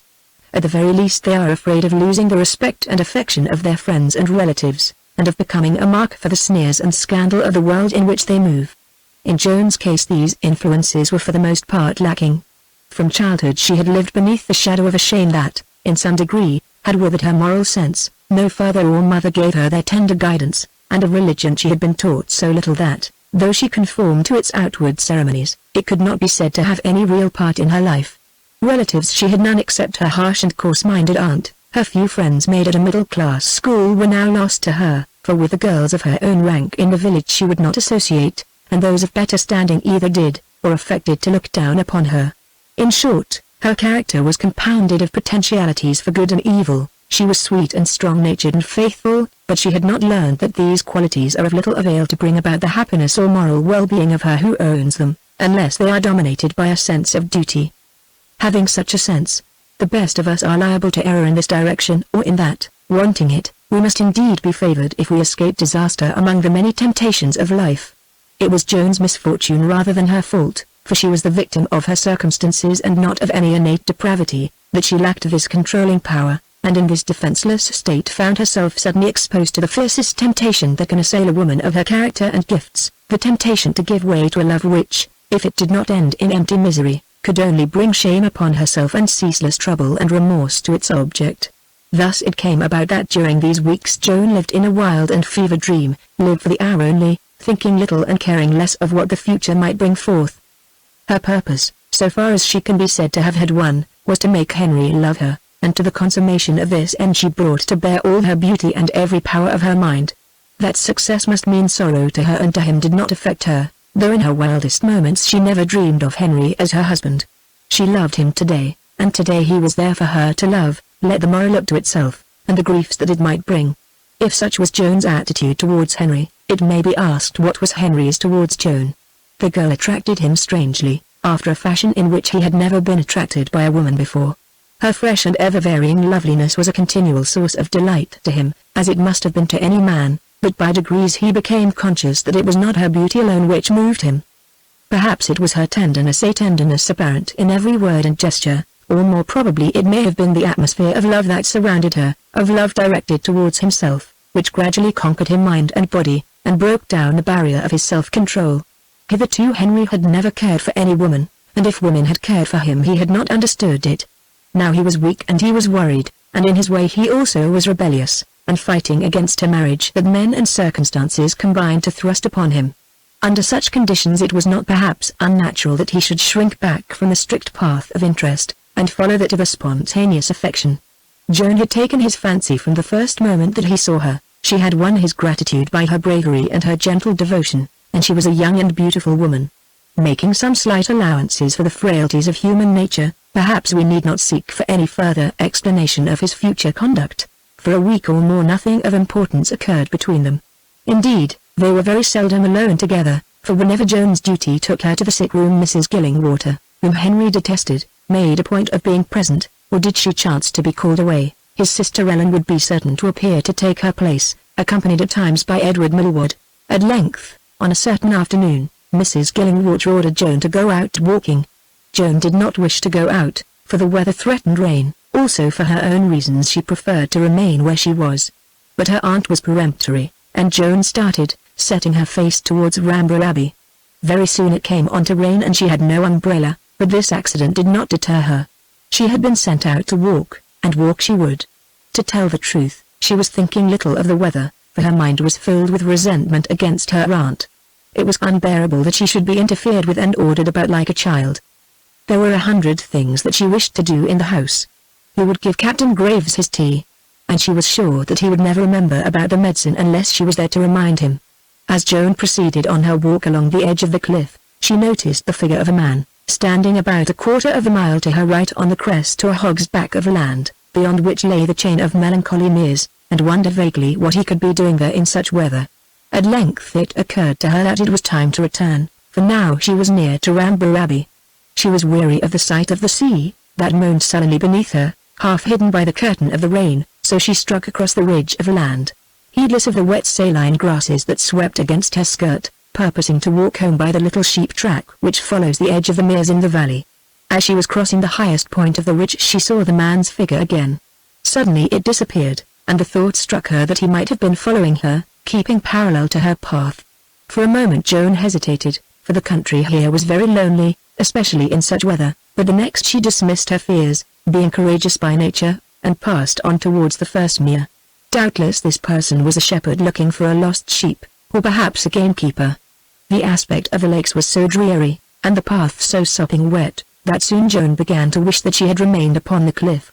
However, she trudged on bravely, the rain beating in her face till her thin dress was soaked and clung to her shape in a manner that was picturesque but uncomfortable. At the head of the second mere the sheep walk ran past some clumps of high reeds, and as she approached them Joan, whose eye for natural objects was quick, observed that something had disturbed the wildfowl which haunted the place, for a heron and a mallard rose and circled high in the air, and a brace of curlew zigzagged away against the wind, uttering plaintive cries that reached her for long after they vanished into the mist. Now she had come to the first clump of reeds, when she heard a stir behind them, and a man stepped forward and stood in the middle of the path within 3 paces of her. The man was Samuel Rock, clad in a long cloak, and, recognizing him, Joan understood that she had been waylaid. She halted and said angrily, for her first feeling was one of indignation. "What are you doing here, Mr. Rock?" "Walking, Miss Haste," he answered nervously. "The same as you." "That is not true, Mr. Rock. You were hiding behind those reeds." "I took shelter there against the rain." "I see, you took shelter from the rain, and on the weather side of the reeds," she said contemptuously. "Well, do not let me keep you standing in this wet." And she attempted to pass him. "It is no use telling you lies," he muttered sullenly. "I came here to speak to you, where there ain't none to disturb us." And as he spoke Samuel Rock placed himself in such a position that it was impossible for her to escape him without actually breaking into a run. "Why do you follow me?" she said in an indignant voice. "After what you promised to? Stand aside and let me go home." Samuel made no move, but a curious light came into his blue eyes, a light that was not pleasant to see. "I am thinking I've stood aside enough, Joan," he answered, "and I ain't a-going to stand aside till all the mischief is done and I am ruined. As for promises, they may go hang, I can't keep no more of them. So please, you'll just stand for once, and listen to what I have to say to you. If you are wet you can take my cloak. I don't mind the rain, and I seem to want some cooling. I'd rather drown than touch anything that belongs to you," she replied, for her hatred of the man mastered her courtesy and reason. "Say what you've got to say and let me go on." The remark was an unfortunate one, for it awoke in Samuel's breast the fury that accompanied and underlay his passion, that fury which had astonished Mr. Levenger. "Would you, now?" he broke out, his lips turning white with rage. "Well, if half I hear is true, there's others whose things you don't mind touching." "What do you mean, Mr. Rock?" "I mean the captain whom you're not ashamed to be hanging after all day long." "Oh, I know about you. I heard how you were found holding him in your arms, the first day that you met him by the tower yonder, after you'd been flirting with him like any street girl, till you brought him to break his leg." "Yes, holding him in those arms of yours, nothing less." "Oh, how dare you? How dare you?" she murmured, for no other words would come to her. "Dare? I dare anything. You've worked me up to that, my beauty. Now I dare ask you when you'll let me make an honest woman of you, if it isn't too late." By this time Joan was positively speechless, so great were the rage and loathing with which this man and his words filled her. "Oh, Joan," he went on, with a sudden change of tone, "do you forgive me if I have said sharp things, for it's you that drives me to them with your cruelty, and I'm ready to forgive you all yours, eh? I'd bear to hear them again, for you look so beautiful when you are like that." "Forgive you?" gasped Joan, but he did not seem to hear. "Let's have done with this cat and dog quarreling," he went on. "Let's make it up and get married, the sooner the better, tomorrow if you like. You will never regret it, you'll be happier then than with that captain who loves Miss Levenger, not you, and I shall be happy too, happy, happy." And he flung his arms wide, in a kind of ecstasy. Of all this speech only one sentence seemed to reach Joan's understanding, at any rate at the time: "Who loves Miss Levenger, not you." Oh, was it true? Did Captain Graves really love Miss Levenger as she knew that Emma loved him? The man spoke certainly, as though he had knowledge. Even in the midst of her unspeakable anger, the thought pierced her like a spear and caused her face to soften and her eyes to grow troubled. Samuel saw these signs, and misinterpreted them, thinking that her resentment was yielding beneath his entreaties. For a moment he stood searching his mind for more words, but unable to find them. Then suddenly he sought to clinch the matter in another fashion, for, following the promptings of an instinct that was natural enough under the circumstances, however ill-advised it might be, suddenly he caught Joan in his long arms, and drawing her to him, kissed her twice passionately upon the face. At first Joan scarcely seemed to understand what had happened. Indeed, it was not until Samuel, encouraged by his success, was about to renew his embraces that she awoke to the situation. Then her action was prompt enough. She was a strong woman, and the emergency doubled her strength. With a quick twisting movement of her form and a push of her hands, she shook off Samuel so effectively, that in staggering back his foot slipped in the greasy soil and he fell upon his side, clutching in his hand a broad fragment from the bosom of Joan's dress, at which he had caught to save himself. "Now," she said, as Samuel rose slowly from the mire, "listen to me. You have had your say, and I will have mine. First understand this, if ever you try to kiss me again it will be the worse for you. For your own sake I advise you not, for I think that I should kill you if I could. I hate you, Samuel Rock, for you have lied to me, and you have insulted me in a way that no woman can forgive. I will never marry you. I had rather beg my bread, so if you are wise, you will forget all about me, or at the least keep out of my way." Samuel faced the beautiful woman, who, notwithstanding her torn and draggled dress, looked royal in her scorn and anger. He was very white, but his passion seemed to have left him, and he spoke in a quiet voice. "Don't be afraid," he said, "I'm not going to try and kiss you again. I have kissed you twice, that is enough for me at present. And what's more, though you may rub your face, you can't rub it out of your mind. But you are wrong when you say that you won't marry me, because you will. I know it. And the first time I kiss you after we are married, I will remind you of this, Joan Haste. I am not going to ask you to have me again. I shall wait till you ask me to take you, and then I shall be revenged upon you. The day will come, the day of your shame and need, the day of my reward, when, as I have lain in the dirt before you, you will lie in the dirt before me. That is all I have to say. Goodbye." And he walked past her, vanishing behind the reeds. Now it was for the first time that Joan felt afraid. The insult and danger had gone by, yet she was frightened, horribly frightened, for though the thing seemed impossible, it was borne in upon her mind that Samuel Rock's presentiment was true, and that an hour might come when, in some sense, she would lie in the mire before him and seek a refuge as his wife. She could not conceive any circumstances in which a thing so horrible might happen, for however sore her necessity, though she shrank from death, it seemed to her that it would be better to die rather than to suffer such a fate.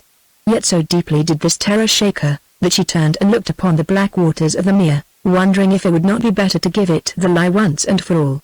Then she thought of Henry, and her mood changed, for her mind and body were too healthy to allow her to submit herself indefinitely to such forebodings.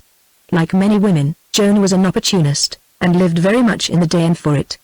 These things might be true, but at least they were not yet. If she was destined to be the wife of Samuel Rock in the future, she was her own mistress in the present, and the shadow of sorrow and bonds to come, so she argued, suggested the strongest possible reasons for rejoicing in the light and liberty of the fleeting hour.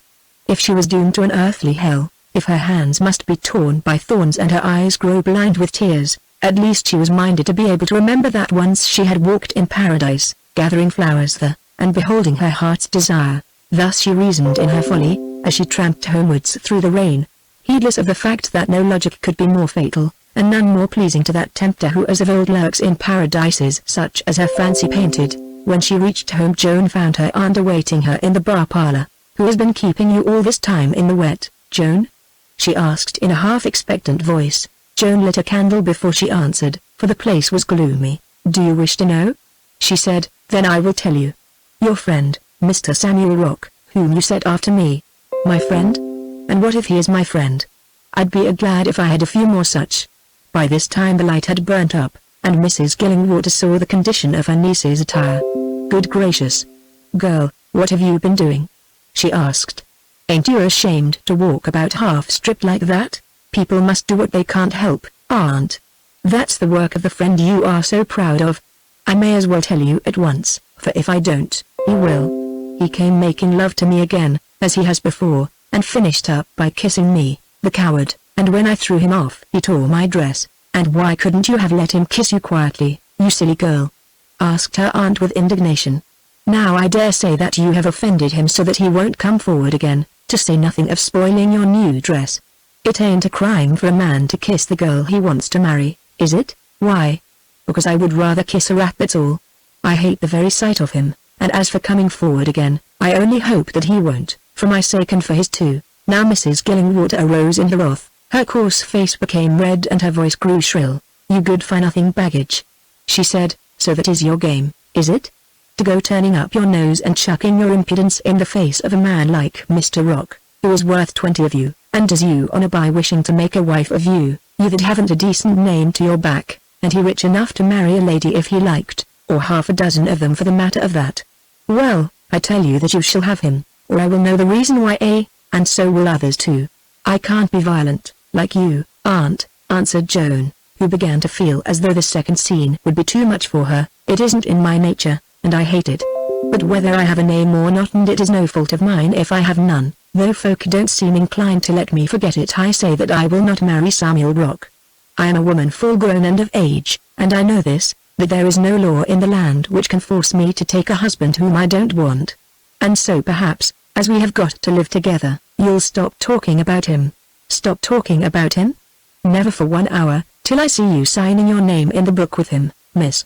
And as for living together, it won't be long that we shall do that, unless you drop these tantrums and become sensible. Else you may just tramp it for your living, or go and slave as a housemaid if anyone will take you, which I doubt they won't without a character, for nobody here will say a good word for you, you willful, stuck-up thing, for all your fine looks that you are so proud of, and that'll be the ruin of you yet if you're not careful, as they were of your mother before you. Joan sank into a chair and made no answer. The woman's violence beat her down and was hateful to her. Almost rather would she have faced Samuel Rock, for with him her sex gave her certain advantages. I know what you are after, went on Mrs. Gillingwater, with gathering vehemence. Do you suppose that I have not seen through you all these weeks, though you are so cunning? You are making up to him, you are, not that I have a word to say against him, for he is a nice gentleman enough, only, like the rest of them, so soft that he'll let a pretty face fool him for all his seafaring in foreign parts. Well, look here, Joan, I'll speak to you plain and plump. We never were mother and daughter, so it is no use pretending what we don't feel, and I won't put up with it from you which I might perhaps from my own child, if I had one. You've given me lots of truck, with your contrary ways, ever since you were a little one, and I'm not minded to stand much more of it, for the profit don't run to the worry. What I want you to understand is, that I am set on your pulling it off with Samuel Rock like a broody hen on a nest egg, and I mean to see that chick hatch out, never you mind for why that's my affair. If you can't see your way to that, then off you go, and pretty sharp too. There, I have said my say, and you can think it over. Now you had best change your clothes and go and look after the captain, for I have got business abroad tonight. If you don't mend your manners, it will be for the last time, I can tell you. Joan rose and obeyed without a word. Mrs. Gillingwater watched her pass, and fell into the reflective mood. She is a beauty and no mistake, she thought to herself. I never saw such another in all my born days. Her mother was well enough, but she wasn't in it with Joan, and what's more, I like her pride. Why should she take that canting chap if she don't want to? I'm paid to back him, and a day's work for a day's wage, that's my motto. But I'd rather see her marry the captain, and sit in the church a lady, with a flare round her neck and a carriage waiting outside, than snuffle in a chapel praising the Lord with a pack of oily-faced children. If she had a go of a heifer calf, she would marry him though. He is bound to be a baronet, and it would make a ladyship of her, which with a little teaching is just what she is fit to be, for if he ain't almost as sweet on her and small wonder after all that nursing as she is on him. I was born in the Flag 100, that's all. But go is just what Joan ain't got, not when she can make anything for herself out of it anyway. She'd do what you like for love, but she wouldn't turn her finger round a teacup to crown herself a queen. Well, there is no helping them as won't help themselves, so I am all for Samuel Rock and £100 in my pocket, especially as I dare say that I can screw another 100 out of him if I can square Joan, to say nothing of a trifle from the captain over and above the board for holding my tongue. I suppose he will marry old Levenger's girl, the captain will, a pale, puling-faced thing she is, and full of soft words as a boiled potato with flour, but she's got plenty of that as will make her look rosy to any landlord in these times. Still, hang me, if I was a man, if I wouldn't rather take Joan and those brown eyes of hers, and snap my fingers at the world, the flesh, and the devil. Who or what Mrs. Gillingwater meant by the world, the flesh, and the devil is not quite evident, but certainly they symbolized persons or conveyed some image to her mind in this connection, for, suiting the action to the word, she snapped her fingers thrice at the empty air, and then sought her bonnet prior to some private expedition in pursuance of pleasure, or more probably of profit. Chapter 14 Sowing the Wind. Joan went to her room and took off her wet things, for she was soaked to the skin, clothing herself anew in her Sunday dress, a soft grey garment, with little frills about the neck and wrists. Then she brushed her waving brown hair, twisting it into a loose knot at the back of her head, and, though she did not think of it, no style could have been more becoming to her. Her toilet completed, a few minutes after her aunt left the house, she went to the parlor to get herself some tea, of which she drank 2 or 3 cups, for she felt unusually thirsty, but she could scarcely swallow a mouthful. The food seemed to choke her, and when she attempted to eat the effort brought on a feeling of dizziness and a tingling sensation in her limbs. "I wonder what is the matter with me?" she said to herself. "I feel as though my veins were on fire. I suppose that these scenes have upset me, or perhaps that tea was too strong. Well, I must go and look after Captain Graves. Aunt won't be back till 12 o'clock or so, and it's my last night, so I had better make the most of it. I dare say that they will turn me out of the house tomorrow." And, with a bitter little laugh, she took up the candle preparatory to going to Henry's room. Near the door Joan paused, and, whether by chance or by design, turned to look at herself in an oak-framed mirror that hung upon the wall, with doubtless it had been brought from some old house in the neighborhood, for it was costly and massive in make. Her first glance was cursory, then she held up the candle and began to examine herself more attentively, since, perhaps for the first time in her life, her appearance fascinated her, and she became fully aware of her own loveliness. Indeed, in that moment she was lovely as we may imagine the ancient Helen to have been, or any of those women who have set the world aflame. Her brown eyes were filled with a strange light beneath their curving lashes and the clear-cut heavy lids. Her sweet mouth dropped a little, like that of a sleeping child, showing the ivory of her teeth between the parted lips. Her cheeks glowed like the bloom on a peach, and above, the masses of her gold-brown hair shone faintly in the candlelight. Perhaps it was that the grey dress set it off more perfectly than usual, at least it seemed to Joan, considering herself critically, that her form was worthy of the face above it, and, in truth, it would have been hard to find a woman cast in a more perfect mold. Tall, and somewhat slender for her height, her every movement was full of grace, and revealed some delicacy of limb or neck or carriage. Seeing herself thus, a new light broke upon Joan's mind, and she understood how it came about that Samuel Rock worshipped her so madly. Well, if mere beauty could move one man thus, why should not beauty and tenderness and love that could not be measured suffice to move another? She smiled at the thought, a slow, sweet smile, and with the smile a sense of her own power entered into her, a power that she had never learned until this moment. Except for the occasional visits of Mrs. Gillingwater, bringing him his tea or dinner, Henry had been alone that day since 1 o'clock. Nearly 9 weeks had passed from the date of his accident, and although he did not dare as yet to set his injured limb to the ground, in all other respects he was perfectly well, but thinner in the face, which was blanched by confinement and adorned with a short chestnut-colored beard. So well was he, indeed, that he had been allowed to leave his bed and to take exercise on crutches in the room, though the doctor considered that it would not be wise for him to risk the shaking of a journey home, or even to venture out at present. In this view Henry had acquiesced, although his sister Ellen pooh-poohed it, saying that she was certain that he could be brought safely. The truth was that at the time he had no yearning for the society of his family, or indeed for any other society than that in which he found himself. He was glad to be away from Rosham and the carking care that brooded on the place. He was glad to escape from Ellen and the obnoxious Edward. Nor did he wish to visit Mr. Levenger at present, for he knew that then he would be expected to propose to his daughter, which for many reasons he did not desire to do. Although she had exaggerated its effects for, in fact, the matter had almost slipped from his memory. Emma, poor girl, had been right to some extent in her forebodings as to the results of her passionate outburst upon Henry's mind, should he ever hear the story of it. Not that he thought the worse of her. No man thinks the worse of a woman because she either is, or pretends to be, in love with him, but the incident irritated him in that it gave a new twist to a tangled skein. How could he remain on terms of ordinary friendship with a girl who had made such an avowal? It seemed to him difficult, if not impossible. Surely he must either place himself in regard to her upon the footing which he appeared to desire, or he must adopt the easier alternative and keep away from her altogether. No, he wanted none of their company, and he was glad that it was still unsafe for him to travel, though he longed for the fresh air. But that he did wish for some company became evident to him this afternoon, although he had received with a certain amount of resignation a note in which Ellen informed him that their father seemed so fidgety and unwell that she could not drive over to Bradmouth that day. He could no longer disguise the truth from himself. It was the society of Joan that he desired, and of Joan he had seen less and less during the last fortnight. Neither she nor anybody else had said anything to that effect, but he was convinced that she was being kept out of his way.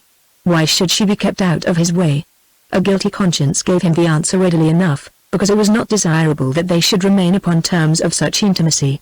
Alas! It was so. He had fought against the fact, ridiculing and denying it up to this very hour, but now that fact had become too strong for him, and as he sat a prey to loneliness and uncomfortable thoughts, he was fain to acknowledge before the tribunal of his own heart that, if he was not in love with Joan, he did not know what was the matter with him. At the least it had come to this. Her presence seemed necessary to him, and the prospective pain of parting from her absolutely intolerable. It is not too much to say that this revelation of his sad plight dismayed Henry. For a moment, indeed, his faculties and judgment were paralyzed. To begin with, for him it was a new experience, and therefore the more dangerous and crushing. If this were not a mere momentary madness, and if the girl cared for him as it would appear that he cared for her, what could be the issue? He had no great regard for the prejudice and conventions of caste, but, circumstanced as he was, it seemed absolutely impossible that he should marry her. Had he been independent, provided always that she did care for him, he would have done it gladly enough. But he was not independent, and such an act would mean the utter ruin of his family. More, indeed, if he could bring himself to sacrifice them. He had now no profession and no income. And how would a man hampered and dragged down by a glaring mésalliance be able to find fresh employment by means of which he could support a wife? No, there was an end of it. The thing could not possibly be done. What, then, was the alternative? Clearly one only. To go, and at once. Some men so placed might have found a third solution, but Henry did not belong to this class.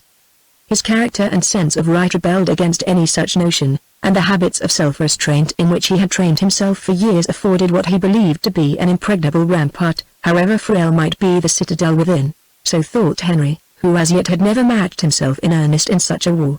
There he sat, strong in his rectitude and consciousness of virtue, however much his heart might ache, making mental preparations for his departure on the morrow, till at last he grew tired of them, and found himself wishing that Joan would come to help him to get ready.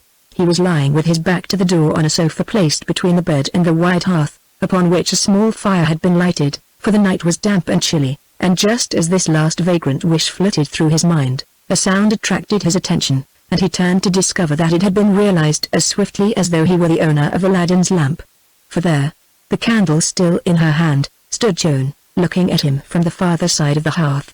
It has been said that she was struck by her own appearance as she passed towards his room, and that the change she saw in herself cannot have been altogether fancy is evident from the exclamation which burst from Henry as his eyes fell upon her, an exclamation so involuntary that he scarcely knew what he was saying until the words had passed his lips.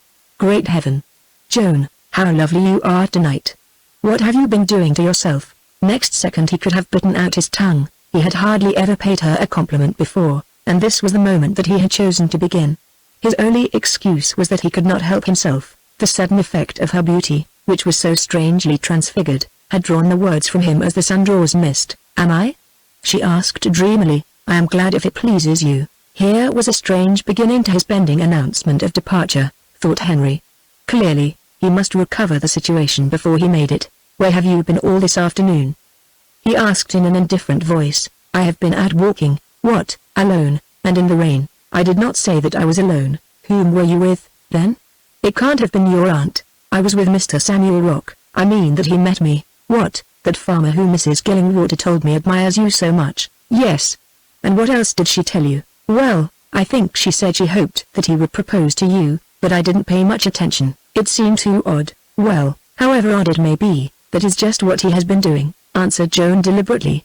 Now Henry understood it all. Joan had accepted this man, and it was love for him that made her breast heave and her eyes shine like stars. He ought to have been delighted the difficulty was done with, and no trouble could possibly ensue, and behold, instead he was furious. He ought to have congratulated her, to have said the right thing in the right way, but instead of congratulation the only words that passed his lips were such as might have been uttered by a madly jealous and would-be sarcastic boy.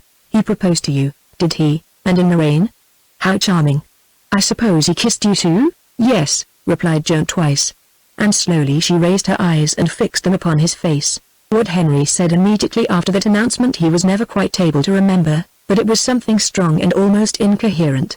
Set on fire by his smouldering jealousy, suddenly his passion flamed up in the magnetized atmosphere of her presence, for on that night her every word and look seemed to be magnetic and to pierce him through and through. For a minute or more he denounced her, and all the while Joan stood silent, watching him with her wide eyes, the light shining on her face. At last he ceased and she spoke. I do not understand you, she said. Why are you angry with me? What do you mean? I don't know, he gasped. I have no right to be angry. I think I must be mad, for I can't even recollect what I have been saying. I suppose that I was astonished to hear that you were engaged to Mr. Rock, that's all. Please forgive me and forget my words. And, if you don't mind, perhaps you had better go away. I don't wish to forget them, although I dare say that they mean nothing, and I am not engaged to Mr. Rock. I hate him, answered Joan in the same slow voice, adding, if you have patience, will you listen to a story? I should like to tell it you before we part, for I think that we have been good friends, and friends should know each other, so that they may remember one another truly when their affection has become nothing but a memory. Henry nodded, and still very deliberately, as though she wished to avoid all appearance of haste or of excitement, Joan sat herself down upon a footstool in front of the dying fire and began to speak, always keeping her sad eyes fixed upon his face. It is not such a very long story, she said, and the only part of it that has any interest began on that day when we met. I suppose they have told you that I am nobody, and worse than nobody. I do not know who my father was, though I think, and she smiled as though some coincidence had struck her, that he was a gentleman whom my mother fell in love with. Mr. Levenger has to do with me in some way. I believe that he paid for my education when I went to school, but I am not sure even about this, and why he should have done so I can't tell. Mr. Samuel Rock is a dissenter and a farmer. They say that he is the richest man in Bradmouth. I don't know why it was no fault of mine, for I always disliked him very much, but he took a fancy to me years ago, although he said nothing about it at the time. After I came back from school my aunt urged me continually to accept his attentions, but I kept out of his way until that afternoon when I met you. Then he found me sitting under the tower at Ramborough Abbey, where I had gone to be alone because I was cross and worried, and he proposed to me, and was so strange and violent in his manner that he frightened me. What I was most afraid of, however, was that he would tell my aunt that I had refused him, for I did refuse him, and that she would make my life more of a misery than it is already, for you see I have no friends here, where everybody looks down upon me, and nothing to do. So in the end I struck a bargain with him, that he should leave me alone for 6 months, and that then I would give him a final answer, provided that he promised to say nothing of what had happened to my aunt. He has not kept his promise, for today he waylaid me and was very insolent and brutal, so much so that at last he caught hold of me and kissed me against my will, tearing my dress half off me, and I pushed him away and told him what I thought of him. The end of it was that he swore that he would marry me yet, and left me. Then I came back home, and an hour ago I told my aunt what had happened, and there was a scene. She said that either I should marry Samuel Rock or be turned out of the house in a day or two, so I suppose that I must go. And that is all my story. The brute, muttered Henry. I wish I had him on board a man of war. I'd teach him manners. And what are you going to do, Joan? I don't know. Work if I can, and starve if I can't. It doesn't matter, nobody will miss me, or care what happens to me. Don't say that, Joan, he answered huskily. I care, for one. It is very good of you to say so, but you see you have others to care for besides me. There is Miss Levenger, for instance. I have told you once already that I am not engaged to Miss Levenger. Yes, but a time will come when you will tell me, or others, that you are, and I think that you will be right. She is a sweet girl. And now, sir, she added, with a total change of manner, I think that I had better tidy up and bid you good night, and goodbye, for I dare say that I shall come back here no more. I can't wait to be driven out like a strange dog.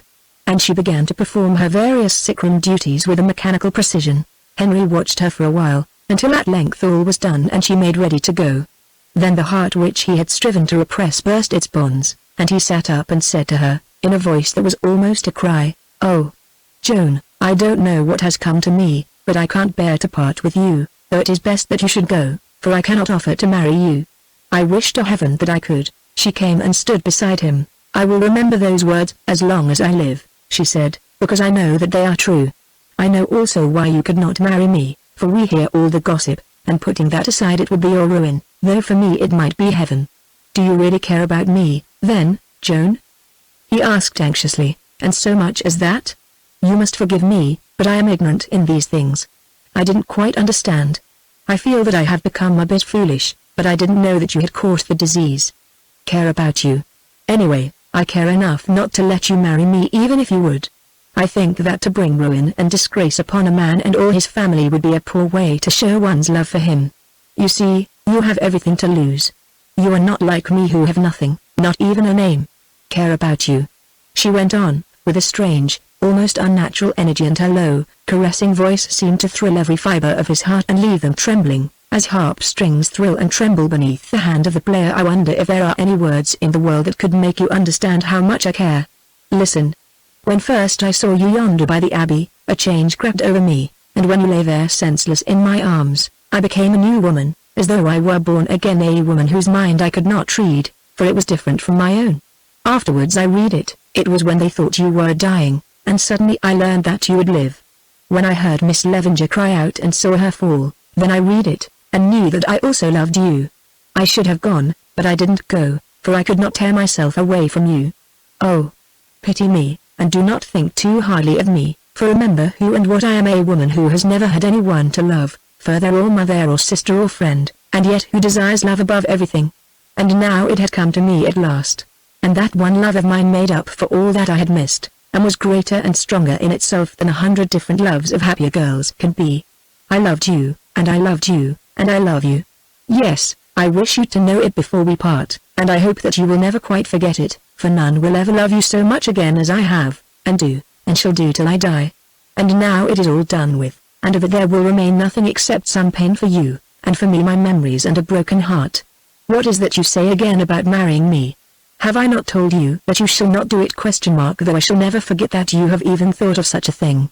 I say that I will marry you, Joan, broke in Henry, in a hoarse voice.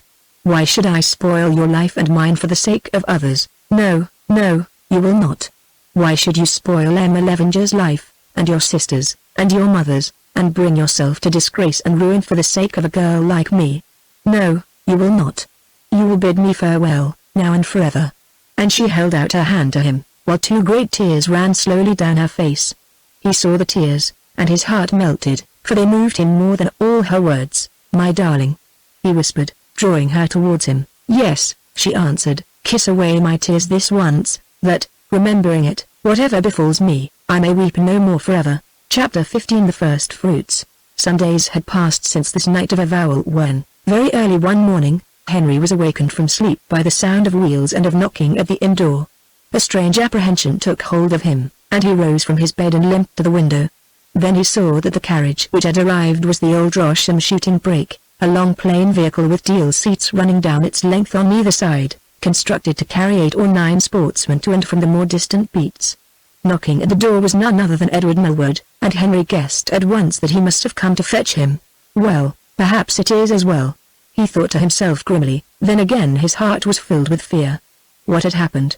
Why did Millward come thus, and at such an hour? In another minute Edward had entered the room, followed by Mrs. Gillingwater. Your father is dying, Graves, he blurted out. I don't know what it is. He collapsed suddenly in the middle of the night.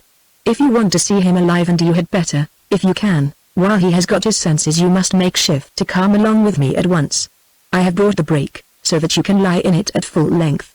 That was Ellen's idea. I should never have thought of it. Great heaven, said Henry. Then, assisted by Mrs. Gillingwater, he began to get into his clothes. In 10 minutes they were off, Henry lying flat upon a mattress at the bottom of the brake. Once he lifted his head and looked through the open rails of the vehicle towards the door of the house. Mrs. Gillingwater, who was a shrewd woman, interpreted the glance. If you are looking for Joan, sir, to say goodbye to her, it is no use, for she's in her room sleeping like the dead, and I couldn't wake her. I don't think she is quite herself, somehow, but she'll be sorry to miss you, and so shall I, for the matter of that, but I'll tell her. Thank you for everything, he answered hastily, and they started.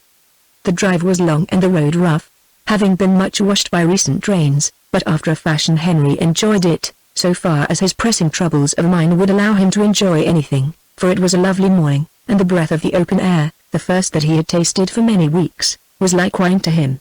On the way he learned from his companion all that there was to be told about his father. It appeared, as Henry had heard already, that he had been unwell for the last 2 months, not in a way to give alarm, though sufficiently to prevent him from leaving the house except on the finest days, or at times his room. On the previous day, however, he seemed much better, and dined downstairs.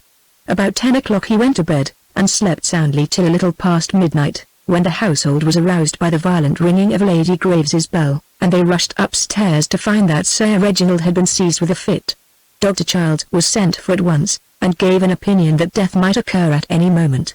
His treatment restored the patient's consciousness, and Sir Reginald's first words expressed the belief that he was dying, and an earnest wish to see his son, whereupon Edward, who chanced to be spending the night at Rosham, was dispatched with a brake to Bradmouth. At length they reached the hall, and Henry was helped from the vehicle, but in ascending the stone steps, which he insisted upon doing by himself, one of his crutches slipped, causing the foot of his injured limb to come down with some force upon the edge of the step. The accident gave him considerable pain, but he saved himself from falling, and thought little more of it at the time. In the dining room he found Ellen, who looked pale, and seemed relieved to see him. "How is my father?" he asked. "Insensible again, just now. But I am so glad that you have come, Henry, for he has been asking for you continually. All this business about the property seems to weigh more upon his mind now than it has done for years, and he wants to speak to you on the subject." Then his mother came down, and her eyes were red with weeping. "You have returned to a sad home, Henry," she said, kissing him. "We are an unlucky family. Death and misfortune are always at our doors. You look very white, my dear boy, and no wonder. You had better try to eat something, since it is useless for you to attempt to see your poor father at present." So Henriette, or made a pretense of doing so, and afterwards was helped upstairs to a room opposite to that in which his father lay dying, where he settled himself in an invalid chair which Sir Reginald had used on the few occasions when he had been outside the house during the past weeks, and waited. All that day and all the next night he waited, and still his father did not recover consciousness. Indeed, Dr. Childs now appeared to be of opinion that he would pass from coma to death. Much as he wished to bid a last farewell to his father, Henry could not repress a certain sense of relief when he heard that this was likely to be the case, for an instinct, coupled with some words which Ellen had let fall, warned him that Sir Reginald wished to speak to him upon the subject of Miss Levenger. But the doctor was mistaken, for about 6 o'clock in the morning, nearly 24 hours after he had reached the house, Henry was awakened by Ellen, who came to tell him that their father was fully conscious and wished to see him at once. Seating himself in the invalid chair, he was wheeled across the passage to the red bedroom, in which he had himself been born. The top halves of some of the window shutters were partly open, and by the light that streamed through them into the dim death chamber, he saw his father's gaunt but still stately form propped up with pillows in the great four-post bed, of which the red curtains had been drawn back to admit the air. "Here comes Henry," whispered Lady Graves. The old man turned his head, and shaking back his snowy hair, he peered round the room. "Is that you, my son?" he said in a low voice, stretching out a trembling hand, which Henry took and kissed. "You find me in a bad way, on the verge of death, where you have so lately been." "Yes, it is I, father. God bless you, my boy. And God be thanked that you have been able to come to listen to my last words and that I have recovered my senses so that I can speak to you. Do not go away, my dear, or you, Ellen, for I want you all to hear what I have to say. You know, Henry, the state of the property. Mismanagement and bad times have ruined it. I have been to blame, and your dear brother, whom I hope soon to see, was to blame also. It has come to this, that I am leaving you beggars, and worse than beggars, since for the first time in the history of our family we cannot pay our debts." Here he stopped and groaned, and Lady Graves whispered to him to rest a while. "No, no," he answered. "Give me some brandy, I will go on. It does not matter if I use myself up, and my brain may fail me at any moment. Henry, I am dying here, on this spot of earth where so many of our forefathers have lived and died before me, and more than the thought of leaving you all, more than the memory of my sins, or than the fear of the judgment of the Almighty, whose mercy is my refuge, the thought crushes me that I have failed in my trust, that my children must be beggared, my name dishonored, and my home, yes, and my very grave sold to strangers. Henry, I have but one hope now, and it is in you. I think that I have sometimes been unjust to you in the past, but I know you for an upright and self-denying man, who, unlike some of us, has always set his duty before his pleasure. It is to you, then, that I appeal with my last breath, feeling sure that it will not be in vain, since, even should you have other wishes, you will sacrifice them to my prayer, to your mother's welfare, and to the honor of our name. You know that there is only one way of escape from all our liabilities, for I believe you have been spoken to on the subject. Indeed, I myself alluded to it by a marriage between yourself and Emma Levenger, who holds the mortgages on this property, and has other means. Her father desires this, and I have been told that the girl herself, who is a good and a sweet woman, has declared her affection for you, therefore it all rests with you. Do you understand me? Say yes, and that you will marry her on the first opportunity, whispered Ellen into Henry's ear. He will kill himself with talking so much. Then she saw her brother's face, and drew back her head in horror. Heavens! Could it be that he was going to refuse? I will try to make myself plain, went on Sir Reginald after a pause, and swallowing another sip of brandy. I want you to promise, Henry, before us all, that nothing, except the death of one of you, shall prevent you from marrying Emma Levenger so soon as may be possible after my funeral. When I have heard you say that, I shall be able to die in peace. Promise, then, my son, quickly, for I wish to turn my mind to other matters. Now all eyes were bent upon Henry's face, and it was rigid and ashen. Twice he tried to speak and failed. The third time the words came, and they sounded like a groan. Father, I cannot, Ellen gasped, and Lady Graves murmured, oh, cruel, cruel. As for the dying man, his head sank back upon the pillow, and he lay bewildered. Presently he lifted it and spoke again. I do not think my hearing eye must have misunderstood. Did you say you could not promise, Henry? Why not?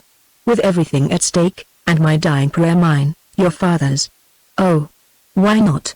Are you married, then? The sweat broke from Henry's brow and rolled down his face in large drops, as he answered, always in the voice that sounded like a groan. I am not married, father, and, before God, sooner than be forced to refuse you I would lie as you lie now. Have pity, I beseech you, on my cruel strait, between my honor and the denial of your wish. I cannot promise that I will marry Emma Levenger, because I am bound to another woman by ties that may not be broken, and I cannot be so base as to desert her. Another woman? I am too late, then? Murmured his father more and more feebly. But stay, there is still hope. Who is she?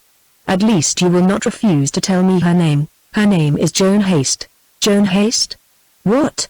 The girl at the inn? The bastard. My son, my only remaining son, denies his dying father, and brings his mother and his name to disgrace and ruin, because he is bound in honor to a village bastard. He screamed. Oh, my God! That I should have lived to hear this. Oh, my God! My God! And suddenly the old man flung his arms wide and fell back. Lady Graves and Ellen ran to him. Presently the former came away from the bed. Your father is dead, Henry, she said. Perhaps, after what has passed, you will feel that this is no fit place for you. I will ring for someone to take you to your room. But the last bitterness of these words, so awful from a mother's lips, was spared to Henry, for he had swooned. As he sank into unconsciousness a solemn voice seemed to speak within his tortured brain, and it said, Behold the first fruits of iniquity. Henry did not attend his father's funeral, for the good reason that he was ill in bed. In the first place, though he made light of it at the time, that slip of his on the stone steps had so severely affected his broken limb as to necessitate his lying by for at least another month, and in the second he had received a shock to his nerves, healthy as they were, from which he could not hope to recover for many a month. He was kept informed of all that went on by Thompson, the old butler, for neither his mother nor Ellen came near him during those dark days.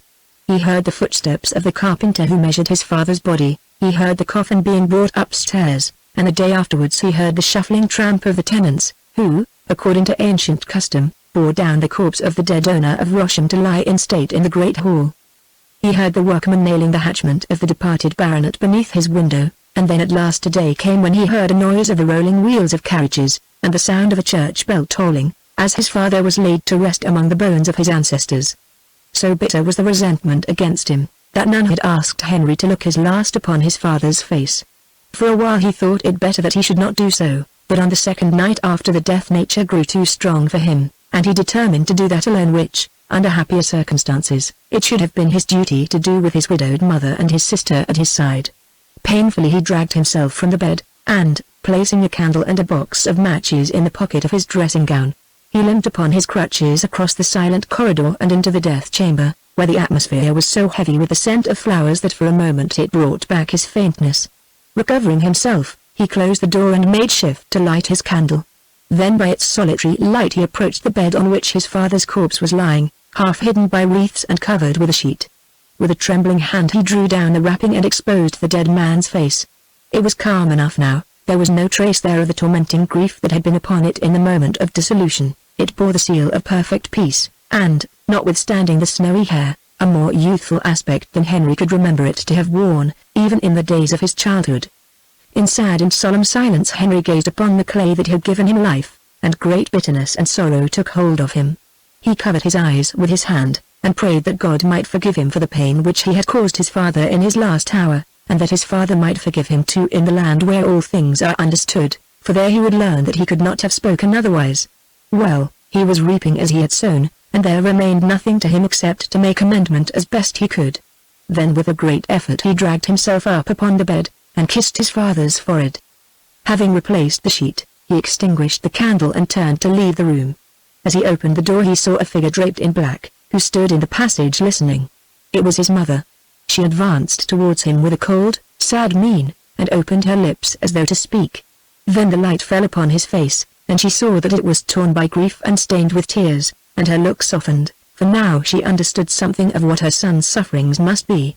Still she did not speak, and in silence, except for the tapping of his crutches on the polished floor, Henry passed her with bowed head, and reached his room again. In due course the family returned from the funeral, and, outwardly at any rate, a break occurred in the conspiracy of silence and neglect of which Henry was the object, for it was necessary that he should be present at the reading of the will. This ceremony took place in the bedroom of the new baronet, and gathered there were a representative from the London firm of lawyers that had managed, or mismanaged, the Graves' affairs for several generations, the widows, Ellen, and Edward Millward. Bowing gravely to Sir Henry, the lawyer broke the seals of the document and began the farce, for a farce it was, seeing that the will had been signed nearly 25 years before, when the position of the family was very different. After reciting the provisions of the entail that, by the way, had long been cut under which his deceased brother Reginald should have entered into the enjoyment of all the land and hereditaments and the real property generally, with remainder to his children, or, in the event of his death without issue, to Henry, the testator went on to deal with the jointure of the widows, which was fixed at 800 a year in addition to the income rising from her own fortune, that, alas, had long since been lost or muddled away.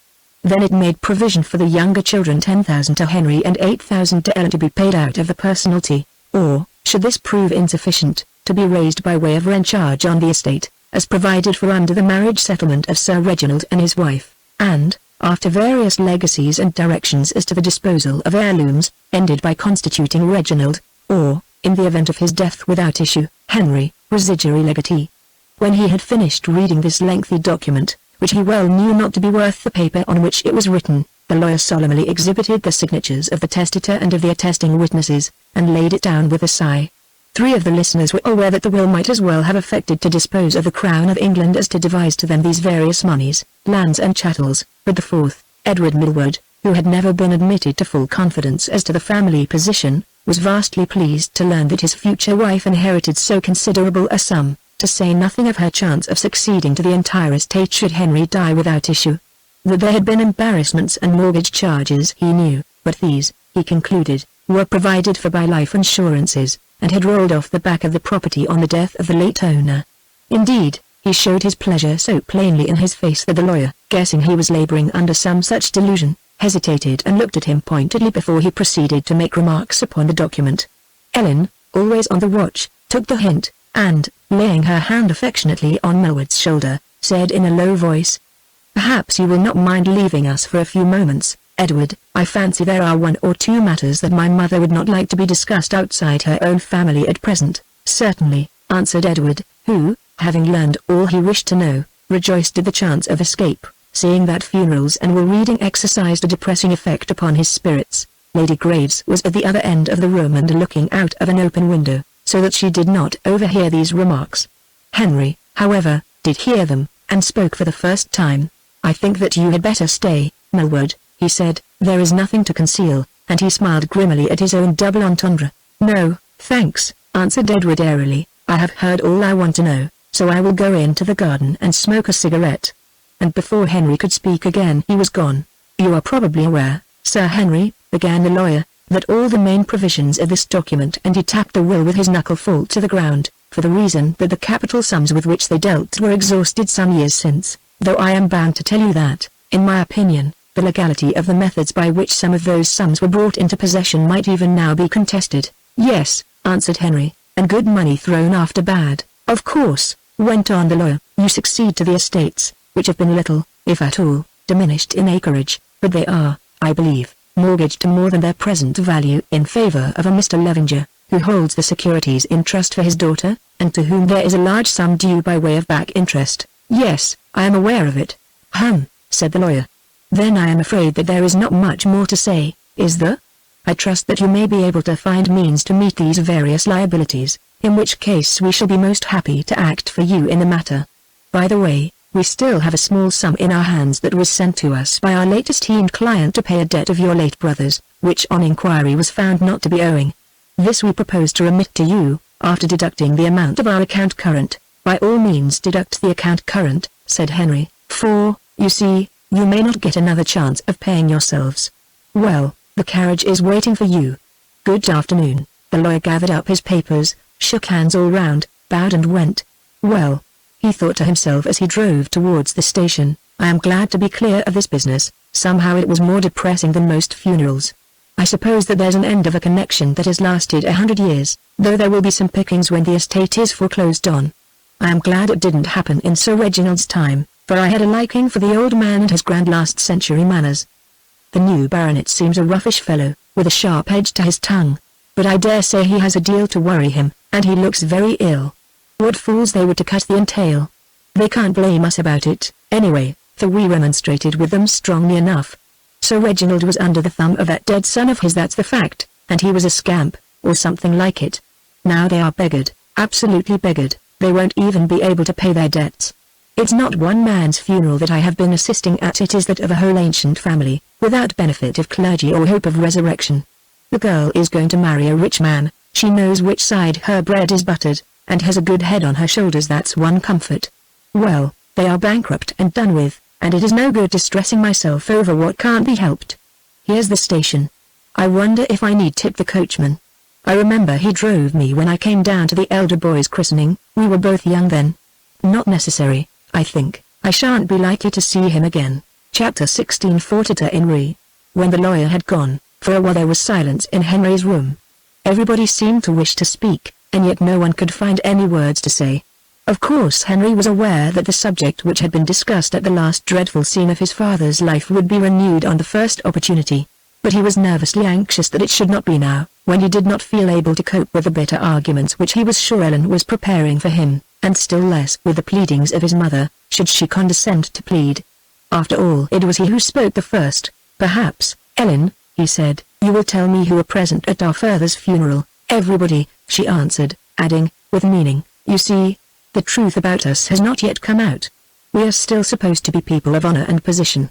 Her mother turned and made a gesture with her hand, as though to express disapproval of the tone in which she spoke, and, taking the hint, Ellen went on in a dry, clear voice, like that of one who reads an inventory, to give the names of the neighbors who attended the burial, and of more distant friends who had sent wreaths, saying in conclusion, Mr. Levenger of course was there, but Emma did not come. She sent a lovely wreath of Eucharist lilies and stephanotis. At this moment the old butler came in, his face stained with grief, for he had dearly loved Sir Reginald, who was his foster brother, and announced that Dr. Charles was waiting to see Sir Henry. Show him up, said Henry, devoutly thankful for the interruption. How do you do, Captain? I mean Sir Henry Graves, said the doctor, in his quiet voice, when Lady Graves and Ellen had left the room. I attended your poor father's funeral, and then went on to see a patient, thinking that I would give you a look on my way back. However, don't let us talk of these things, but show me your leg if you will. Yes, I thought so, you were given it a nasty jar, you should never have tried to walk up those steps without help. Well, you will have to stop quiet for a month or so, that is all, and I think that it will be a good thing for you in more ways than one, for you seem very much shaken, my dear fellow, and no wonder, with all this trouble after a dangerous illness. Henry thanked him, and then followed a little general conversation, in which Dr. Charles was careful not to let him know that he was aware of the scene that had occurred at his father's death, though as a matter of fact the wildest rumors were floating up and down the countryside, based upon hints that had fallen from Lady Graves in her first grief, and on what had been overheard by listeners at the door. Presently he rose to go, saying that he would call again on the morrow. By the way, he added, I have got to see another patient tonight, your late nurse, Joan Haste. What is the matter with her? Asked Henry, flushing suddenly red, a symptom of interest or distress that did not escape the doctor's practiced eye. So the talk is true, he thought to himself. Well, I guessed as much, indeed, I expected it all along. The girl has been in love with him for weeks. A pity, a sad pity. Oh, nothing at all serious, he answered, a chill and a touch of fever. It has been smoldering in her system for some time, I think. It seems she got soaked about 10 days ago, and stood in her wet things. She is shaking it off now, however. Indeed, I am glad to hear that, Henry answered, in a tone of relief which he could not quite conceal. Will you remember me to Miss Haste when you see her, and tell her that, yes, said the doctor, his hand on the door, that I am glad she has recovered, and that I was sorry not to be able to say goodbye to her, he added hurriedly. Certainly, answered Dr. Childs, and went. Henry saw no more of his mother or his sister that evening, which was a sorrowful one for him. He grieved alone in his room, comforted only by the butler Thompson, who came to visit him, and told him tales of his father's boyhood and youth, and they grieved elsewhere, each according to her own nature. On the morrow the doctor called early and reported favorably of Henry's condition. He told him that Joan was doing even better than he had expected, that she sent him her duty and thanked him kindly for his message, and with this Henry was fain to be content. Indeed, what other message could she have sent him, unless she had written? And something told him that she would not write. Any words that could be put on paper would express both too much and too little. Henry was not the only person at Trosham whose rest was troubled this night, seeing that Helen also did not sleep well. She had loved her father in her own way and sorrowed for him, but she loved her family better than any individual member of it, and mourned still more bitterly for its sad fate. Also she had her own particular troubles to overcome, for she was well aware that Edward imagined her to possess the portion of £8,000 which had been allotted to her under the will, and it was necessary that he should be undeceived and enlightened on various other points in connection with the Rosham affairs, which could no longer be concealed from him. On the morrow he rode over from Upcott, and very soon gave Ellen a chance of explanation, by congratulating her upon the prospective receipt of the 8,000. Like a bold woman she took her opportunity at once, though she did not care about this task and had some fears for the issue.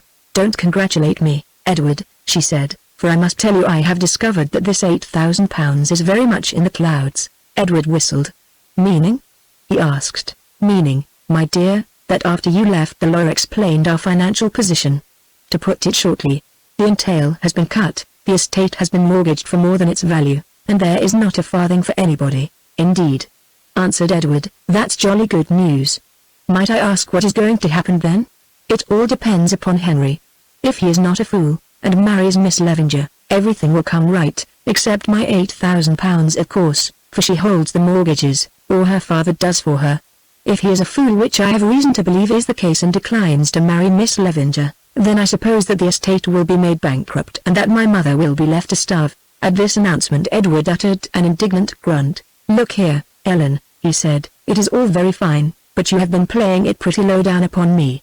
I never heard a word of this mess, although, of course, I knew that you were embarrassed, like most people nowadays.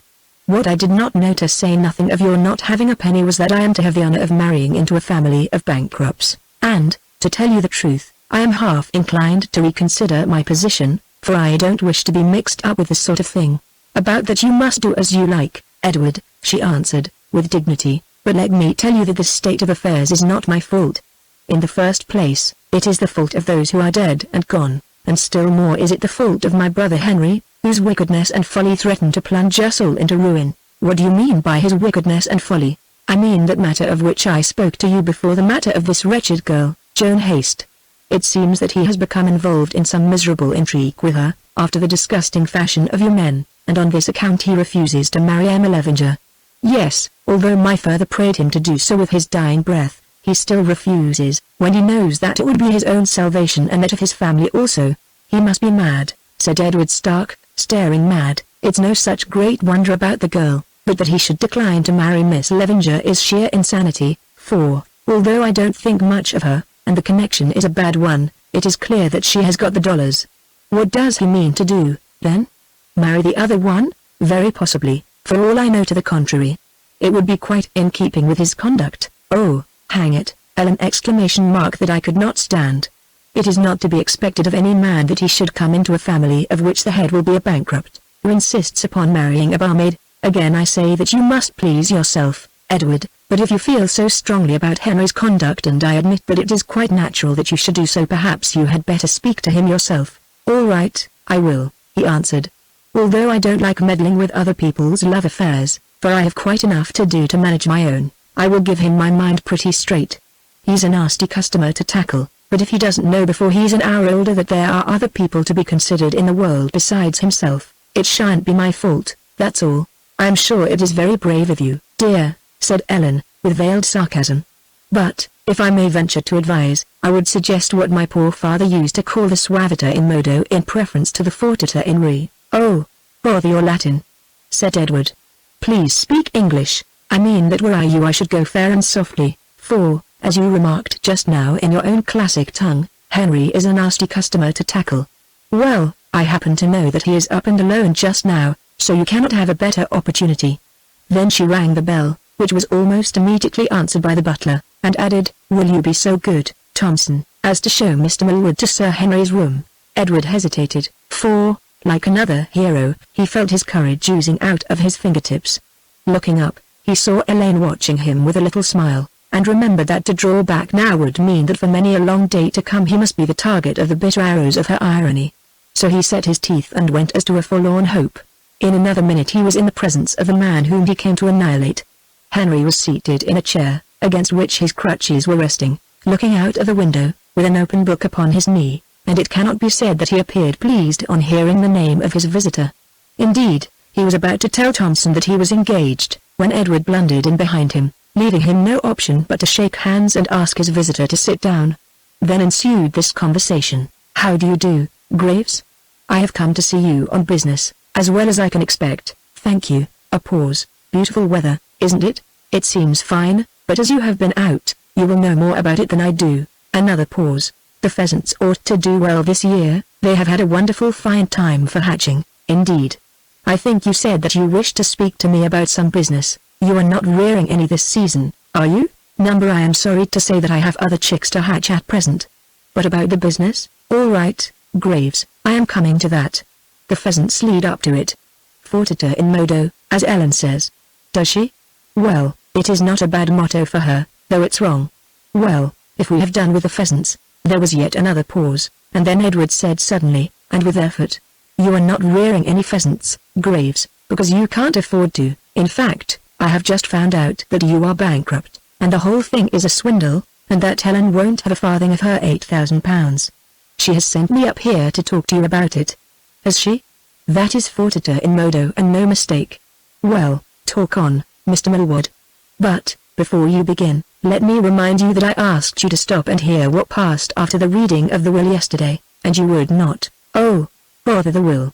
It is a fraud, like everything else in this place. I tell you, Graves, one moment. Pray lower your voice, keep your temper, and remember that you are speaking to a gentleman." "Speaking to a gentleman? A nice sort of gentleman.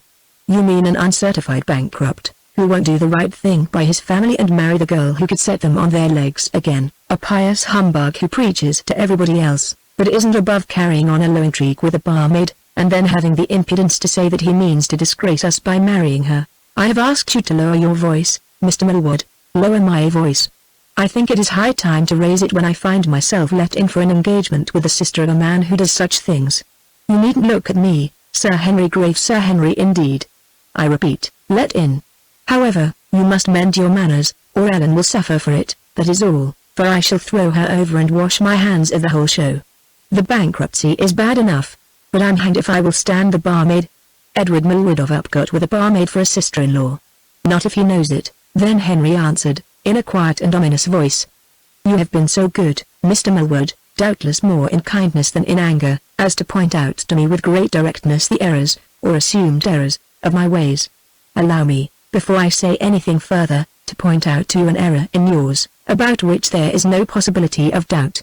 You say that you propose to throw over my sister, not on account of anything that she has done, but because of acts which I am supposed to have done.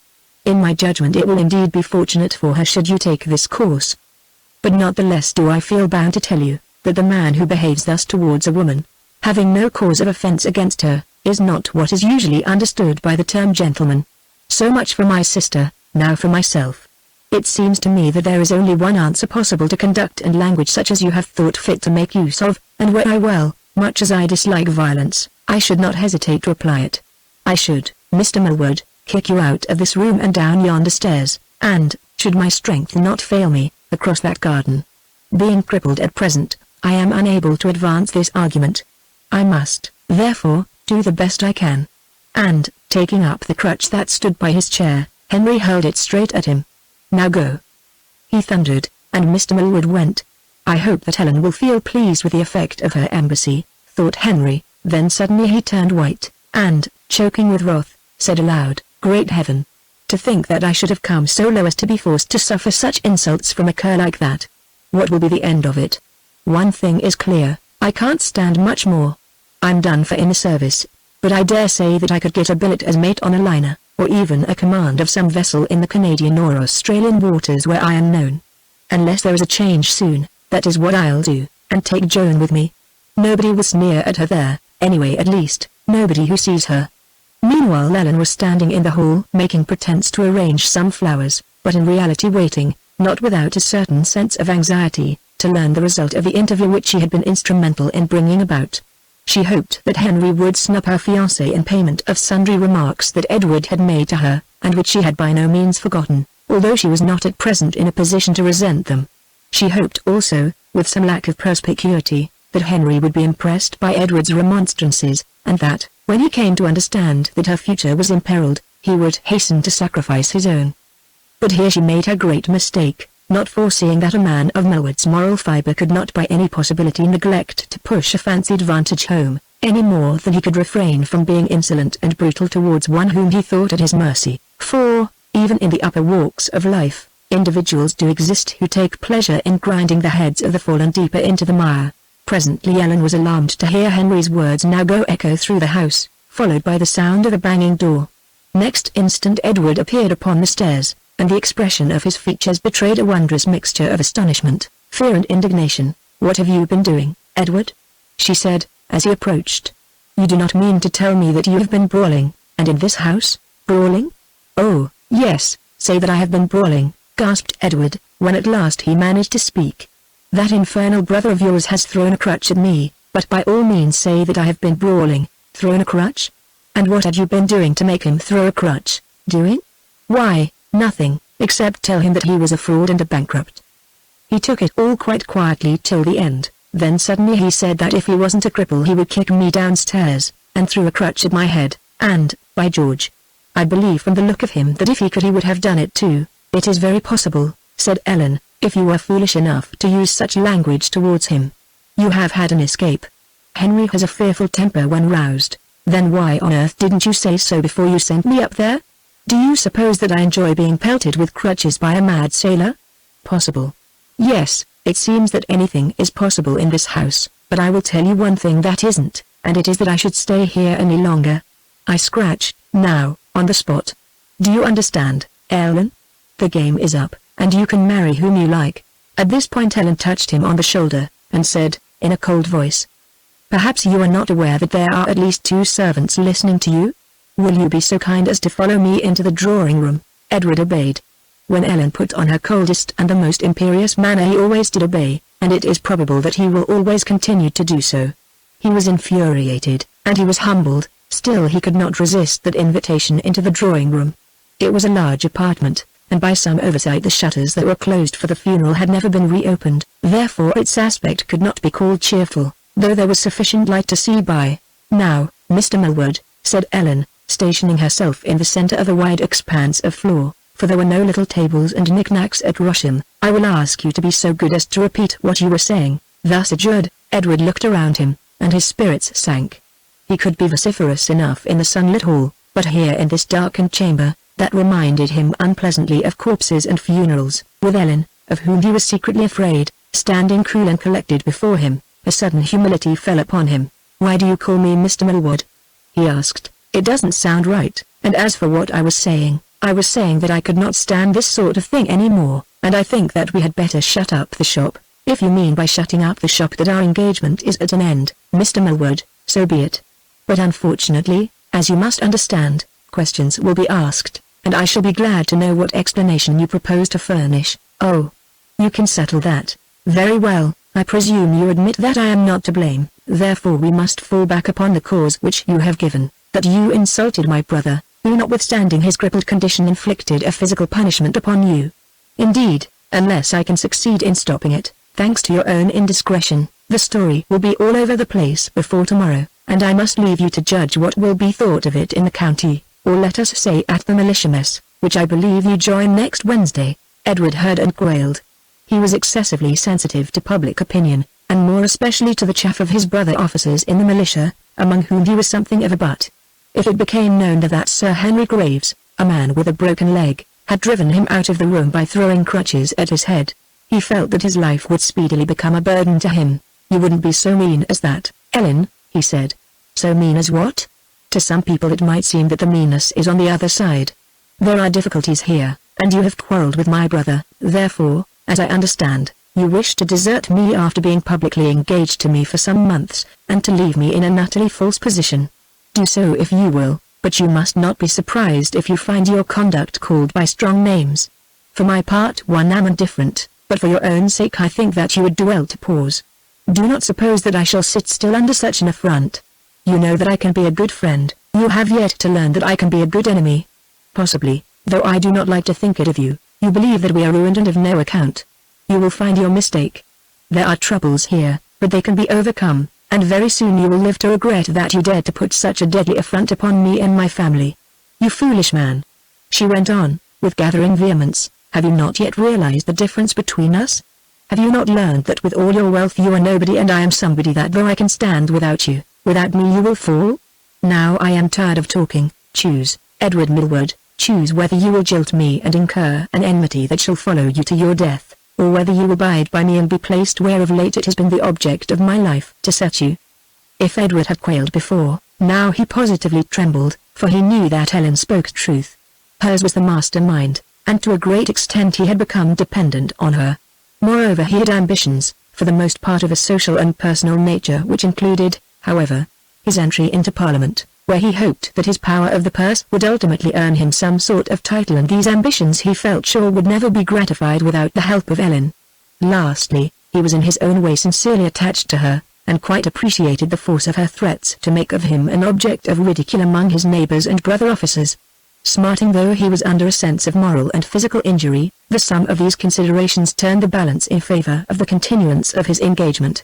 Perhaps Ellen was right, and her family would ride out this trouble, but whether they did so or not, he was convinced that without Ellen he should sink below his present level, and what was more, that she would help him on his downward career. So Edward gave in. Indeed, it would not be too much to say that he collapsed. "You shouldn't speak so harshly, dear," he said, "for you know that I did not really mean what I told you about breaking off our engagement. The fact is that, what between one thing and another, I scarcely knew what I was saying." "Indeed," answered Ellen. "Well, I hope that you know what you are saying now. If our engagement is to be continued, there must be no further talk of breaking it off on the next occasion that you happen to have a quarrel with my brother, or to be angry about the mortgages on this property. The only thing that I bargain about your brother is, that I shall not be asked to see him, or have anything to do with him. He can go to the deuce in his own way so far as I am concerned, and we can cut him when we are married, that is, if he becomes bankrupt and the rest of it. I am sorry if I have behaved badly, Ellen, but really and truly I do mean what I say about our engagement, and I tell you what, I will go home and put it on paper if you like, and bring you the letter this afternoon." "That is as you like, Edward," she answered, with a perceptible softening of her manner. "But after what has happened, you may think yourself fortunate that I ever consent to see you again." Edward attempted no reply, at least in words, for he was crushed, but, bending down, he imprinted the chaste salute upon Ellen's smooth forehead, which she acknowledged by touching him frostily on the cheek with her lips. "This, then, is the history of the great quarrel between these lovers, and of their reconciliation. Upon my word," said Ellen to herself, as she watched him depart, "I am by no means certain that Henry's obstinacy and violence have not done me a good turn for once. They have brought things to a crisis, there has been a struggle, and I have won the day. Whatever happens, I do not think it likely that Edward will try to match himself against me again, and I am quite certain that he will never talk any more of breaking off our engagement." Chapter 17. Between Duty and Duty. For a while Ellen stood silent, enjoying the luxury of a well-earned victory, then she turned and went upstairs to Henry's room. The first thing that she saw was the crutch which her brother had used as a missile of war with such effect, still lying where it had fallen on the carpet. She picked it up and placed it by his chair. "How do you do, Henry?" she said blandly. "I hear that you have surpassed yourself this morning. Now, look here, Ellen," he answered, in a voice that was almost savage in its energy, If you have come to bait me, I advise you to give it up, for I am in no mood to stand much more. You sent Mr. Millward up here to insult me, and I treated him as he deserved, though now I regret that under intolerable provocation I forgot myself so far as to condescend to violence. I am very sorry if I have interfered with your matrimonial projects, though there is a certain justice about it, seeing how constantly you attempt to interfere with mine, but I could not help it. No man of honor could have borne the things that fellow thought fit to say, and it is your own fault for encouraging him to say them. Oh, pray, my dear Henry, let us leave this cant about men of honor out of the question. It really seems to me that after all that has happened and is happening, the less said of honor the better. It is quite useless for you to look angry, since I presume that you will not try to silence me by throwing things in my face. And now let me tell you that, although you have done your best, you have not succeeded in interfering with my matrimonial projects, which, in fact, were never so firmly established as they are at this moment. Do you mean to say, asked Henry in astonishment, that the man has put up with what I was obliged to inflict upon him, and that you still contemplate marrying him after the way in which he has threatened to jilt you? Certainly I mean to say it. We have set the one thing against the other and cried quits, though of course he has bargained that he shall have nothing more to do with you, and also that, should you persist in your present conduct, he shall not be forced to receive you at his house after our marriage. Really he need not have troubled to make that stipulation. We are not all fools, Henry, Ellen went on, and I did not feel called upon to break an engagement that in many ways suits me very well because you have chosen to quarrel with Edward and to use violence towards him. Do not be afraid, Henry, I have not come here to lecture you, I come to say that I wash my hands of you. In the interests of the family, of which you are the head, I still venture to hope that you will repent of the past and that better counsels may prevail as to the future. I hope, for instance, that you will come to see that your own prosperity and good name should not be sacrificed in order to gratify a low passion. But this is merely a pious wish, and by the way, you are a middle-aged man, and must take your own course in life, only I decline to be involved in your ruin. If in the future I should however be able to do anything to mitigate its consequences so far as this property is concerned, I will do it, for I at least think more of my family than of myself, and most of all of the dying wishes of our father. And now, Henry, as a sister to a brother I say goodbye to you for so long as you persist in your present courses. Henceforth when we meet it will be as acquaintances and no more. Goodbye, Henry. And she left the room. That is a pleasant speech to have to listen to, reflected Henry as the door closed behind her. Of the two I really think that I prefer Mr. Millward's mode of address, for he can be answered, or at any rate dealt with. But it is difficult to answer Ellen, seeing that to a great extent she has the right on her side. What a position for a man! If I had tried, I could not have invented a worse one. I shall never laugh again at the agonies of a heroine placed between love and duty, for it is my own case.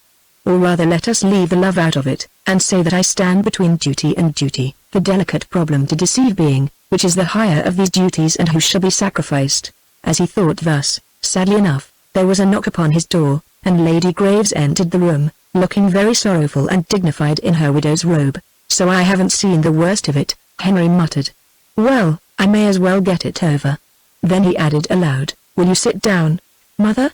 I am sorry that I cannot rise to receive you. My boy, she said in a low voice, I have been thinking a great deal of the sad scene which took place in connection with your dear father's death, and of my subsequent conduct towards you, and I have come to apologize to you. I do not know the exact circumstances that led you to act as you have done. I may even say that I scarcely wish to know them, but on reflection I feel that nothing but the strongest reasons of considerations of honor would have induced you to refuse your father's last request, and that I have therefore no right to judge you harshly. This came home to me when I saw you leaving the room yonder a few nights since, and your face showed me what you were suffering.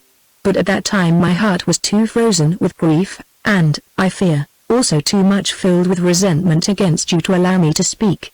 If you can tell me anything that will give me a better understanding of the causes of all this dreadful trouble, I shall be grateful to you, for then we may perhaps consult together and find some way out of it.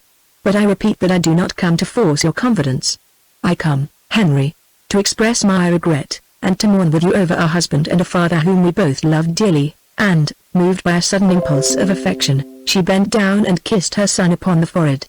He returned the embrace, and said, Mother, those are the first kind words that I have heard for a long while from any member of my family, and I can assure you that I am grateful for them, and shall not forget them, for I thought that you had come here to revile me like everybody else.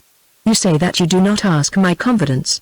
But fortunately a man can speak out to his mother without shame, even when he has cause to be ashamed of what he must tell her. Now listen, mother, as you know, I never was a favorite in this house, I dare say through my own fault, but so it is.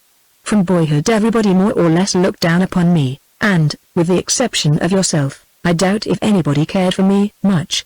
Well, I determined to make my own way in the world and to show you all that there was something in me, and to a certain extent I succeeded.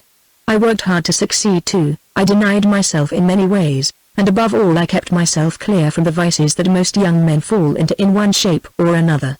Then came this dreadful business of my brother's death, and just as I was beginning really to get on I was asked to leave the profession which was everything to me. From the letters that reached me I gathered that in some mysterious way it lay in my power, and in mine alone, to pull the family affairs out of the mire if I returned home. So I retired from the service and I came, because I thought that it was my duty, for hitherto I have tried to do my duty when I could see any way to it. On the first night of my arrival here I learned the true state of affairs from Ellen, and I learned also what it was expected that I should do to remedy it, namely, that I should marry a young lady with whom I had but a slight acquaintance, but who, as it chances, is the owner of the mortgages on this estate. It was most indiscreet of Ellen to put the matter like that, said Lady Graves. Ellen is frequently indiscreet, mother, but doubtless it never occurred to her that I should object to doing what she is ready to do for herself, marry for money. I am glad you see, however, that her method was not exactly calculated to prepossess any man in favor of a marriage, of which he did not happen to have thought for himself. Still the young lady came, and I liked her exceedingly. I liked her more than any woman that I had met before, the one inexplicable thing about her to my mind being why on earth she should wish to marry me, as I understand is, or was, the case. You foolish boy, said Lady Graves, smiling a little. Do you not understand that she had become fond of you during that week when you were here together the year before last? I can't say that I understand it, mother, for I had not much to do with her. But even if it is so, it does not satisfactorily explain why her father should be equally anxious for this match. Of course I know that he has given lots of reasons, but I cannot help thinking that there is something behind them all. However, that is neither here nor there. I fancy, Henry, that the only thing behind Mr. Levenger's reasons is an earnest desire for the happiness of a daughter to whom he is much attached. Well, mother, as I was saying, I took a great fancy to the girl, and though I did not like at all the idea of making advances to a lady to whom we are under such obligations, I determined to put my pride in my pocket, and, if I still continued to admire her after further acquaintance, to ask her if she would allow me to share her fortune, for I think that is an accurate way of putting it.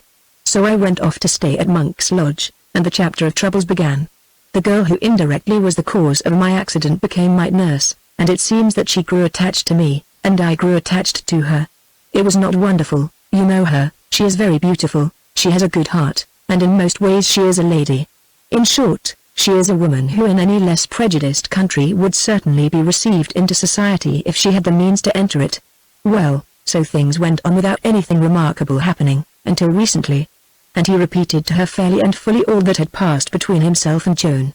Now, mother, he said, I have made my confession to you, and perhaps you will understand how it came about that, fresh from such scenes, and taken as I was utterly by surprise, I was unable to promise what my father asked. I do not know what your judgment of my conduct may be. Probably you cannot think of it more harshly than I do myself, and in excuse of it I can only say that the circumstances were strange, and, as I have discovered, I love the woman. What, therefore, is my duty towards her? Did you ever promise to marry her, Henry? Promise? Yes, I said that I would, for, as you know, I am a bit of a Puritan, although I have little right to that title now, and it seemed to me that marriage was the only way out of the trouble. Does she expect you to marry her, then? Certainly not. She declares that she would not allow it on any consideration. But this goes for nothing, for how can I take advantage of her inexperience and self-sacrificing folly? You have the whole facts. What do you think that I should do? Henry, I am older than you are, I have seen a great deal of life, and perhaps you, who are curiously unworldly, may think me the reverse. I accept your story as it stands, well knowing that you have told me the exact truth, without hiding anything which would weigh against yourself, and on the face of that story, I cannot say that I consider it to be your duty to marry this poor girl, with whom, through your own weakness and folly, you have placed yourself in such false relations, though undoubtedly it is your duty to do everything in your power to provide for her. If you had deliberately set yourself to lead her astray, the case might be different. Only, were you capable of such conduct which I know that you are not, you would not now be tormented by doubts as to your duty towards her. You talk of Joan Haste's inexperience. Are you sure that this is so? The whole history of her conduct seems to show experience, and even art, or at any rate a knowledge, very unusual in a girl of her age and position, of how best to work upon a man's tenderness and to move his feelings. That art may have been unconscious, an art which natures gave her, and that knowledge may have been intuitive, for of course all things are possible, and I can only judge of what is probable. At least it is clear that she never expected that you would marry her, because she knew that such an act would bring you to ruin, and I respect her for her honesty in this particular. Should a man shrink from his duty because duty means disaster? Mother? Not if it is his duty, perhaps, Henry, but in the present case that, to say the least of it, is not proved. I will answer your question by another. Should a man neglect many undoubted duties, among them that of obeying the dying petition of his father, in order to indulge his conscience with a sense that he has fulfilled one which is open to doubt? Henry, I do not wish to push you about this matter, for I see that, even if you do not love Joan Haste so much as you think, at the least you are strongly attracted to her. Also I see that your self-questionings are honest, and that you are anxious to do what is right, independently of the possible consequences to yourself. But I do pray of you not to be led away, and, if you can avoid it, not to see this girl again at present. Take time to consider, 1 month, 2, 3, as you like, and in the meanwhile do not commit yourself beyond redemption. Remember all that is at stake, remember that a man in your position is not entirely his own master. Of myself I will not speak. Why should I? I am old, and my day is done. Such years as remain to me I can drag out in obscurity without repining, for my memories are enough for me, and I have little care left for any earthly advantage. But of your family I do venture to speak. It has been here so long, and your father loved this place so well, that it breaks my heart to think of its going to the hammer after 3 centuries, and the old lady turned her head and wiped her eyes furtively, then added, and it will go to the hammer it must. I know Mr. Levenger well, he is a curious man, and whatever his real reasons may be, his mind is set upon this marriage. If he is disappointed about it, he will certainly take his remedy. Indeed, he is bound to do so, for the money at stake is not his, but his daughter's. You tell me to take 3 months to consider, mother, but, looking at the matter from the family point of view, how am I to do this? It seems that we have scarcely a sixpence in the world, and a heavy accumulation of debt. Where is the money to come from to enable us to carry on for another 3 months? Beyond the overdue interest there are not many floating liabilities, Henry, for I have always made it a practice to pay cash. Of course, when the farms come on hand at Michaelmas the case will be different, for then, unless they can be let in the meantime, a large sum of money must be found to pay the covenants and take them over, or they must go out of cultivation. Till then, however, you need have no anxiety, for, as it chances, at the moment I have ample funds at command. Ample funds. Where do they come from? Of all my fortune, Henry, there remain to me my jewels, the diamonds and sapphires that my grandmother left me, which she inherited from her grandmother. They should have gone to Ellen, but when our need was pressing, rather than trouble your poor father any more, I sold them secretly. They realized between £2,000 and £3,000, about half their value, I believe, of which I have a clear 2,000 left. Do not tell Ellen of this, I pray you, for she would be very angry, and I do not feel fit to bear any scenes at present. And now, my dear, it is luncheon time, so I think that I will leave you, hoping that you will consider the advice which I have ventured to give you. And again she kissed him affectionately and left the room. Sold her jewels, thought Henry. The jewels that she valued above any possession in the world. My poor mother. And if I marry this girl, or do not marry the other, what will her end be? The workhouse, I suppose, unless Melwood gives her a home out of charity, or I can earn sufficient to keep her, of which I see no prospect. Indeed, I begin to think that she is right, and that my first duty is owing to my family. And yet how can I abandon Joan? Or if I do, how can I marry Emma Levenger with this affair upon my hands, begun since I became acquainted with her? Oh, what an unhappy man am I! Well, there is one thing to be said, my evil doing is being repaid to me full measure, pressed down and running over. It is not often that punishment follows so hard upon the heels of error. Chapter 18. Congratulations. Joan was not really ill, she had contracted a chill, accompanied by a certain amount of fever, but this was all. Indeed, the fever had already taken her on the night of her love scene with Henry. and to its influence upon her nerves may be attributed a good deal of the conduct which to Lady Graves had seemed to give evidence of art and experienced design. Nothing further was said by her aunt as to her leaving the house, and things went on as usual till the morning when she woke up and learned that her lover had gone under such sad circumstances. It was a shock to her, but she grieved more for him than for herself. Indeed, she thought it best that he should be gone. It even seemed to her that she had anticipated it, that she had always known he must go and that she would see him no more. The curtain was down forever, her short tragedy had culminated and was played out, so Joan believed, unaware that its most moving acts were yet to come. It was terrible, and henceforth her life must be a desolation. But it cannot be said that as yet her conscience caused her to grieve for what had been. Sorrow and repentance were to overtake her when she learned all the trouble and ruin which her conduct had caused. No, at present she was glad to have met him and to have loved him, winning some share of his love in return, and she thought then that she would rather go broken-hearted through the remainder of her days than sponge out those memories and be placid and prosperous without them.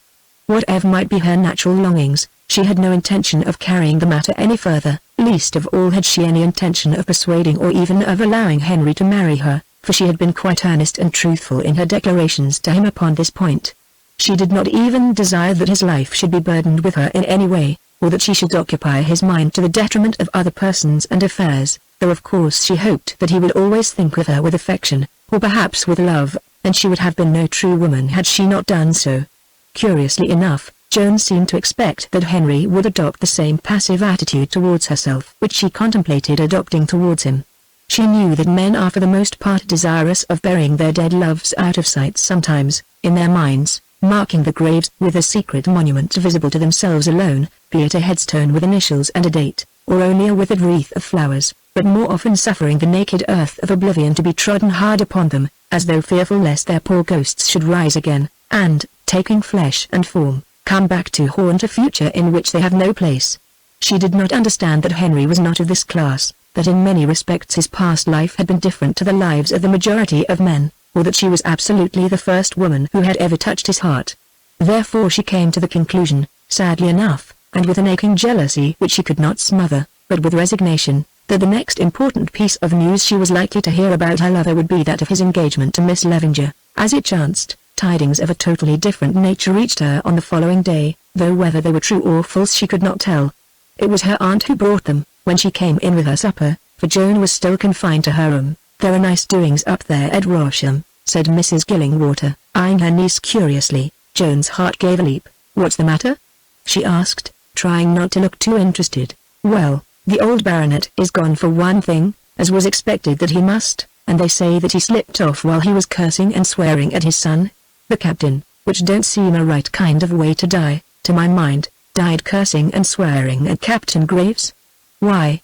murmured Joan faintly. "I can't tell you rightly. All I know about it came to me from Lucilla Smith, who is own sister to Mary Roberts, the cook up there, who, it seems, was listening at the door, or, as she puts it, waiting to be called in to say good-bye to her master, and she had it from the gardener's boy." "She? Who had it, aunt?" "Why, Lucilla Smith had, of course. Can't you understand plain English? I tell you that old Sir Reginald sat up in bed and cursed and swore at the captain till he was black in the face. Then he screeched out loud and died." "How dreadful," said Joan. "But what was he cursing about?" "About? Why, because the captain wouldn't promise to marry Miss Levenger, who's got bonds on all the property, down to the plate in the pantry, in her pocket. That old fox of a father of hers stole them when he was agent there, I expect." Here Mrs. Gillingwater checked herself, and added hastily, "But that's neither here nor there. At any rate she's got them, and can sell the Graveses up tomorrow if she likes, which being so, it ain't wonderful that old Sir Reginald cursed when he heard his son turn round coolly and say that he wouldn't marry her at any price." "Did he tell why he wouldn't marry her?" asked Joan, with a desperate effort to look unconcerned beneath her aunt's searching gaze. "I don't know that he did. If so, Lucilla doesn't know, so I suppose that Mary Roberts couldn't hear. She did hear one thing, however. She heard your name, miss, twice, so there wasn't no mistake about it." "My name?" "Oh, my name," gasped Joan. "Yes, yours, unless there is another Joan Haste in these parts, which I haven't heard on. And now, perhaps, you will tell me what it was doing there." "How can I tell you when I don't know, aunt? How can you tell me when you won't say, miss? That's what you mean. Look here, Joan, do you take me for a fool?" Do you suppose that I haven't seen through your little game? Why, I have watched it all along, and I'm bound to say that you don't play half so bad for a young hand.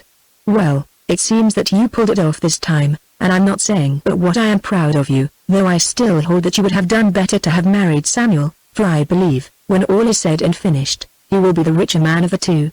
It's very nice to be a baronet's lady, no doubt. But if you have nothing to live in, and I don't fancy that there are many pickings left up there at Rosham, I can't see that it helps you much farther. What do you mean, aunt? Mean? Now, Joan, don't you begin trying your humbug on me, keep that for the men. You're not going to pretend that you haven't been making love to the captain. I beg his pardon, Sir Henry. He is now as hard as you know how. Well, it seems that you have bamboozled him finely, and have made him so sweet on your pretty face that he's going to throw over marrying the Levenger girl in order to marry you, for that's what it comes to, and you may very well be proud of it. But don't you be carried away. You wouldn't take my advice about Samuel Rock, and I spoke to you rough that night on purpose, for I wanted you to make sure of one or the other. Well, take my advice about Sir Henry. Remember, there is many a slip between the cup and the lip, and that out of sight is apartment to be out of mind. Don't you keep out of sight too long. You strike while the iron is hot, and marry him, on the quiet if you like, but marry him. Of course there will be a row, but all the rows under heaven can't unmake a wife and a ladyship. Now listen to me. I have gone out of my way to talk to you like this, because you are a fine girl and I'm fond of you, which is more than you are of me, and I should like to see you get on in the world, and perhaps when you're up you will not forget your old aunt who is down. I tell you, I have gone out of my way to give you this tip, for there's some as won't be pleased to see you turned into Lady Graves. Yes, there's some who give a good deal to stop it. Samuel Rock, for instance. He don't like parting, but he'd lay down something handsome, and I doubt if I'll ever see the coin out of you that I might out of him and others, for after all you won't be a rich woman at best. However, we must sacrifice ourselves at times, and that's what I am doing on your account, Joan. And now, if you want to get a note up to Rosham, I will manage it for you. But perhaps you had better wait and go yourself. Joan listened to this long address in amazement mingled with scorn. It would be hard to say which of its qualities disgusted her the most, its coarseness, its cunning, or its avarice. Above all these, however, it revolted her to learn that her aunt thought her capable of conceiving and carrying out so disgraceful a plot. What must the woman's mind be like, that she could imagine such evil in others? And what had she, Joan, ever done, that she should be so misunderstood? I don't understand you, aunt. I don't wish to marry Captain Graves, she said simply. Do you mean to tell me that you ain't blind gone on him, and that's he's not gone on you, Joan? I said that I did not wish to marry him, she answered, evading the question. To marry a girl like me would be the ruin of him. Mrs. Gillingwater stared at her niece as she lay on the bed before her, then she burst into a loud laugh. Oh, you're a simple one, you are, she said, pointing her finger at her. You're downright innocent, if ever a girl was, with your hands folded and your hair hanging about your face, like a half-blown angel, more fit for a marble monument than for this wicked world. You couldn't give anybody a kiss on the quiet, could you? Your lips would blush themselves off first, wouldn't they? And as for marrying him if his ma didn't like it, that you'd never do. I'll tell you what it is, Joan, I'm getting a better opinion of you every day. You ain't half the fool I thought you, after all. You remember what I said to you about Samuel, and you think that I've got his money in my pocket and other people's too perhaps, and that I'm just setting a trap for you and going to give you away. Well, as a matter of fact I wasn't this time, so you might just as well have been open with me. But there you are, girl, go about your own business in your own fashion. I see that you can be trusted to look after yourself, and I won't spoil sport. I've been blind and deaf and dumb before now, yes. Blinder than you think, perhaps, for all your psalm-singing errand I can be again. And now I'm off, only I tell you fair I won't work for nothing, so don't you begin to whine about poor relations when once you're married, else I may find a way to make it hot for you yet, seeing that there's things you mightn't like spoke of when you're my lady and respectable.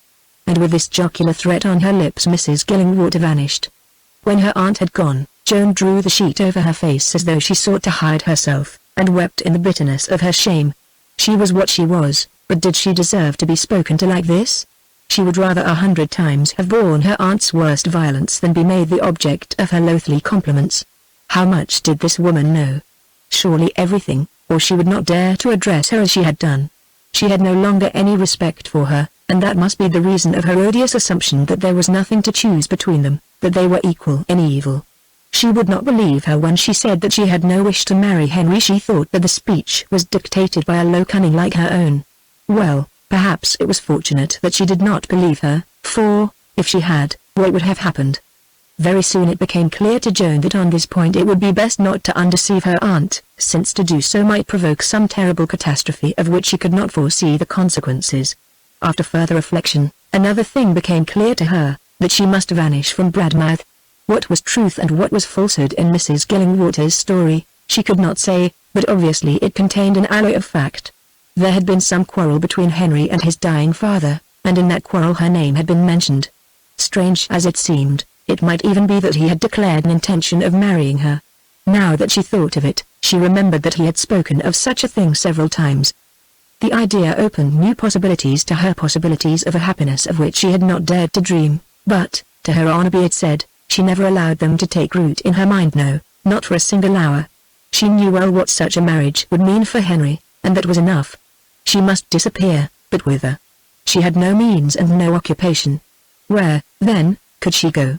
For 2 or 3 days she stayed in the room, keeping her aunt as much at a distance as possible, and pondering on these matters, but without attaining to any feasible solution of them. On the day of Sir Reginald's funeral, which Mrs. Gillingwater attended, and of which she gave a full account, she received Henry's message brought to her by the doctor, and returned a general answer to it.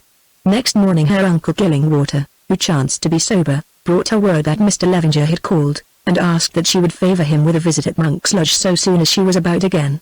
Joan wondered for what possible reason Mr. Levenger could wish to see her, and her conscience answered that it had to do with Henry. Well, if he was not her guardian, he took an undefined interest in her, and it occurred to her that he might be able to help her to escape from Bradmouth, so for this reason, if for no other, she determined to comply with his wish. 2 days later, accordingly, Joan started for Monk's Lodge, having arranged with the local grocer to give her a lift to the house, whither his van was bound to deliver some parcels, for, after being laid up, she did not feel equal to walking both ways. About 2 o'clock, arrayed in her best grey dress, she went to the grocer's shop and waited outside. Presently she heard a shrill voice calling to her from the stableyard, that joined the shop, and a red-haired boy poked his head through the open door. "Sorry to keep you waiting, Joan Haste," said the boy, who was none other than Willie Hood, "but I've been cleaning up the old horse's bit in honor of having such a swell as you to drive. Stand clear now, here we come." And he led out the van, to which a broken-kneed animal was harnessed, that evidently had seen better days. "Why, you're never going to drive me, Willie, are you?" asked Joan in alarm, for she remembered the tale of that youth's equestrian efforts. "Yes, I am, though. Don't you be scared. I know what you're thinking of, but I've been grocer's boy for a month now, and have learned all about horses and how to ride and drive them. Come, up you get, unless you'd rather walk behind." Thus adjured, Joan did get up, and they started. Soon she perceived that her fears as to Willie Hood's powers of driving were not ill-founded, but, fortunately, the animal that drew them was so reduced in spirit that it did not greatly matter whether anyone was guiding him or number. "Is he all right again?" said Willie presently, as, leaving the village, they began to travel along the dusty road that lay like a ribbon upon the green crest of the cliff. "Do you mean Captain Graves?" "Yes, who else? I saw him as they carried him into the Crown and Mitre that night. My word. He did look bad, and his trouser was all bloody too. I never seed anyone so bloody before, though, now I come to think of it, you were bloody also, just like people in a storybook. That was a bad beginning for you both." "They say, he is better, but he is not all right," answered Joan, with a sigh. "Why would everyone talk to her about Henry? Captain Graves is not here now, you know." "No, he's up at the Hall. And the old squire is dead and buried. I went to see his funeral, I did. It was a grand sight, such lots of carriages, and such a beautiful polished coffin, with a brass cross and a plate with red letters on it. I'd like to be buried like that myself some day." Joan smiled, but made no answer, and there was silence for a little time, while Willie thrashed the horse till his face was the color of his hair. "I say, Joan," he said, when at last that long-suffering animal broke into a shuffling trot, which caused the dust to rise in clouds, "is it true that you are going to marry him? Marry Sir Henry Graves?" "Of course not. What put that idea into your head, you silly boy?" "I don't know, it's what folks say, that's all. At least, they say that if you don't you ought to, though I don't rightly understand what they mean by that, unless it is that you are pretty enough to marry anybody, which I can see for myself." Joan blushed crimson, and then turned pale as the dust. "No need to pink up because I pay you a compliment, Joan," said Willie complacently. "Folks say?" She gasped. "Who are the folks that say such things?" "Everybody, mostly Mother for one. But she says that you're like to find yourself left on the sand with the tide going out, like a dogfish that's been too greedy after sprats, for all that you think yourself so clever, and are so stuck up about your looks. But then Mother never did like a pretty girl, and I don't pay no attention to her not a mite, and if I was you, Joan, I'd just marry him to spite them." "Look here, Willie," answered Joan, who by now was almost beside herself, "if you say another word about me and Sir Henry Graves, I'll get out and walk." "Well, I dare say the old horse would thank you if you did. But I don't see why you should take on so just because I've been answering your questions. I expect it's all true, and that you do want to marry him, or else you're left on the beach like the dogfish.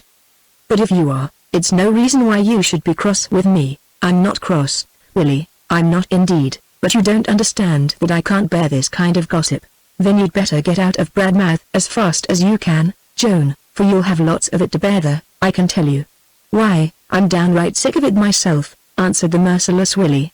Then he lapsed into a dignified silence, that for the rest of the journey was only broken by his exhortations to the sweating horse, and the sound of the wax which he reined upon its back. At length they reached Monk's Lodge, and drove round to the side entrance, where Joan got down hurriedly and walked to the servants' door. Chapter 19 Righteous Indignation. On the day before Sir Reginald's funeral, Mr. Samuel Rock presented himself at Monk's Lodge, and was shown into the study. As he entered, Mr. Levenger noticed that his mien was morose, and that dejection beamed from his pale blue eyes, if indeed dejection can be said to beam. "I fancy that my friend's love affairs have gone wrong," he thought to himself. He would scarcely look so sulky about a cowshed.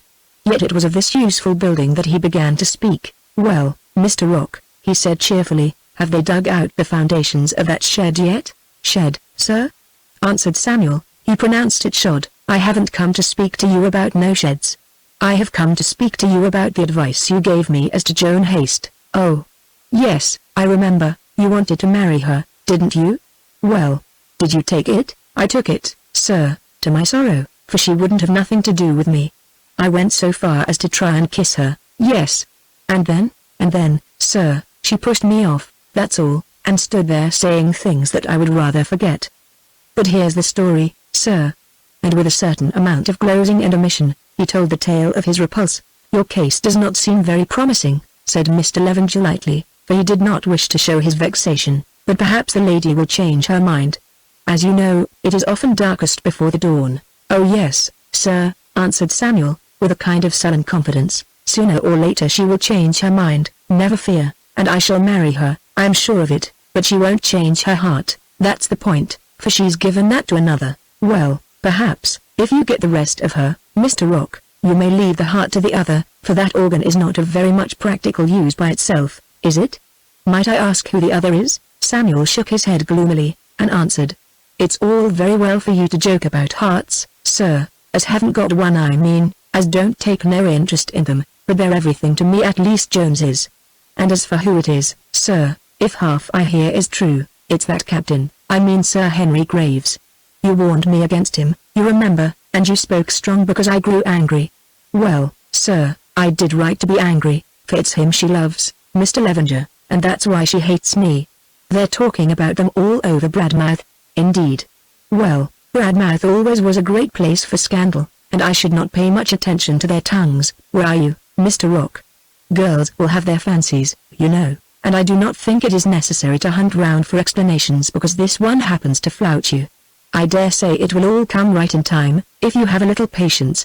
Anyway, there will be no more gossip about Joan Haste and Sir Henry Graves, for he has gone home, where he will find plenty of other things to occupy him, poor fellow. And now I have a plan of the shed here, perhaps you can explain it to me." Samuel expounded his plan and went away, this time without the offer of any port wine, for it seemed to his host that he was already quite sufficiently excited. When he had gone, Mr. Levenger rose from his chair and began to limp up and down the room, as was his custom when thinking deeply. To Samuel he had made light of the talk about Sir Henry Graves and Joan Haste, but he knew well that this was no light matter. He had been kept informed of the progress of their intimacy by his paid spy, Mrs. Gillingwater, but at the time he could find no pretext that would enable him to interfere without exposing himself to the risk of questions, which he preferred should be left unasked. On the previous day only, Mrs. Gillingwater had come to see him, and given him her version of the rumors which were flying about as to the scene that occurred at the deathbed of Sir Reginald. Discount these rumors as he would, he could not doubt but that they had a basis in fact. That Henry had declined to bind himself to marry his daughter Emma was clear, and it seemed probable that this refusal, made in so solemn an hour, had something to do with the girl Joan. And now, on top of it, came Samuel Rock with the story of his angry and ignominious rejection by the same Joan, a rejection that he unhesitatingly attributed to her intimacy or intrigue with Henry Graves. The upshot of these reflections was the message received by Joan summoning her to Monk's Lodge. Having escaped from Willyhood, Joan paused for a minute to recover her equanimity, then she rang the back door bell and asked for Mr. Levenger.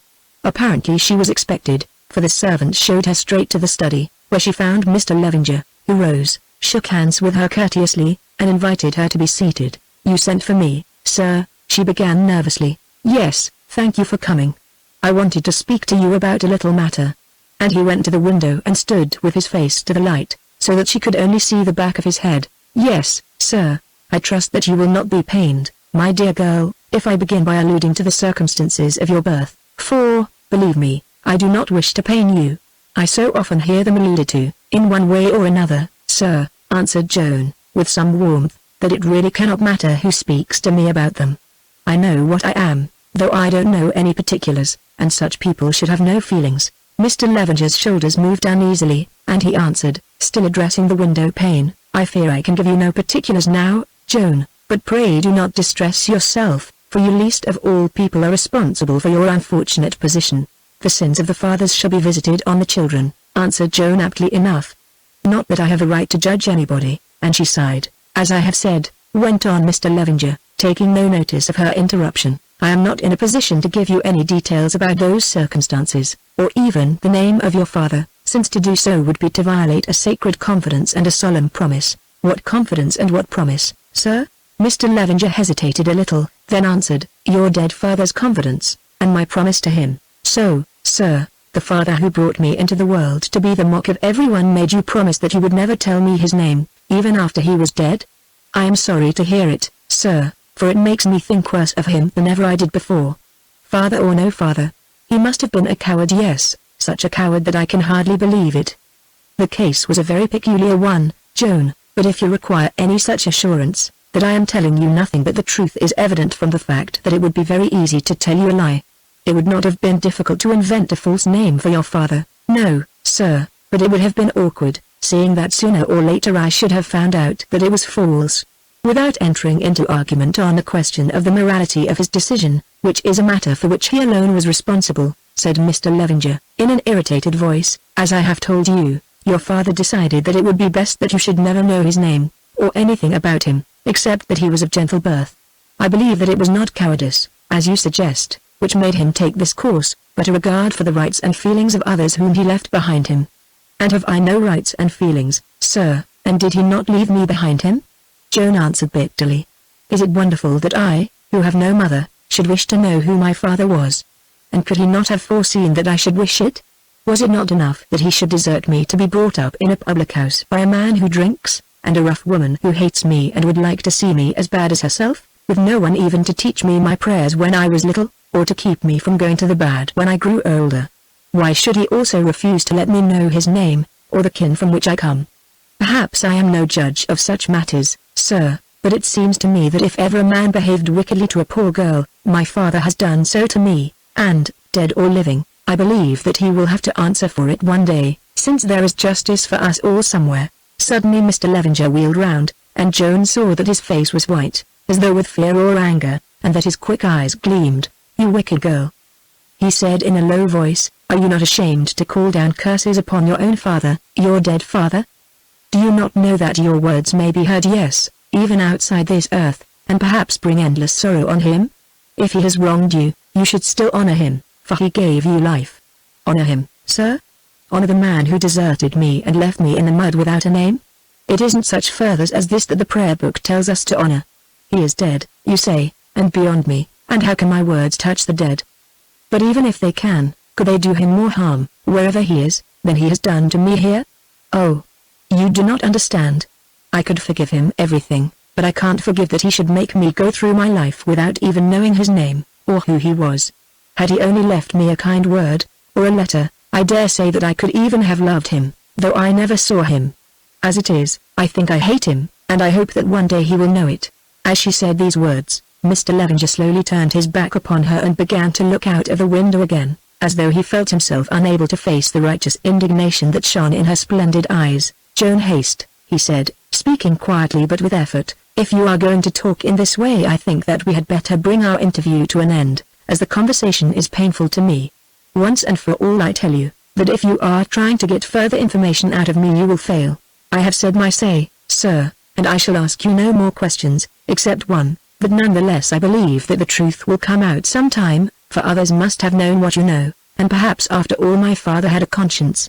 I'm told that people often see things differently when they come to die, and he may have done so. The question that I want to ask, sir, if you will be so kind as to answer it, is, you knew my father, so I suppose that you knew my mother also, though she's been dead these 20 years. How did she come by her death, sir? I have heard say that she was drowned, but nobody seems able to tell me any more about it. I believe that your mother was found dead beneath the cliff opposite the Meres. How she came there is not known, but it is supposed that she missed her footing in the dark and fell over. The story of her drowning arose from her being found at high tide in the shallow water, but the medical evidence at the inquest showed that death had resulted from a fall, and not from suffocation. My poor mother, said Joan, with a sigh. She was unlucky all her life, it seems, so I dare say that she was well rid of it, and her death must have been good news to some. There's only one thing I'm sorry for, that I wasn't in her arms when she went over the edge of that cliff. And now, sir, about the business.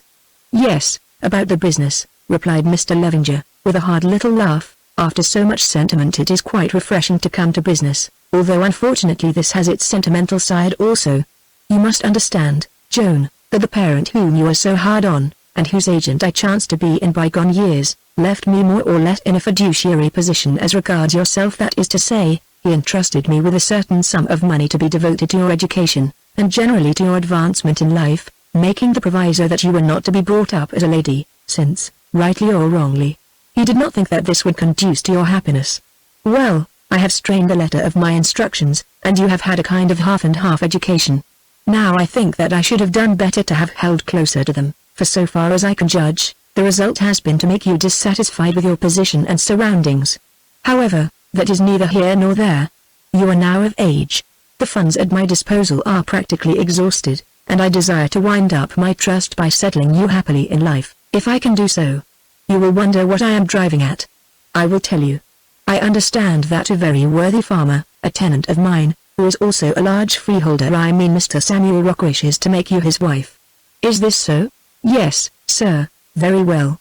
Don't think me rude, but I should be glad to know if you are inclined to fall in with his views. On the whole, sir, answered Joan composedly, I think that I would rather follow my mother's example and walk over the cliff at high tide. That statement seems pretty comprehensive, said Mr. Levenger, after a pause, and, to be frank, I don't see any way round it. I'm to understand, then, that Mr. Rock is so distasteful to you that you decline to have anything to do with him? Absolutely, sir. I detest Mr. Rock, and I can scarcely conceive any circumstances under which I would consent to marry him. Well, Joan, I am sorry, because I think that the marriage would have been to your advantage, but this is a free country. Still, it is a pity, a great pity especially, to be candid, as I have heard your name pretty roughly handled of late, in a way, indeed, that is likely to bring disgrace upon it. You are forgetting, sir, that I have no name to disgrace. What I do, or leave undone, can matter to nobody. I have only myself to think of. Really, this is a most unfortunate tone for any young woman to adopt. Still, I did hope that, if you considered nobody else, you would at least consider your own reputation. Perhaps you know to what I allude? Yes, sir, I know. Might I ask you if there is any truth in it? Then for the first time Joan lied. So far as she was aware, she had never before told a deliberate falsehood, but now she had entered on a path in which falsehood of necessity becomes a weapon of self-defense, to be used at all times and places. She did not pause to think. She knew that she must protect herself and her lover from this keen-eyed, plausible man, who was searching out their secret for some purpose of his own, "No, sir," she said boldly, looking him in the face, "there is no truth. I nursed Sir Henry Graves, and I tried to do my duty by him, and of course people talked about us. For years past I never could speak to a man but what they talked about me in Bradmouth." Mr. Levenger shrugged his shoulders. "I have asked my question, and I have got my answer. Of course I believe you. But even if the story were ever so true, I should not have expected any other reply." "Well, I am glad to hear that it is not true, for it would have been much to the detriment of both yourself and Sir Henry Graves, especially of Sir Henry Graves." "Why especially of Sir Henry, sir?" "I have always understood that it is the girl who suffers if there is any talk, because she is the weaker. Not that talk matters to one like me who has nothing to lose, because it might interfere with his matrimonial prospects, that is all. As you may have heard, the affairs of this family are in such a condition that, if Sir Henry does not marry advantageously, he will be utterly ruined. He may as well commit suicide as attempt to take a wife without money, however fond he might be of her, or however charming she was," Mr. Levenger said meaningly, watching Joan's face. She understood him perfectly, and did not hesitate as to her answer, though it must have cost her much to speak it. "I have heard, sir. I have a great regard and respect for Sir Henry Graves, and I hope that he will settle himself well in life. I happen to know, also, that there is a young lady who has fortune and is fond of him.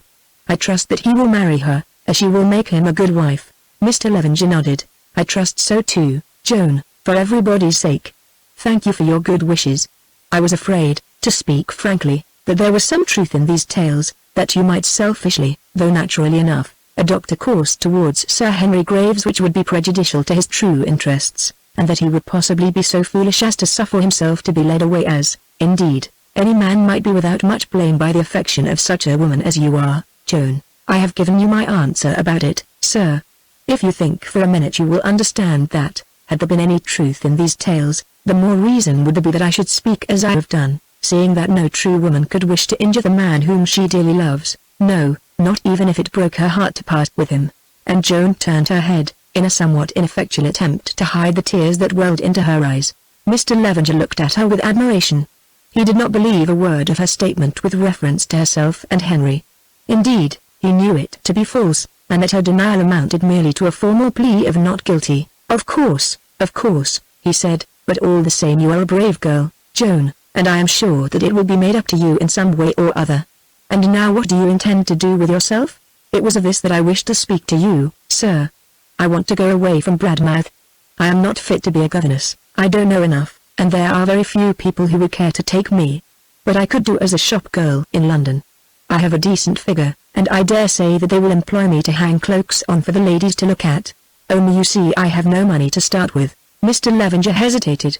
Her plan had great advantages from his point of view, and yet, "I suppose that you really mean to seek honest employment, Joan? Forgive me, but you know you have been talking a little wildly once or twice this afternoon as to your being without responsibilities to anybody. You need not be afraid, sir," she said, with a sad smile. "I want to earn my bread away from here, that is all. If there has been talk about me in Bradmouth, there shall be none in London, or anywhere else I may go. I am glad to hear it, Joan. Without some such assurance, an assurance in which I put the most implicit faith, I could never have helped you in your plan. As it is, you shall not lack for money. I will give you £25 to put in your pocket, and make you an allowance of £5 a month for so long as you require it. If you wish to go to London, I know a respectable woman who takes in girls to lodge, mostly ladies in reduced circumstances who are earning their living in one way or another. Here is the address, Mrs. Thomas, 13, Kent Street, Paddington. By the way, you will do well to get a certificate of character from the clergyman at Bradmouth. My name will carry no weight, you see. But of course, if you fall into any difficulties, you will communicate with me at once, and as I have said I propose to allow you £60 a year, which will be a sufficient sum to keep you in comfort whether or no you succeed in obtaining employment. Now for the money," and he drew his checkbook from a drawer, but replaced it, saying, "No, perhaps gold would be more convenient." Then he went to a small safe, and, unlocking it, extracted £24 in sovereigns, which, with the exception of some bank notes, was all that it contained. 24, he said, counting them. "I dare say that I can make up the other sovereign," and he searched his pockets, producing a 10-shilling bit and some loose silver. "Why don't you give me one of the notes, sir, instead of so much money?" asked Joan innocently. No, no. I always like to make payments in gold, which is the legal tender, you know, though I am afraid I must give you some silver in this case. You are, all but threepence. I shall have to owe you the threepence. What, you haven't got a purse? Then tie up the money in the corner of your pocket handkerchief, and put it in the bosom of your dress, where it can't fall out. I have found that the safest way for a woman to carry valuables. Joan obeyed, saying, I don't know if I have to thank you for this money, sir. Not at all, not at all. It is a portion of your trust fund. I thought you said that the amount was almost exhausted, sir, and if so, how can you give me this and promise to pay me £60 a year? No, no, you're mistaken, I did not say that. I said it was getting rather low. But really I don't quite know how the account stands. I must look into it. And now, is there anything more? Yes, one thing, sir. I do not want anybody in Bradmouth, or anybody anywhere, and more especially my aunt, to know whither I have gone, or what my address is. I have done with the old life, and I wish to begin a new one. Certainly, I understand. Your secret will be safe with me, Joan. And now goodbye, sir, and many thanks for all that you have done for me in the past, and for your kindness today. You must not think too much of any bitter words I may have said. At times I remember how lonely I am in the world, and I think and speak like that, not because I mean it, but because my heart is sore. It is perfectly natural, and I do not blame you, answered Mr. Levenger, as he showed her out of the room. Only remember what I say, for aught you know, even the dead may have ears to hear and hearts to feel, and when you judge them, they, whose mouths are closed, cannot return to explain what you believe to be their wickedness. Where are you going? To the kitchen? No, the front door, if you please.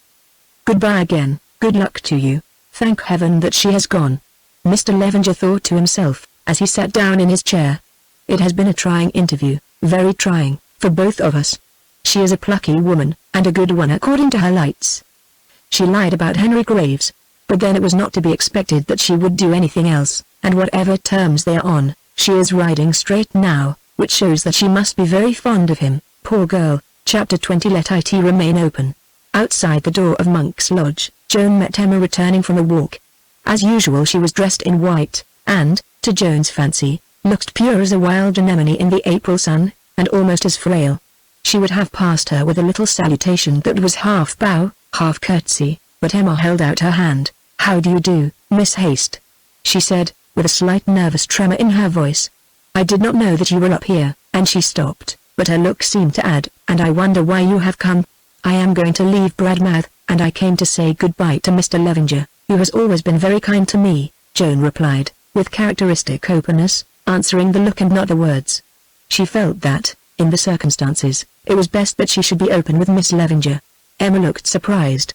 I was not aware that you were going, she said, but again Joan felt that what astonished her was not the news of her approaching departure, but the discovery that she was on intimate terms with her father. She was right. Emma remembered that he had spoken disparagingly of this girl, and as though he knew nothing about her. It seemed curious, then, that he should have been very kind to her, and that she should come to bid him goodbye. Here was another of those mysteries with which her father's life seemed to be surrounded, and which so frequently made her feel uncomfortable and afraid of she knew not what. Won't you come in and have some tea? Emma asked kindly. No, thank you, miss, I have to walk home, and I must not stay any longer. It is a long way, and you look tired. Let me order the dog cart for you. Indeed no, thank you. I haven't been very well, that is why I am paler than usual. But I am quite strong again now, and Joan made a movement as though to start on her walk. If you will allow me, I will come a little way with you, said Emma timidly. I shall be very pleased, miss.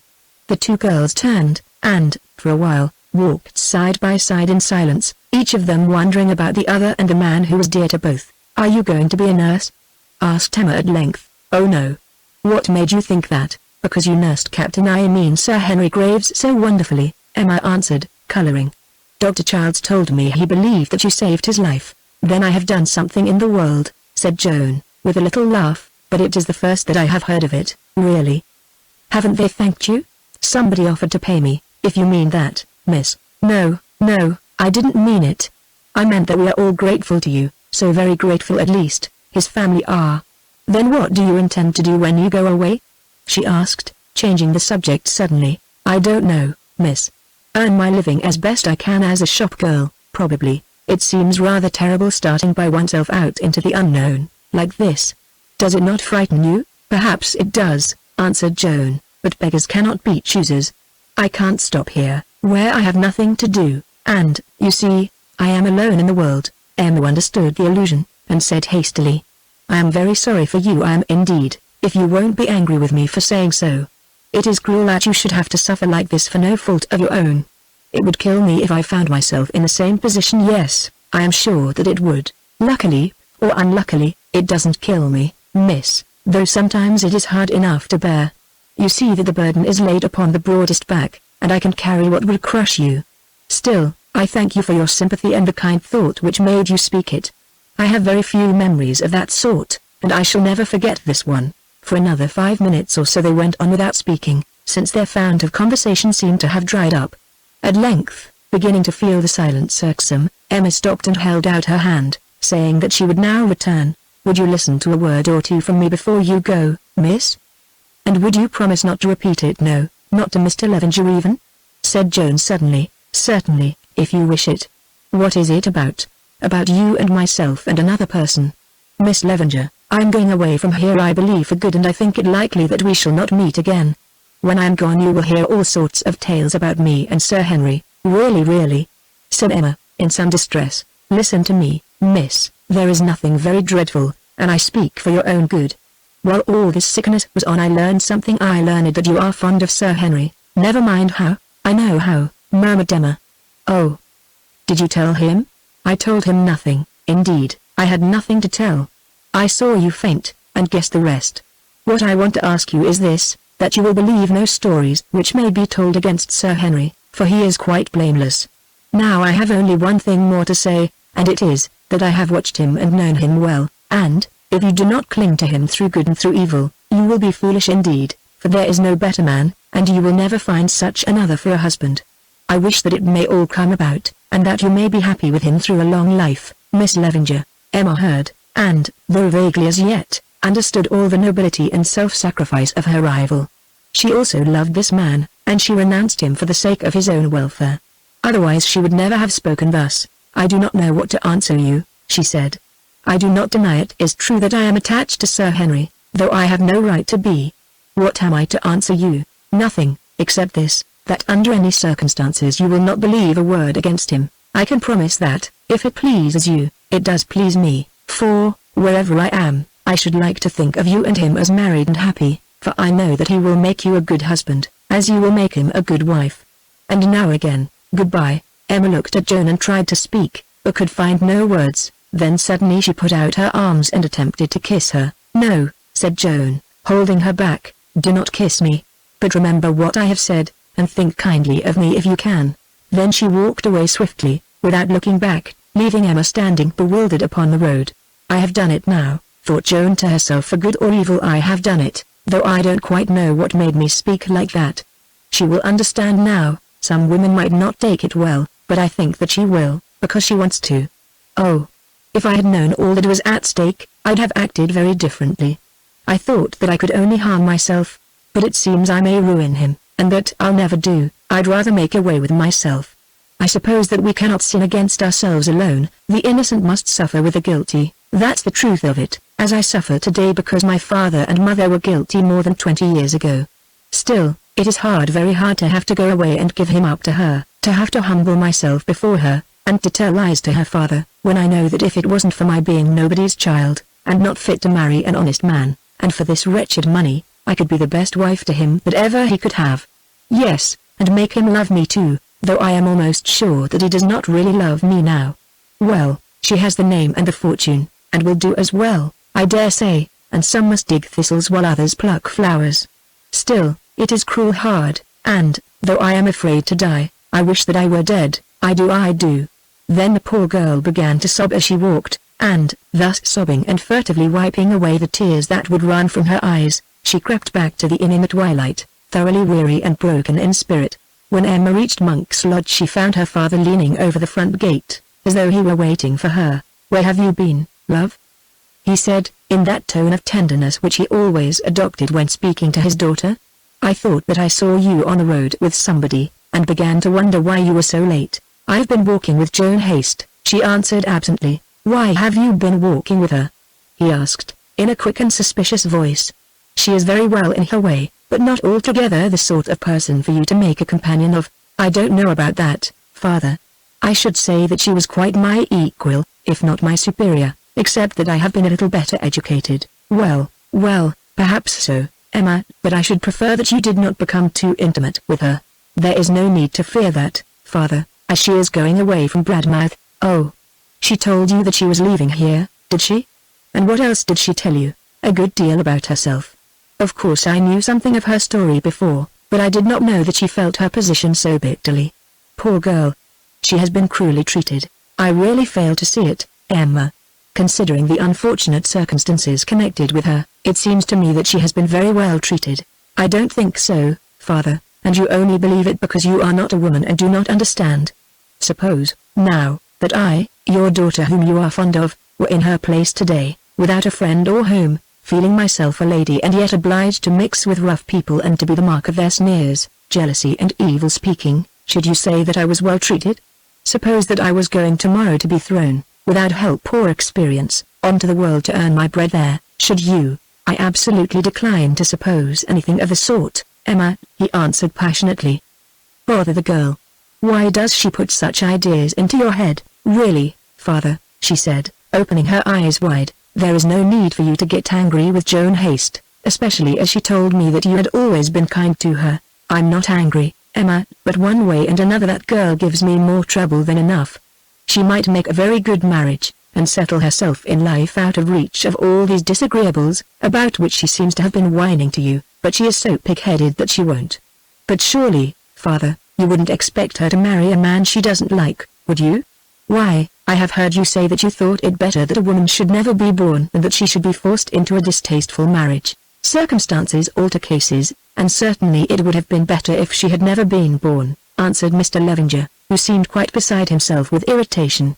"However, there it is, she won't marry, she won't do anything except bring trouble upon others with her confounded beauty, and make herself the object of scandal." "I think that it is time for me to go and dress," said Emma coldly. "I forgot, my dear, I should not have spoken of that before you. But really I feel quite unhinged tonight. I suppose that you have no idea of what I am alluding to, but if not you soon will have, for some kind friend is sure to tell you." "I have an idea, father." "Very well. Then I may as well tell you that it is all nonsense." "I am not sure that it is all nonsense," she answered, in the same restrained voice, "but whether it is nonsense or no, it has nothing to do with me." "Nothing to do with you, Emma? Do you mean that?" "Listen, my love, these are delicate matters, but if anyone may speak to a woman about them, her father may. Do you remember that nearly 2 years ago, when you were more intimate and open with me than you are now, Emma, you told me that Henry Graves had taken your fancy?" "I remember. I told you because I did not think it likely that I should meet him again, and because you said something to me about marrying, and I wished to put a stop to the idea." "Yes, I quite understand, but I gathered from what took place the other day, when poor Graves was so ill, that you still entertain an affection for him." "Oh, pray do not speak of that," she murmured. "I cannot bear it even from you, it covers me with shame. I was mad, and you should have paid no attention to it. I am sorry to give you pain or to press you, Emma, but I should be deeply grateful if you would make matters a little clearer. Never mind about Henry Graves and his attitude towards you, I want to understand yours towards him. As you know, or if you do not know I beg you to believe it, your happiness is the chief object of my life, and to secure that happiness to you I have planned and striven for years. What I wish to learn now is, do you desire to have done with Henry Graves? If so, tell me at once. It will be a great blow to me, for he is the man of all others to whom, for many reasons, I should like to see you married, and doubtless if matters are left alone he will marry you. But in this affair your wish is my law, and if you would prefer it I will wind up the mortgage business, cut the connection tomorrow, and then we can travel for a year in Egypt, or wherever you like. Sometimes I think that this would be the best course. But it is for you to choose, not for me. You're a woman full grown, and must know your own mind. Now, Emma, what do you mean by winding up the mortgage business, father? Oh, the Graveses owe us some 50 or 60,000 pounds, and it is not a paying investment, that is all. But don't you bother about that, Emma, confine yourself to the personal aspect of the question, please. It is very hard to have to decide so quickly. Can I not give you an answer in a few days? Father, no, Emma, you can't. I will not be kept halting between two opinions any longer. I want to know what line to take at once. Well, then, on the whole I think that perhaps you had better not wind up the business. I very much doubt if anything will come of this. I am by no means certain that I wish anything to come of it, but we will let it remain open. In making that answer, Emma, I suppose that you are bearing in mind that, though I believe it to be all nonsense, the fact is not to be concealed that there is some talk about Graves and Joan Haste. I am bearing it in mind, Father. The talk has nothing to do with me. I do not wish to know even whether it is false or true, at any rate at present. True or false, there will be an end of it now, as the girl is going away. I hope that I have made myself clear. I understand that, for reasons of your own, you are very anxious that I should marry Sir Henry Graves, should it come in my way to do so, and I know that his family desire this also, because it would be a road out of their money difficulties. What Sir Henry wishes himself I do not know, nor can I say what I wish. But I think that if I stood alone, and had only myself to consider, I should never see him again. Still I say, let it remain open, although I decline to bind myself to anything definite. And now I must really go and dress. I do not know that I am much for ardor, after all, as Samuel Rock says, thought Mr. Levenger, looking after her. Oh, Joan Haste. You have a deal to answer for. Then he also went to dress. The two interviews in which Emma had taken part this afternoon, that with Joan and that with her father, had, as it were, unsealed her eyes and opened her ears. Now she saw the significance of many a hint of Ellen's and her father's which hitherto had conveyed no meaning to her, and now she understood what it was that occasioned the forced manner which had struck her as curious in Henry's bearing towards herself, even when he had seemed most at his ease and pleased with her. Doubtless the knowledge that he was expected to marry a particular girl, in order that by so doing he might release debts to the amount of £50,000, was calculated to cause the manner of any man towards that girl to become harsh and suspicious, and even to lead him to regard her with dislike. This was why he had been forced to leave the service. For this reason his family had desired his presence, and the opening in life, the only one that remained to him, to which he had alluded so bitterly, but significantly enough avoided specifying, was to marry a girl with fortune, to marry her Emma Levenger. It was a humiliating revelation, and though perhaps Emma had less pride than most women, she felt it sorely. She was deeply attached to this man, her heart had gone out to him when she first saw him, after the unaccountable fashion that hearts sometimes affect. Still, having learned the truth, she was quite in earnest when she told her father that, were she alone concerned, she would meet him no more. But she was not alone in the matter, and it was this knowledge that made her pause. To begin with, there was Henry himself to be considered, for it seemed that if he did not marry her he would be ruined or something very like it, and, regarding him as she did, it became a question whether she ought not to outrage her pride in order to save him if he would be saved. Also she knew that her father wished for this marriage above all things, that it was, indeed, one of the chief objects of his life, though it was true that in an inexplicable fit of irritation with everything and everybody, he had but now offered to bring the affair to nothing. Why he should be so set upon it she could not understand, any more than she could understand why he should have been so vexed when she illustrated her sense of the hardship of Joan's position by supposing herself to be similarly placed. These were some of the mysteries by which their life was surrounded, mysteries that seemed to thicken daily. After what she had seen and heard this afternoon she began to believe that Joan Haste herself was another of them. Joan had told her that her father had always been kind to her. Taken by itself there was nothing strange about this, for Emma knew him to be charitable to many people, but it was strange that he should have practically denied all knowledge of the girl some few weeks before. Perhaps he knew more about her than he chose to say, even who she was and where she came from. Now it appeared that her presentiment was coming true, and that Joan herself was playing some obscure and undefined part in the romance or intrigue in which she, Emma, was the principal though innocent actor. In effect, Joan had given her to understand that she was in love with Henry, and yet she had implored her to marry Henry. Why, if Joan was in love with him, should she desire another woman to marry him? It was positively bewildering, also it was painful, and, like everything else connected with this business, humbling to her pride. She felt herself being involved in a network of passions, motives, and interests of which she could only guess the causes, and the issues whereof were dark, and she longed, how she longed to escape from it back into the freedom of clear purpose and honest love.